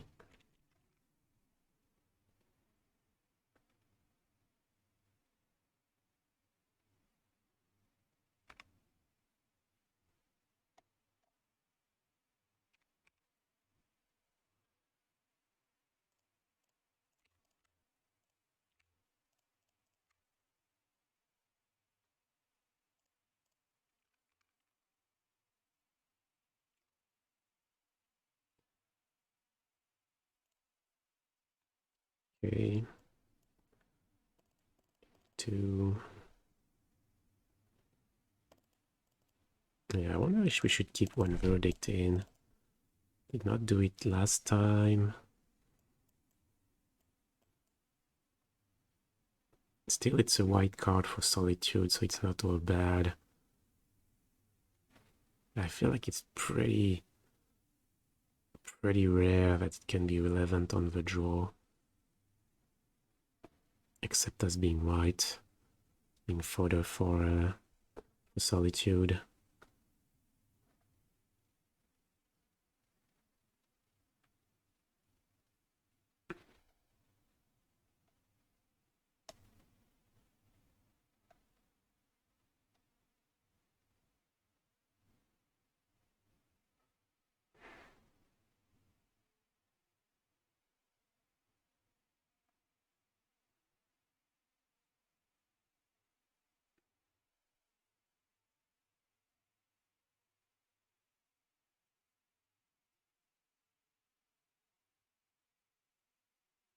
Is the list focused on not losing to 4 color? Not really, Gabriel. It's focused on being the best at beating the metagame. That's what I'm focusing on, and I feel that the more planeswalkers you play, Time Raveler being the exception, like the more Jace and Hero you play, the worse your Murktide matchup is. Like these cards are also not good against combo decks like Living End. So I've been happy with Shark Typhoon as my win con and Solitude. And like before Modern Horizons 2, I used to play 3 copies of Hero all the time, and then slowly I went down, like only 2 when Solitude got spoiled, and like we got Prismatic Ending, Ragavan entered the format, and then finally 1. I think I could see 1, but 2, I suppose it depends on the field you're expecting, but no, Hero would be actually, Hero is really good against 4 color, so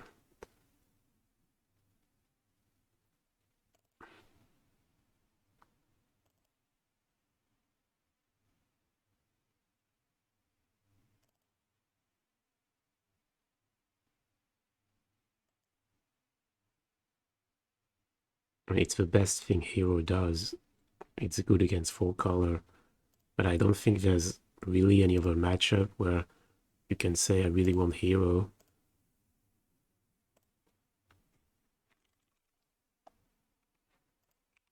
Like I don't think it's very good against Creativity either. They play plenty of Spell Pierce main deck, and even if they don't have it, like the risk of them punishing you by going Creativity with Counterspell backup because you tapped mana on your turn to try for Hero.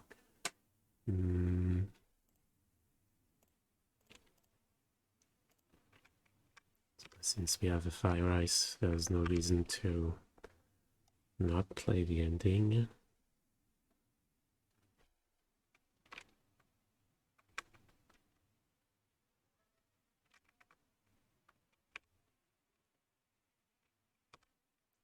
Solitude on top.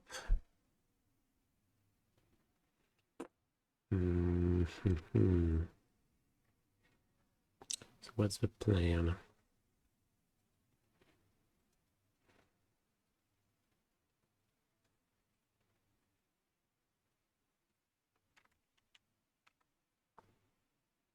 Yeah, fire someone. Then grab Kaheera, pitch Solitude, keep a Blossoming Calm. Maybe if they go for something sorcery speed, we play Blossoming Calm now, we'll see.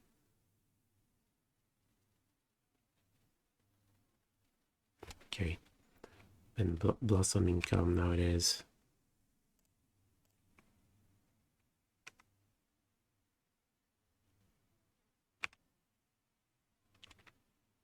So we can fetch our red without shocking.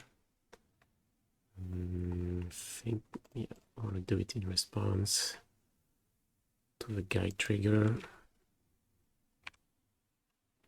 Drawing Prismatic Ending, wow, that's good. That's perfect, actually. I'll get 2 more.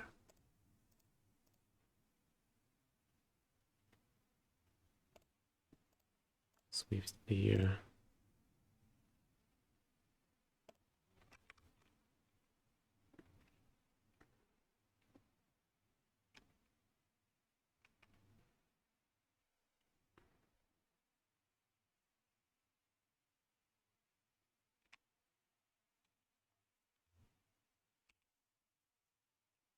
Trying dress down.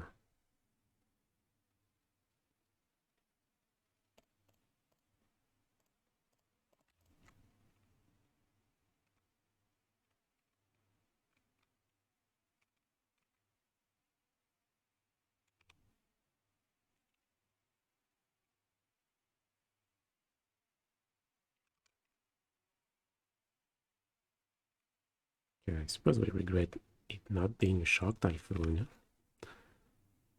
Yeah, I put 1 dress down instead of the 4 shark.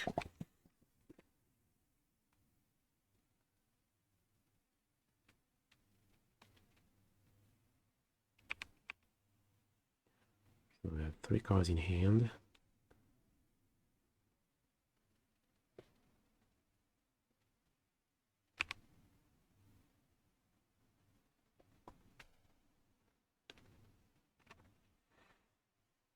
No, we're not playing Solitude for free, right?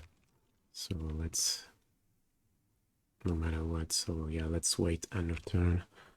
So we have perfect information when we play the Deluge.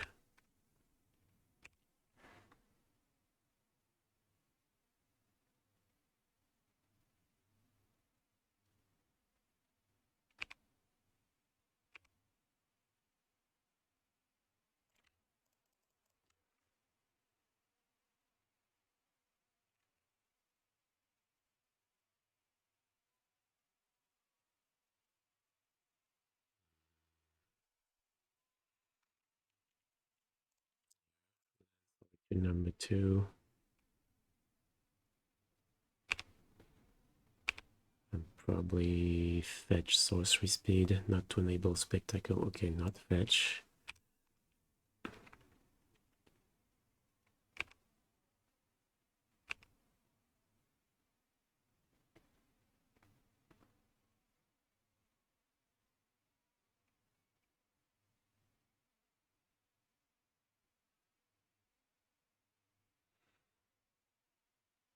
I just noticed zero spreading seas. Yeah. Guide. Sure.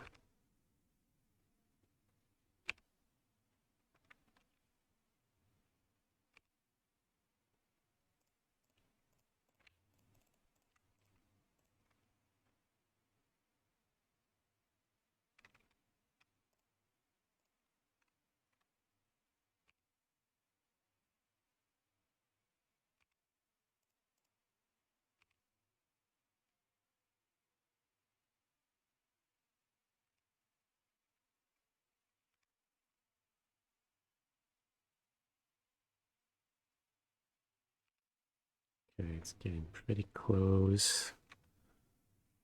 7. Next turn 6.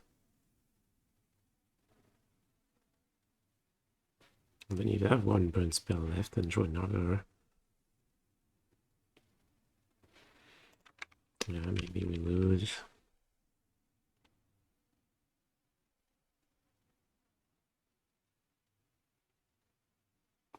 I don't really see another plan then.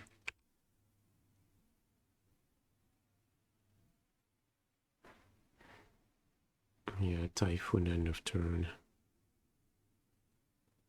To attack with the hull.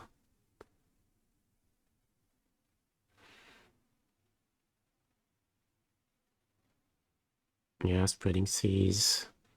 I don't know, against Hammer, I would say it's not that good.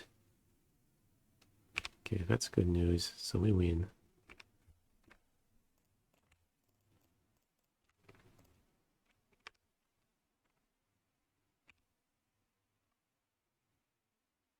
We have an island left, right? Yeah.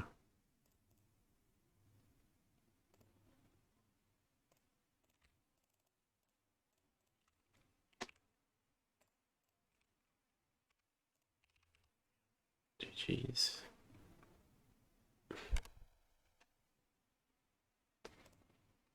Okay, 4-2. 4-2, one match left. Let's go. Unfortunately, I think our tiebreaker is just not gonna be good enough. We lost too early. And yeah, people we faced are nowhere near the top.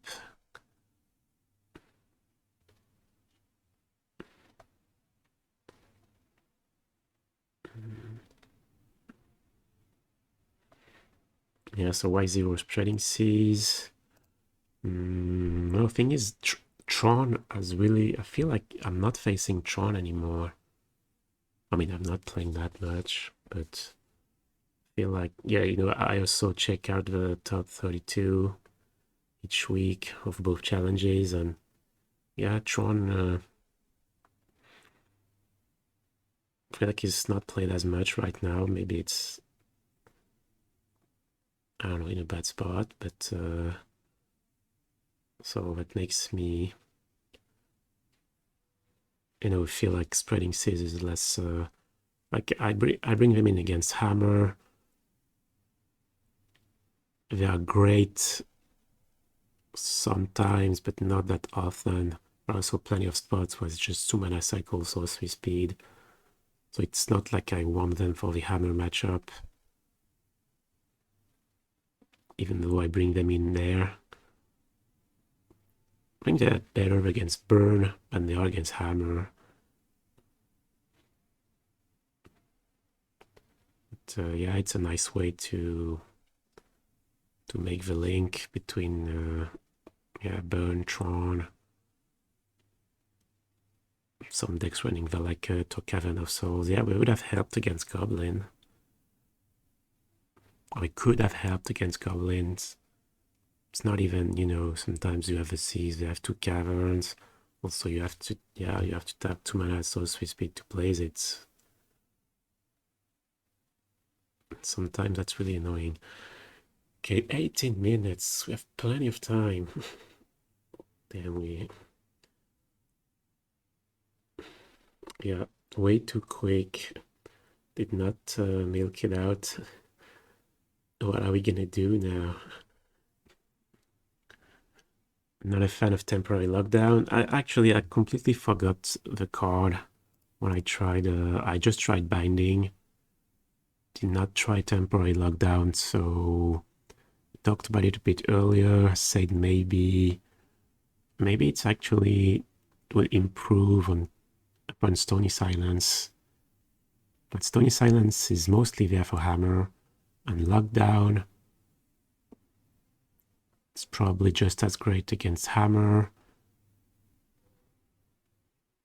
but is also something that you can bring in against Burn. Yogg maybe. Not clear, but also I'm a little bit scared of the fact that, you know, there's a drawback, like against Hammer. If you take a lot of their stuff, opens up lines for them, like to go end of your turn, march for lockdown, get my stuff back, kill you.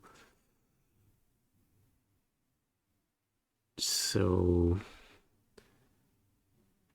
I don't know, I'll have to try it. Thoughts on binding? Yeah, so many people asked the question. We have a comment for that. Haven't played it a ton, just made a league with it. I tried, basically I tried play 4 copies, see if it can replace Prismatic Ending, or I think I cut, 1 Solitude, 3 Ending for 4 bindings, rework the mana base to make the card, to support the card, and I was disappointed. Basically, even with making efforts to play it, meaning making your mana base worse, cutting 2nd castle, 2nd hold, 3rd mystic gate,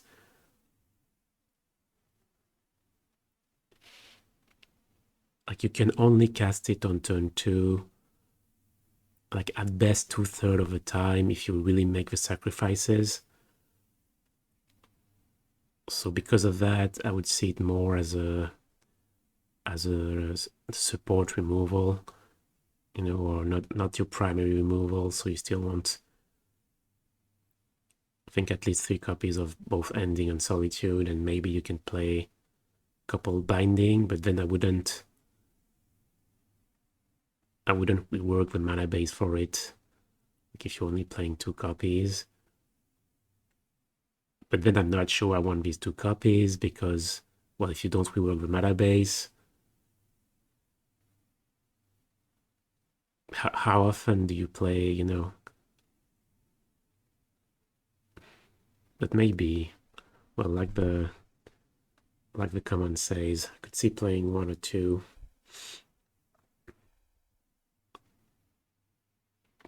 I definitely like the idea of, yeah, in the mid game, it is better than Ending, but don't forget you're the most vulnerable in the early game. So adding Binding instead, I mean, then if you play it on top of Ending and Solitude, then it means you're cutting something else, probably Fire Ice.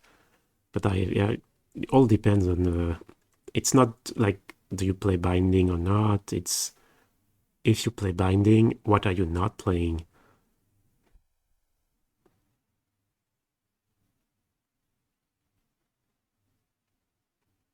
I mean, yeah, I would say it can definitely have a role amongst Ending and Solitude. But given how unreliable it can be in the early game for blue-white, you can't have it replace either. So that would have to be on top of that, kind of a sort of a role that Fire Ice is playing. But I love Fire Ice so much with versatility. But I'm not sure I want to trim that for Binding.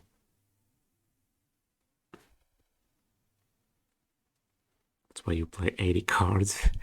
You can just have it all.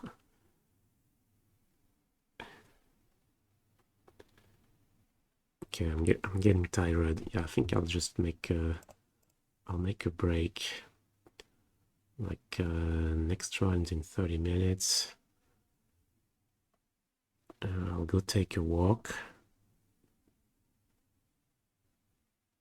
Good against creativity. Oh, you're right. Yeah, lockdown against creativity. Oh, how good is it? Is it better than Verdict? Can take out Venom 6, but Verdict is uncounterable, which is relevant because they play Spur Pierce. Also, Verdict gets rid of Flipped Fable. It can kill Archon because there are some games where they resolve the creativity for 1, but you still win, and the fact that Verdict can answer Archon, so not sure I would really want lockdown against. Maybe if I had one, yeah, it can be good.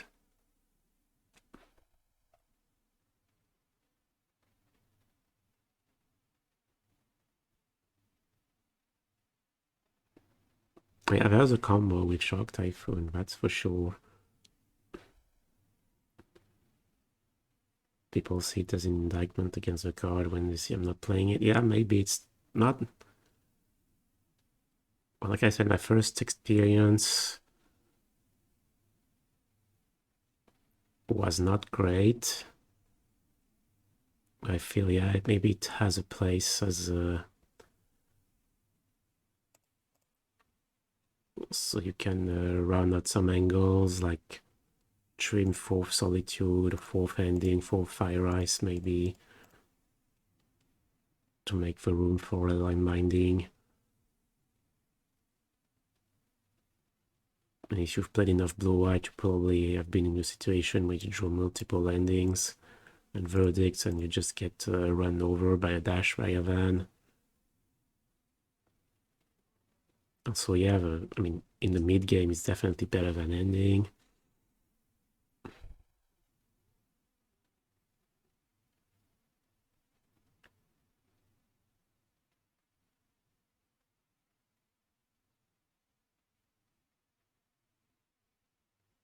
Should Blitz be coming in against Yogg? Oh yeah, definitely. Yeah, the card is there for Venom 6 and Grist. I think I haven't played against Yogg since I've put the Blitz in the sideboard. But I believe it is good there. I feel like the way you lose games is usually, yeah, Grist is usually the problematic card. Like either they go first, they go Grist turn 2, and you already you have your back against the wall. And yeah, they play multiples over the course of the game. And as it turns out, yeah, I tend to board a time Raveler against Yogg anyway. So no, I really like Blitz against Yogg. I mean, you can even cycle it if it turns out you're in a situation where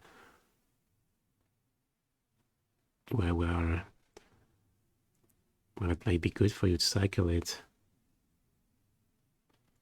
And I wouldn't say that's so narrow because Yogg is built around 2 cards, like the Doctor and Grist. So the fact that Flame Blitz is gonna answer all their copies of Grist, and for 1 mana only, unlike Prismatic Ending, like plenty of time you have a spot like they play Grist, you tap 3 mana to play Ending Sorcery Speed, and then they play Yogg, and and if you want to wait to have Counter Magic up for when you play your Ending, then they have time to activate Grist so many times that it's not right. So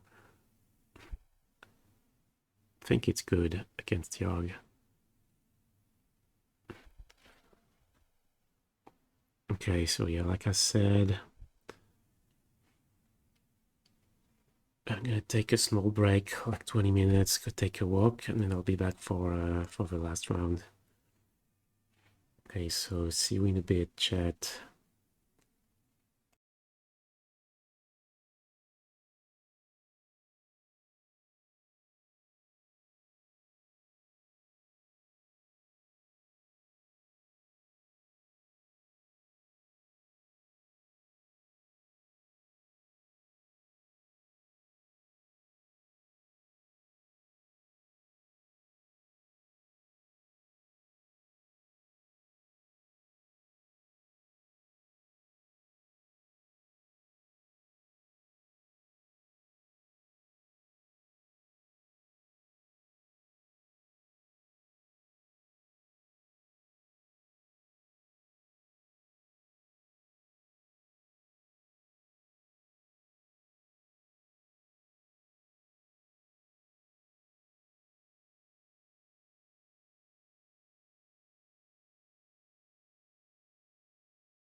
And we're back.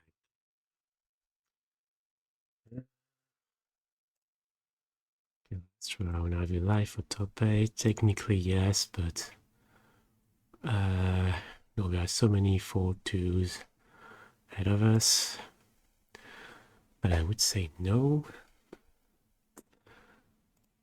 So Yorion for the last match.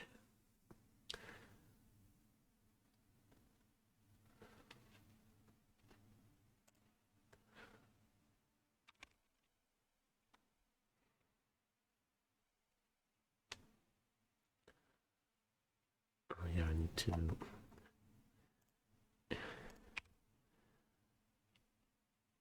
remove that message.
We have to go. Well,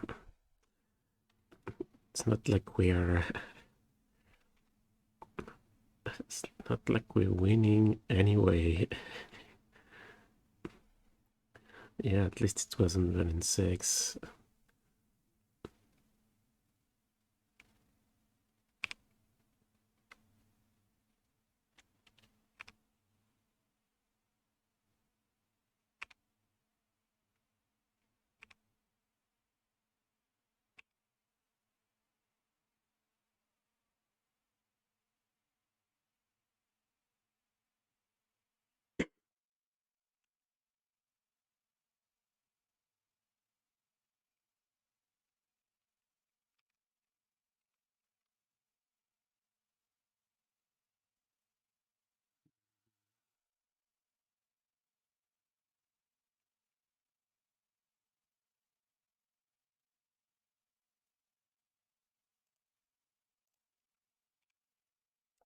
Shark, so we can play ending for 4 next turn if need be.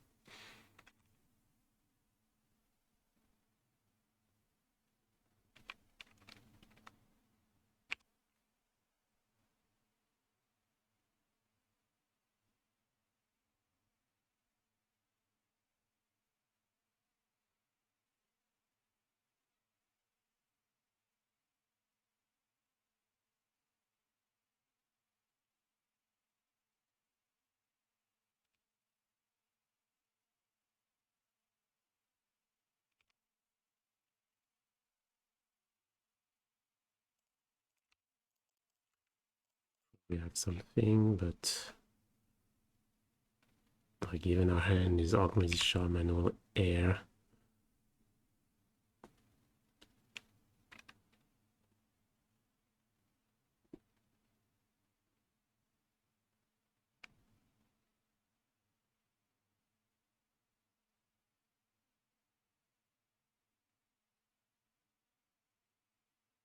Okay, looks like Leyline Binding. Yeah, at least today. Sack the treasure.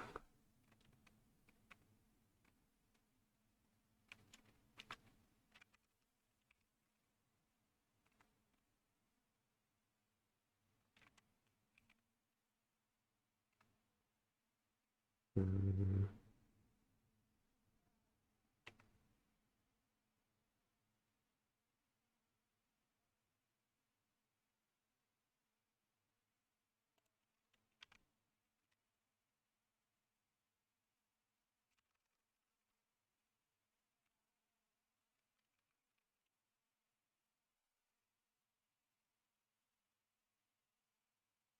Oh, I guess I could have gone.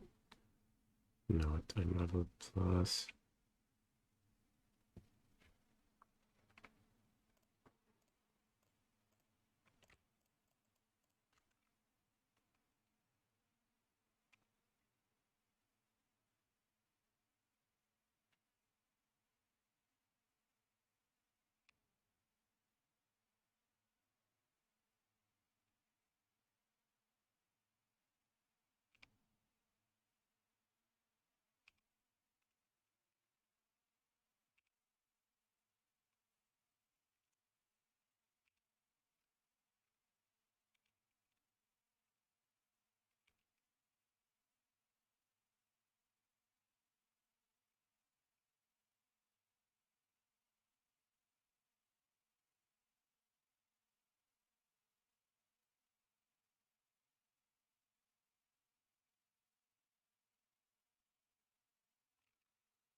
Not looking good.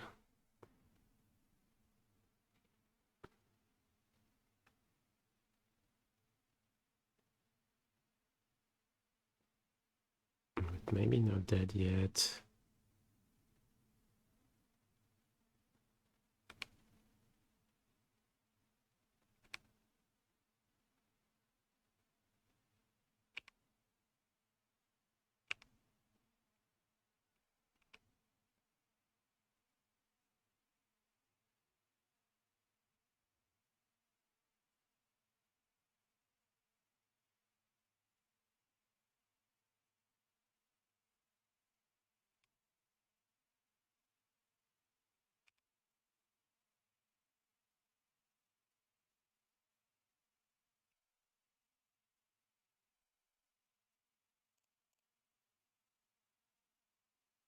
Oh yeah, that's true. At least we're doing good on time.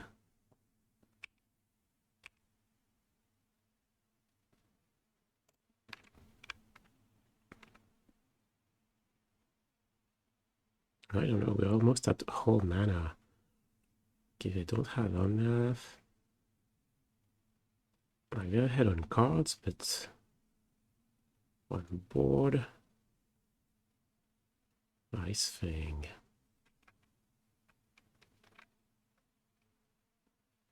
Yeah, sure.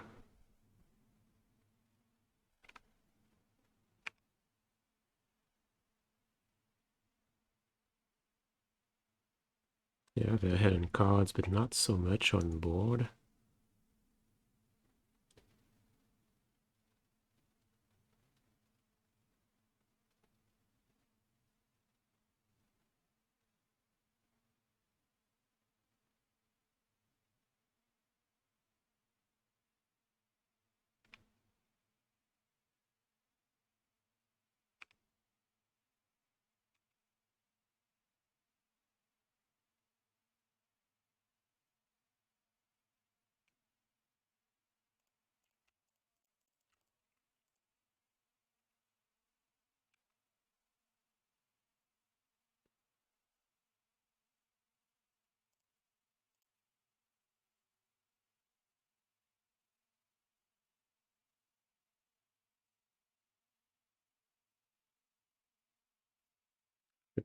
Time Raveler would be pretty annoying, but I feel like there's not much we can do. And giving them the extra treasure is so bad. Plus we can die to bolt. If you have it.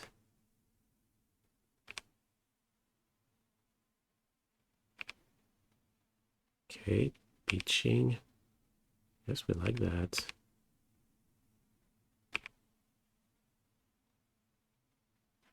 Pitching what? Pitching Prismatic Ending. Traverse. Traverse for what?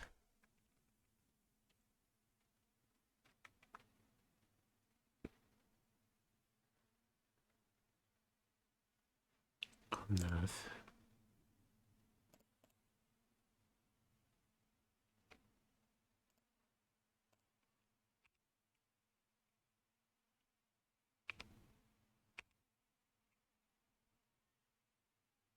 Okay, so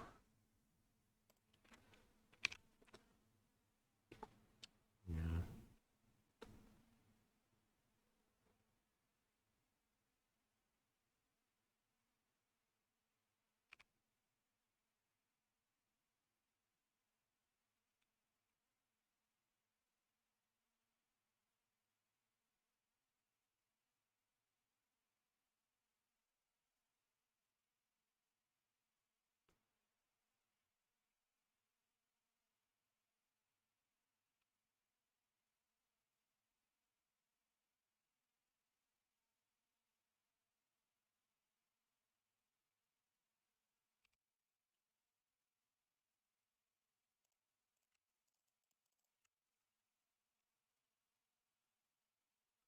Hopefully there's no ephemerate, but previous turn the way they played a Solitude.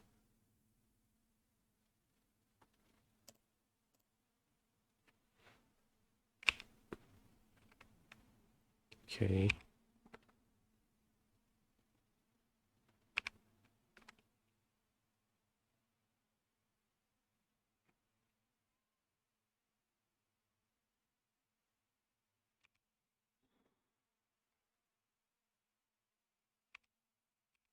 Attacking, so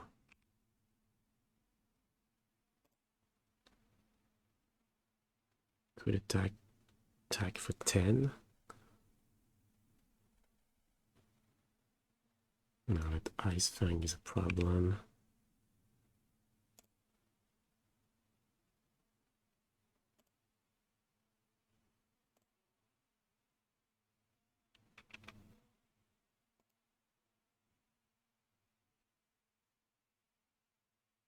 Mm-hmm.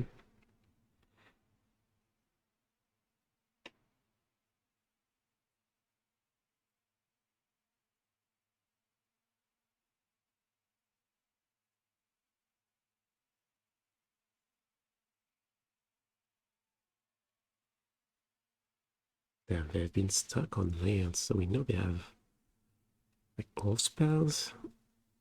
What do they have?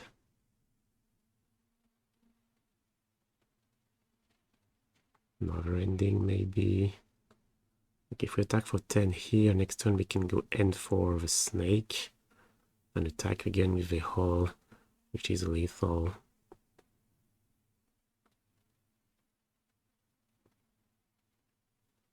It's possible they have heat or bolt. Yeah, heat possibly. Should defeat the purpose of attacking with the hull. We can also just go grab. Oh yeah, almost forgot about Kaheera. Grab Kaheera, play it, attack for 4. It's not bad.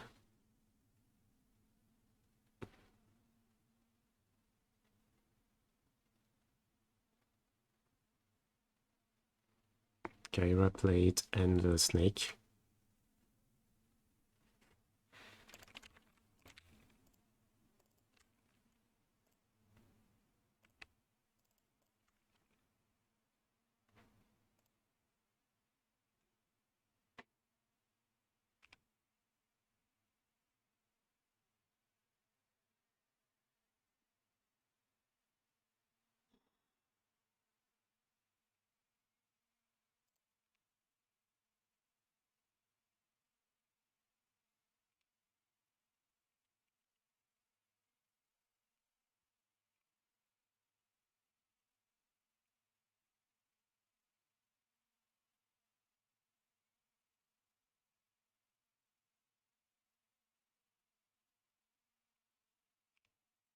Okay.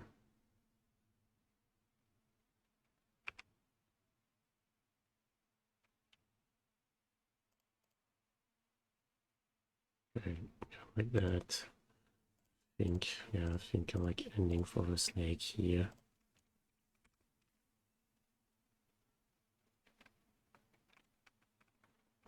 Not sure if what's the value of really bluffing anything. Thing is, yeah, we could draw into something and not have mana anymore. But now we have time to bounce the bindings, so we can have access to Solitude again. Okay, are they gonna draw land?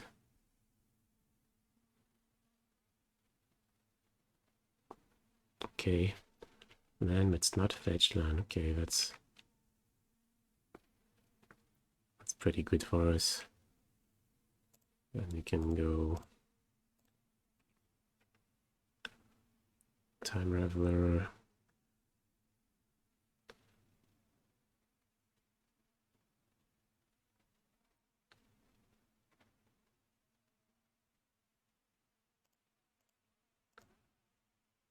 Bounce the bounding, kill Omnath. Okay, I suppose Castle Vantress is not a bad draw. Are we ahead in this game? Starting to feel like we are.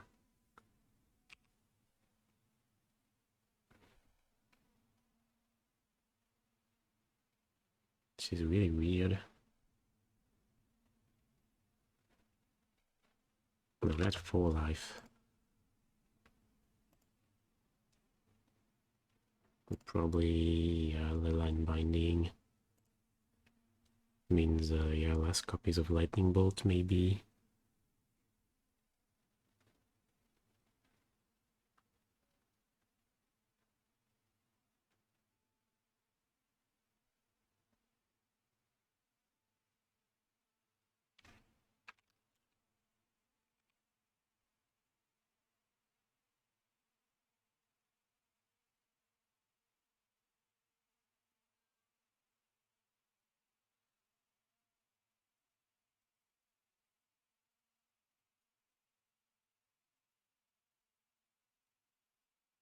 Yeah, and plus they're so, yeah, they're starting to get, they're playing so slow. Like I'm not playing fast and I am 4 minutes ahead.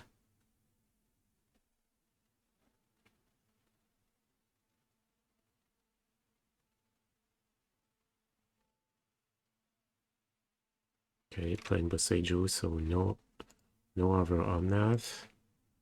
So they have 5 mana. So they have a binding in hand. Can play it for 1.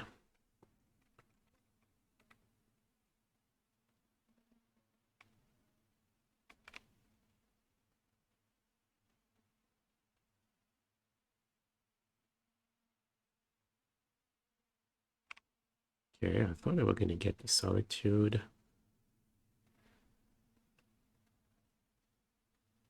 No, Time Raveler, does this mean what? They have another Counterspell in hand? Oh, but we cannot afford to play reactive here, they have to do something about at least the Solitude. No, ending for Kaheera.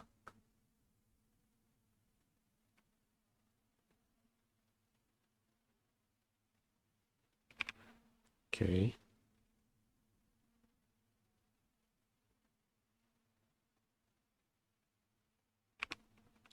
Okay.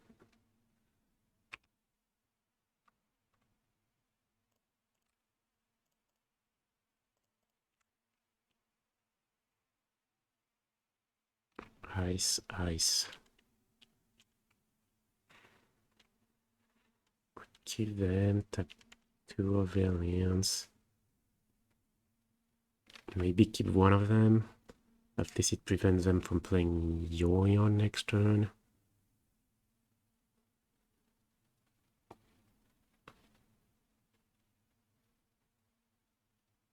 Could start clocking with the hull. but that doesn't look good. No, I think we want to activate Castle again, so yeah, let's go one bottom, one top, and pass.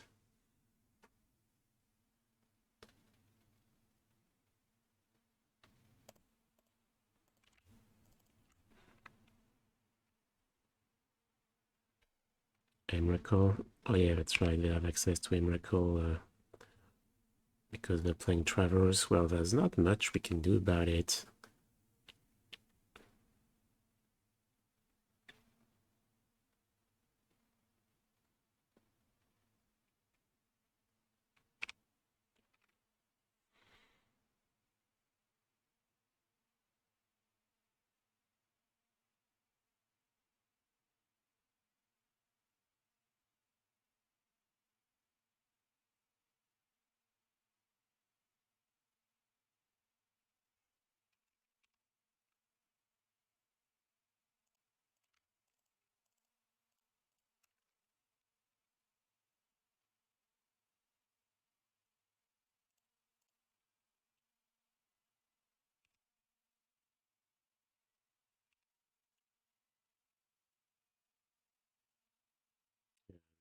And we can go grab your yarn.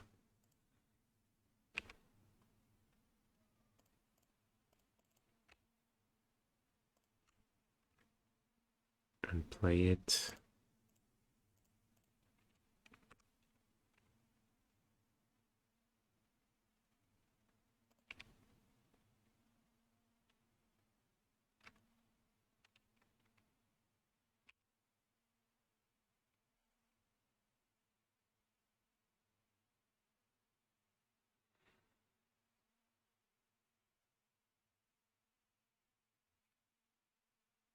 Yeah, Miracle doesn't do all that much, I agree, with the hand we have.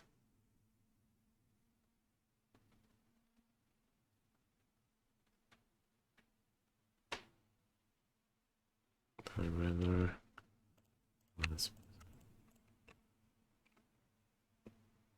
Yeah, I was saying no.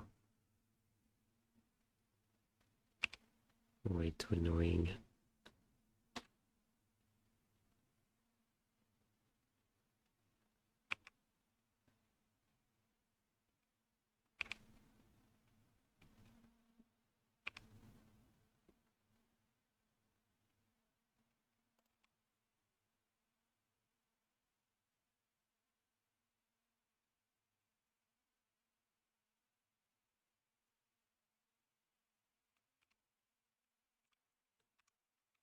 Okay, it's fine.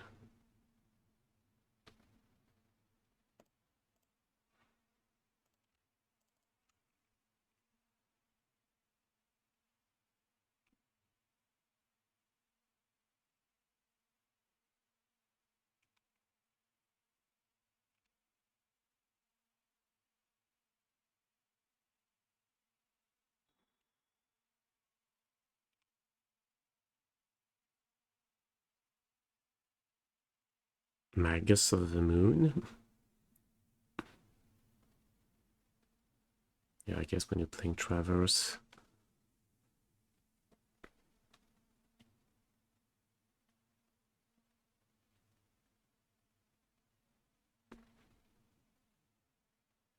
We're in a good spot. Second Traverse. Okay.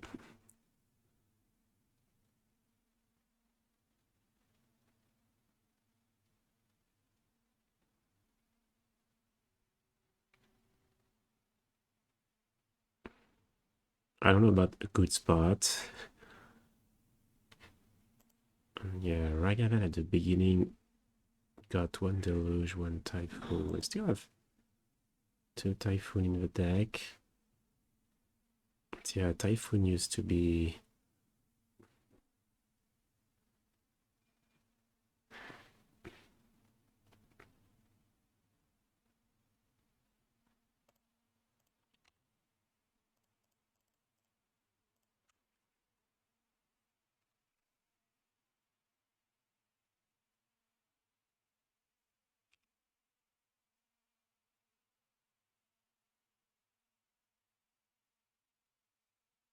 Yeah, I used to be the no answer for Typhoon. It's a Seiju.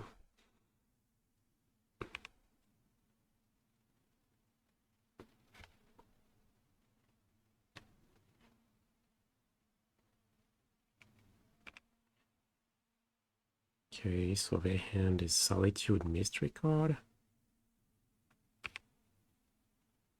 Bringing back Scalding Tarn.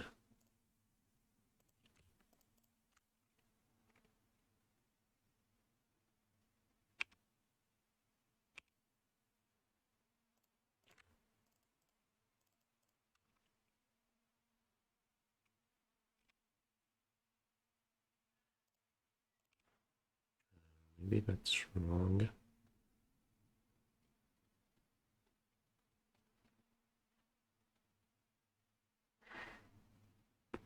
Even 6 is not that threatening, but still.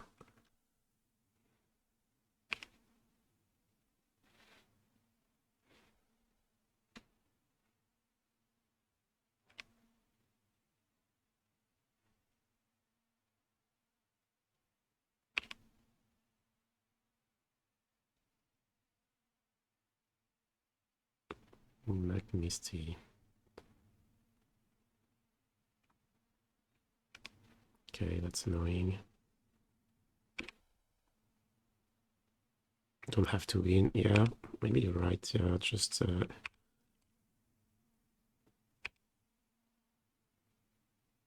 they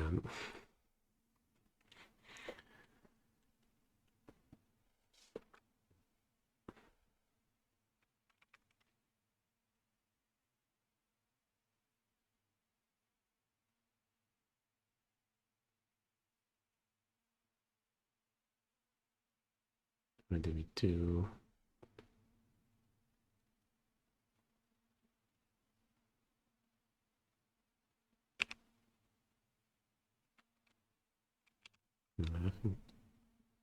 Let's just pass.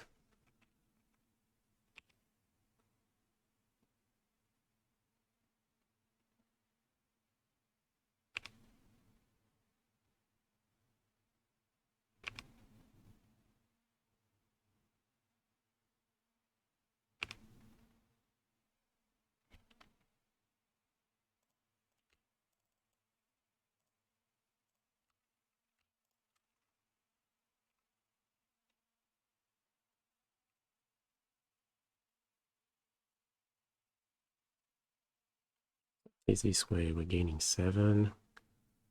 Question is Castle or Shark Typhoon. I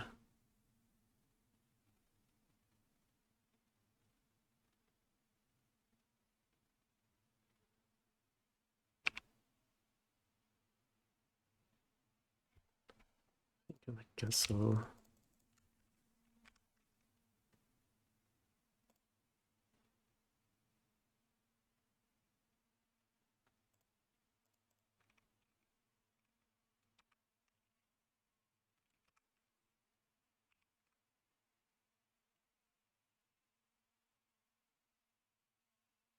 Actually, maybe I should have kept Counterspell on top because of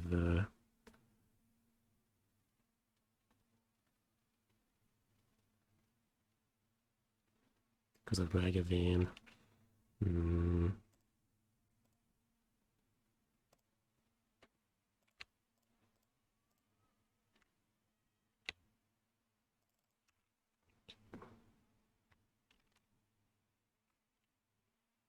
Maybe that's greedy.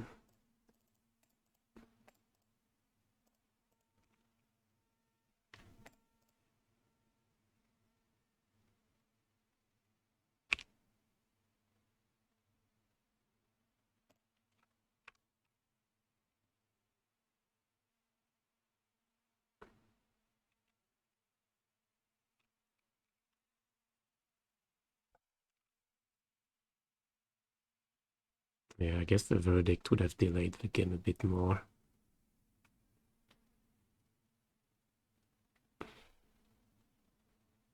Yeah, not playing verdict was better. And again, not playing verdict was bad.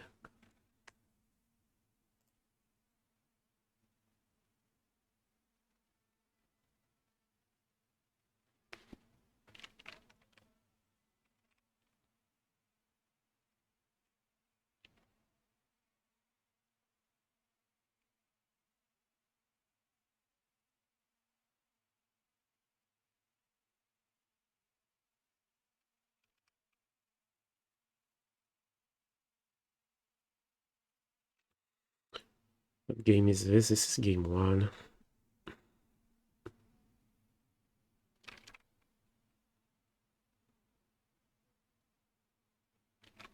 I didn't play particularly fast, but maybe they have a bad connection. We're playing Binding? No, we're not.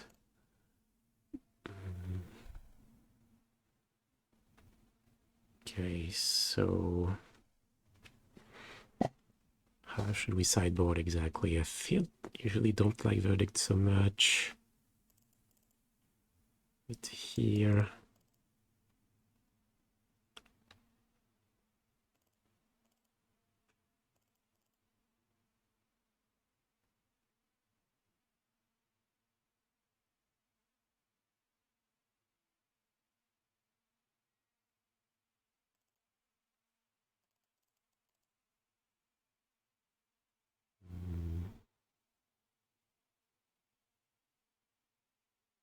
yeah, given their pace of play,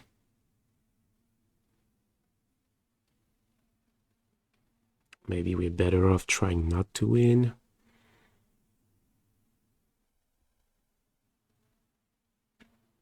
We're just delaying the game. I think for that reason, I think I like, yeah, a couple Verdict.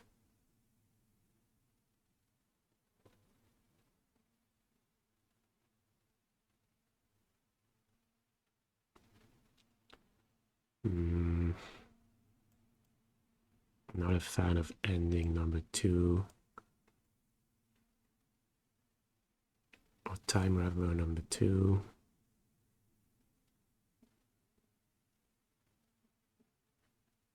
Yeah, they're playing Traverse. So, do we want to rest in peace?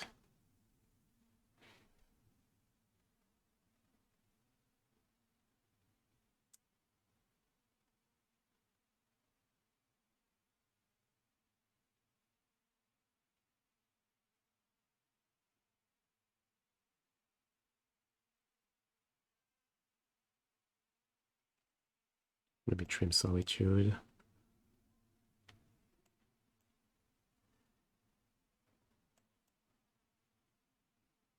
Okay, I think I'm gonna keep the Time Raveler.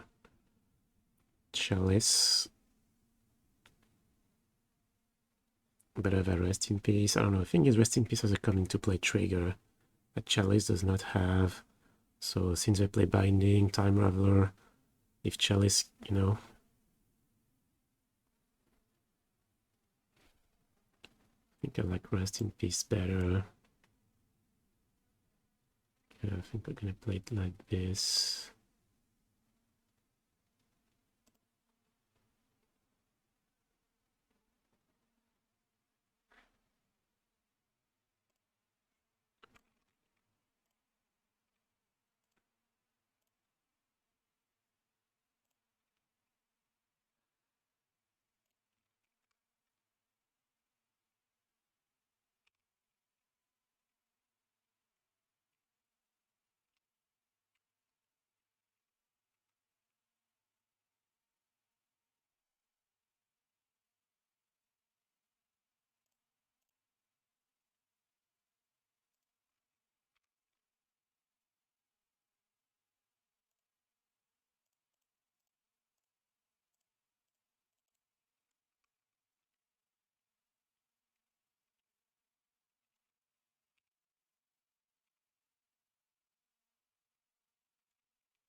Or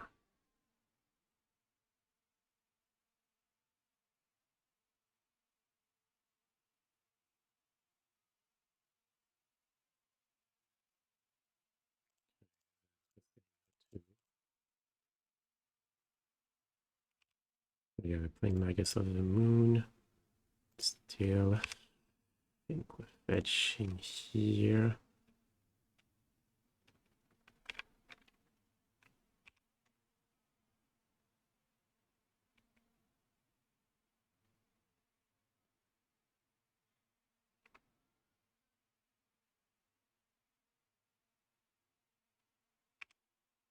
Okay, everything going on.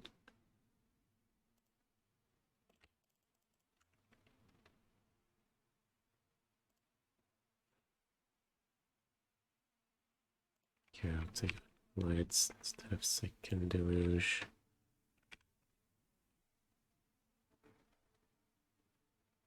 We already have a Shark Typhoon to cycle.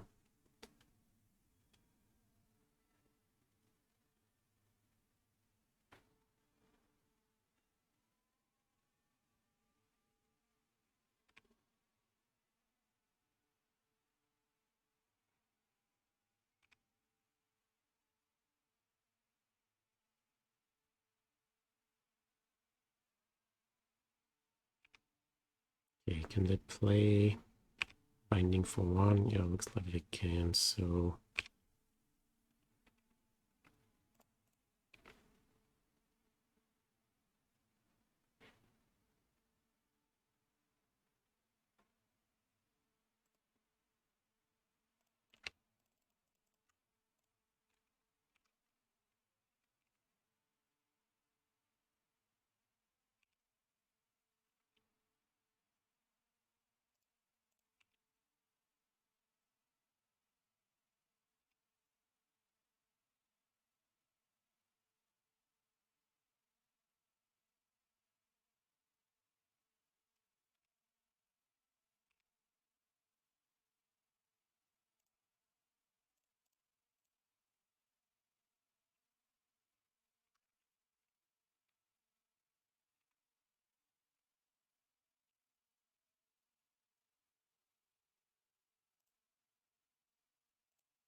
because that's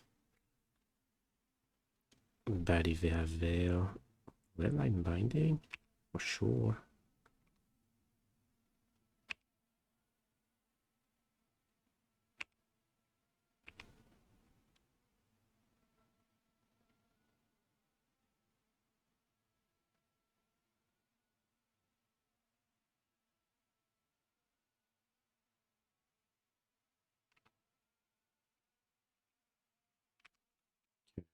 Say yes. Of our own time, Raveler.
Say yes.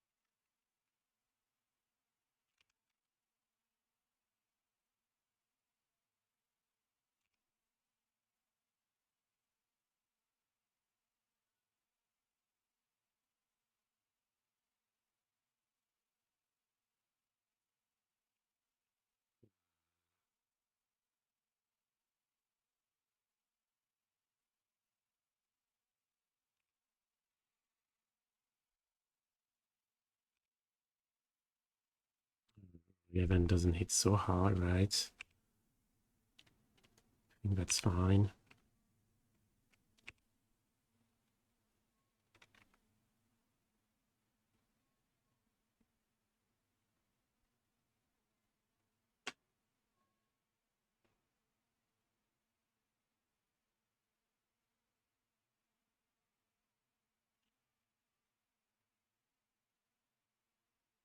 Okay, we've played a land already, so...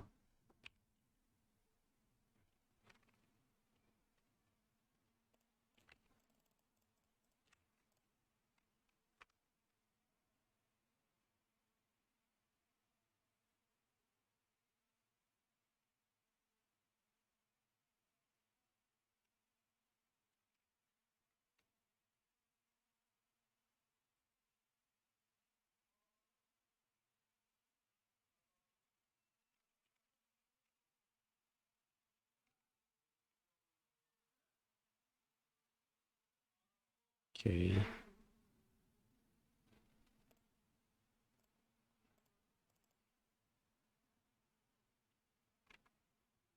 They're never finishing that game, right?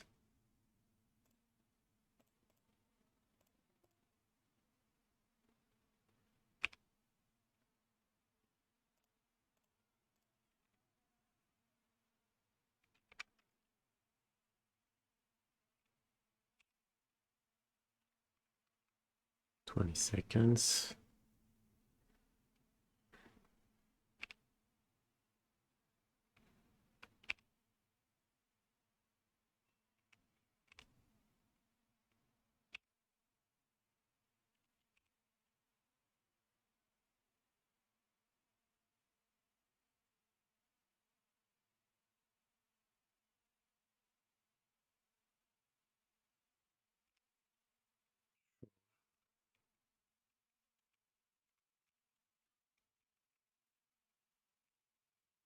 Okay, weird match.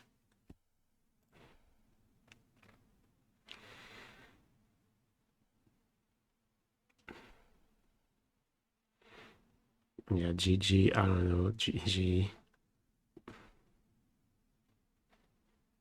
Game 1 would have taken 50 minutes in paper. Yeah, I guess. I don't know if the connection was bad or if it's just not used to Magic Online or if it's just really slow. But clearly they're not playing fast enough to play full color.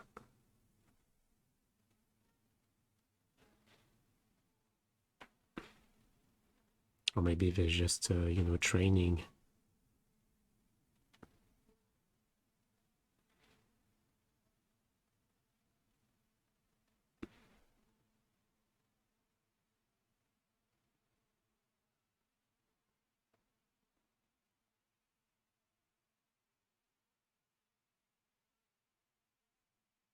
But I agree that I've only played against full color once in paper, and we were both playing pretty fast, and still did not have enough time to finish game 3. Yeah, you have to be in a mindset of you have to play fast from the start.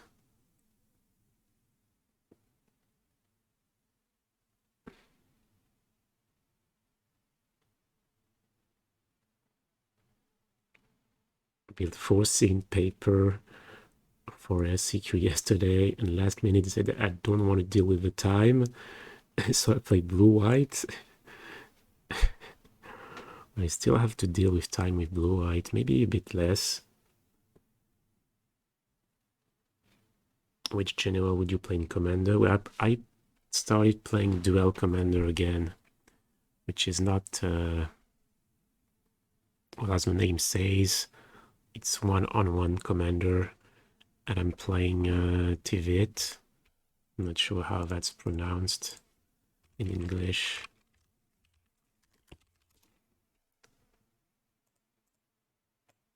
Yeah, that ugly Sphinx. Ugly, but the best commander there is for playing blue-white control.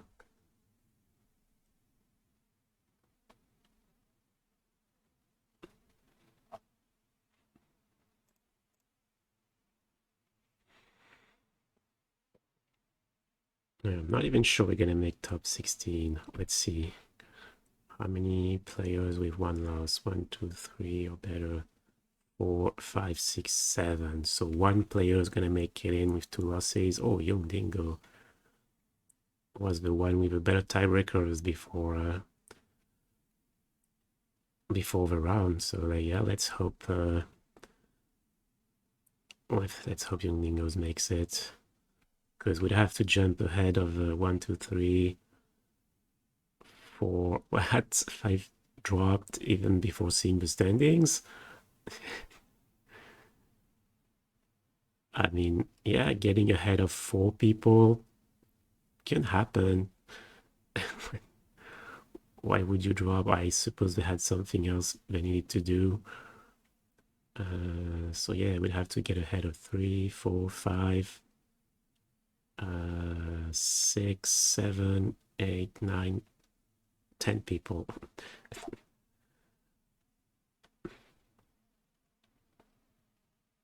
Yeah, looks like we're gonna finish yeah, getting ahead of 1, 2, 3, 4, yeah, 18th. So maybe not even top 16.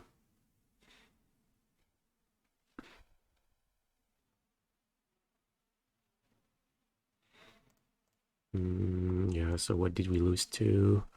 We lost to Burn. Kind of feels like magic. And we lost to... What was our second loss? Our first loss.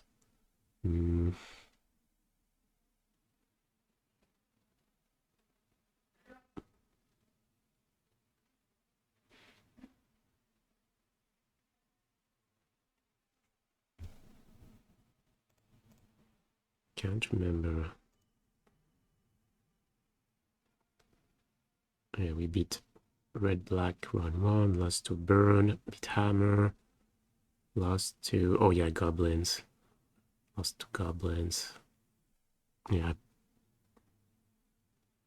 It felt like Goblin was a good matchup before, I would say, but maybe the new Lord...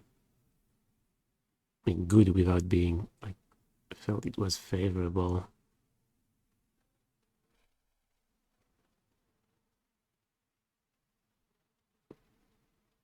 Yikes, 17th. And yeah, Young Dingo makes it.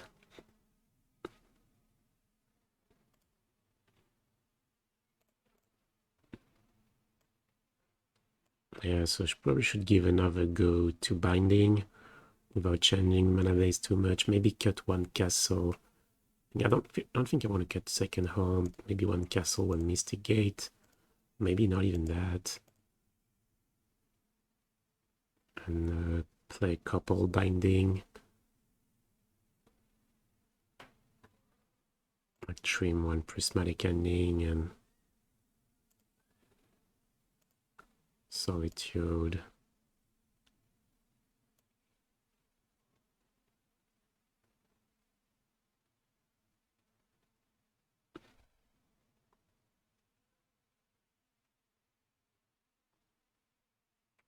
Yeah, Goblins can grind really well.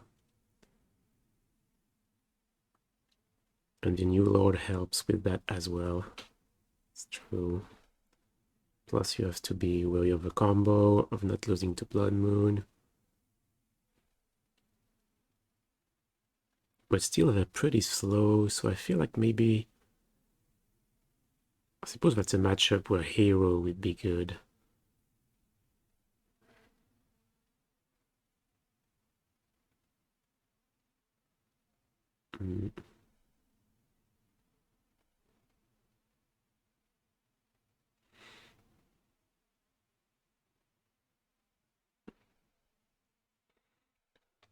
I don't know, I think I'll think about it some more. Well, I hope you enjoyed the stream. It's coming to an end.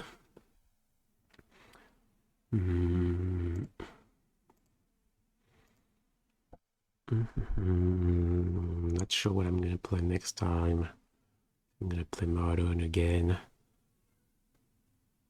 or some Pioneer. Well, we'll see. Well, I want to thank everyone who subbed. I'll put the video on YouTube tomorrow. And, well, we'll go see how Yungdingo's doing. And hope he takes it home.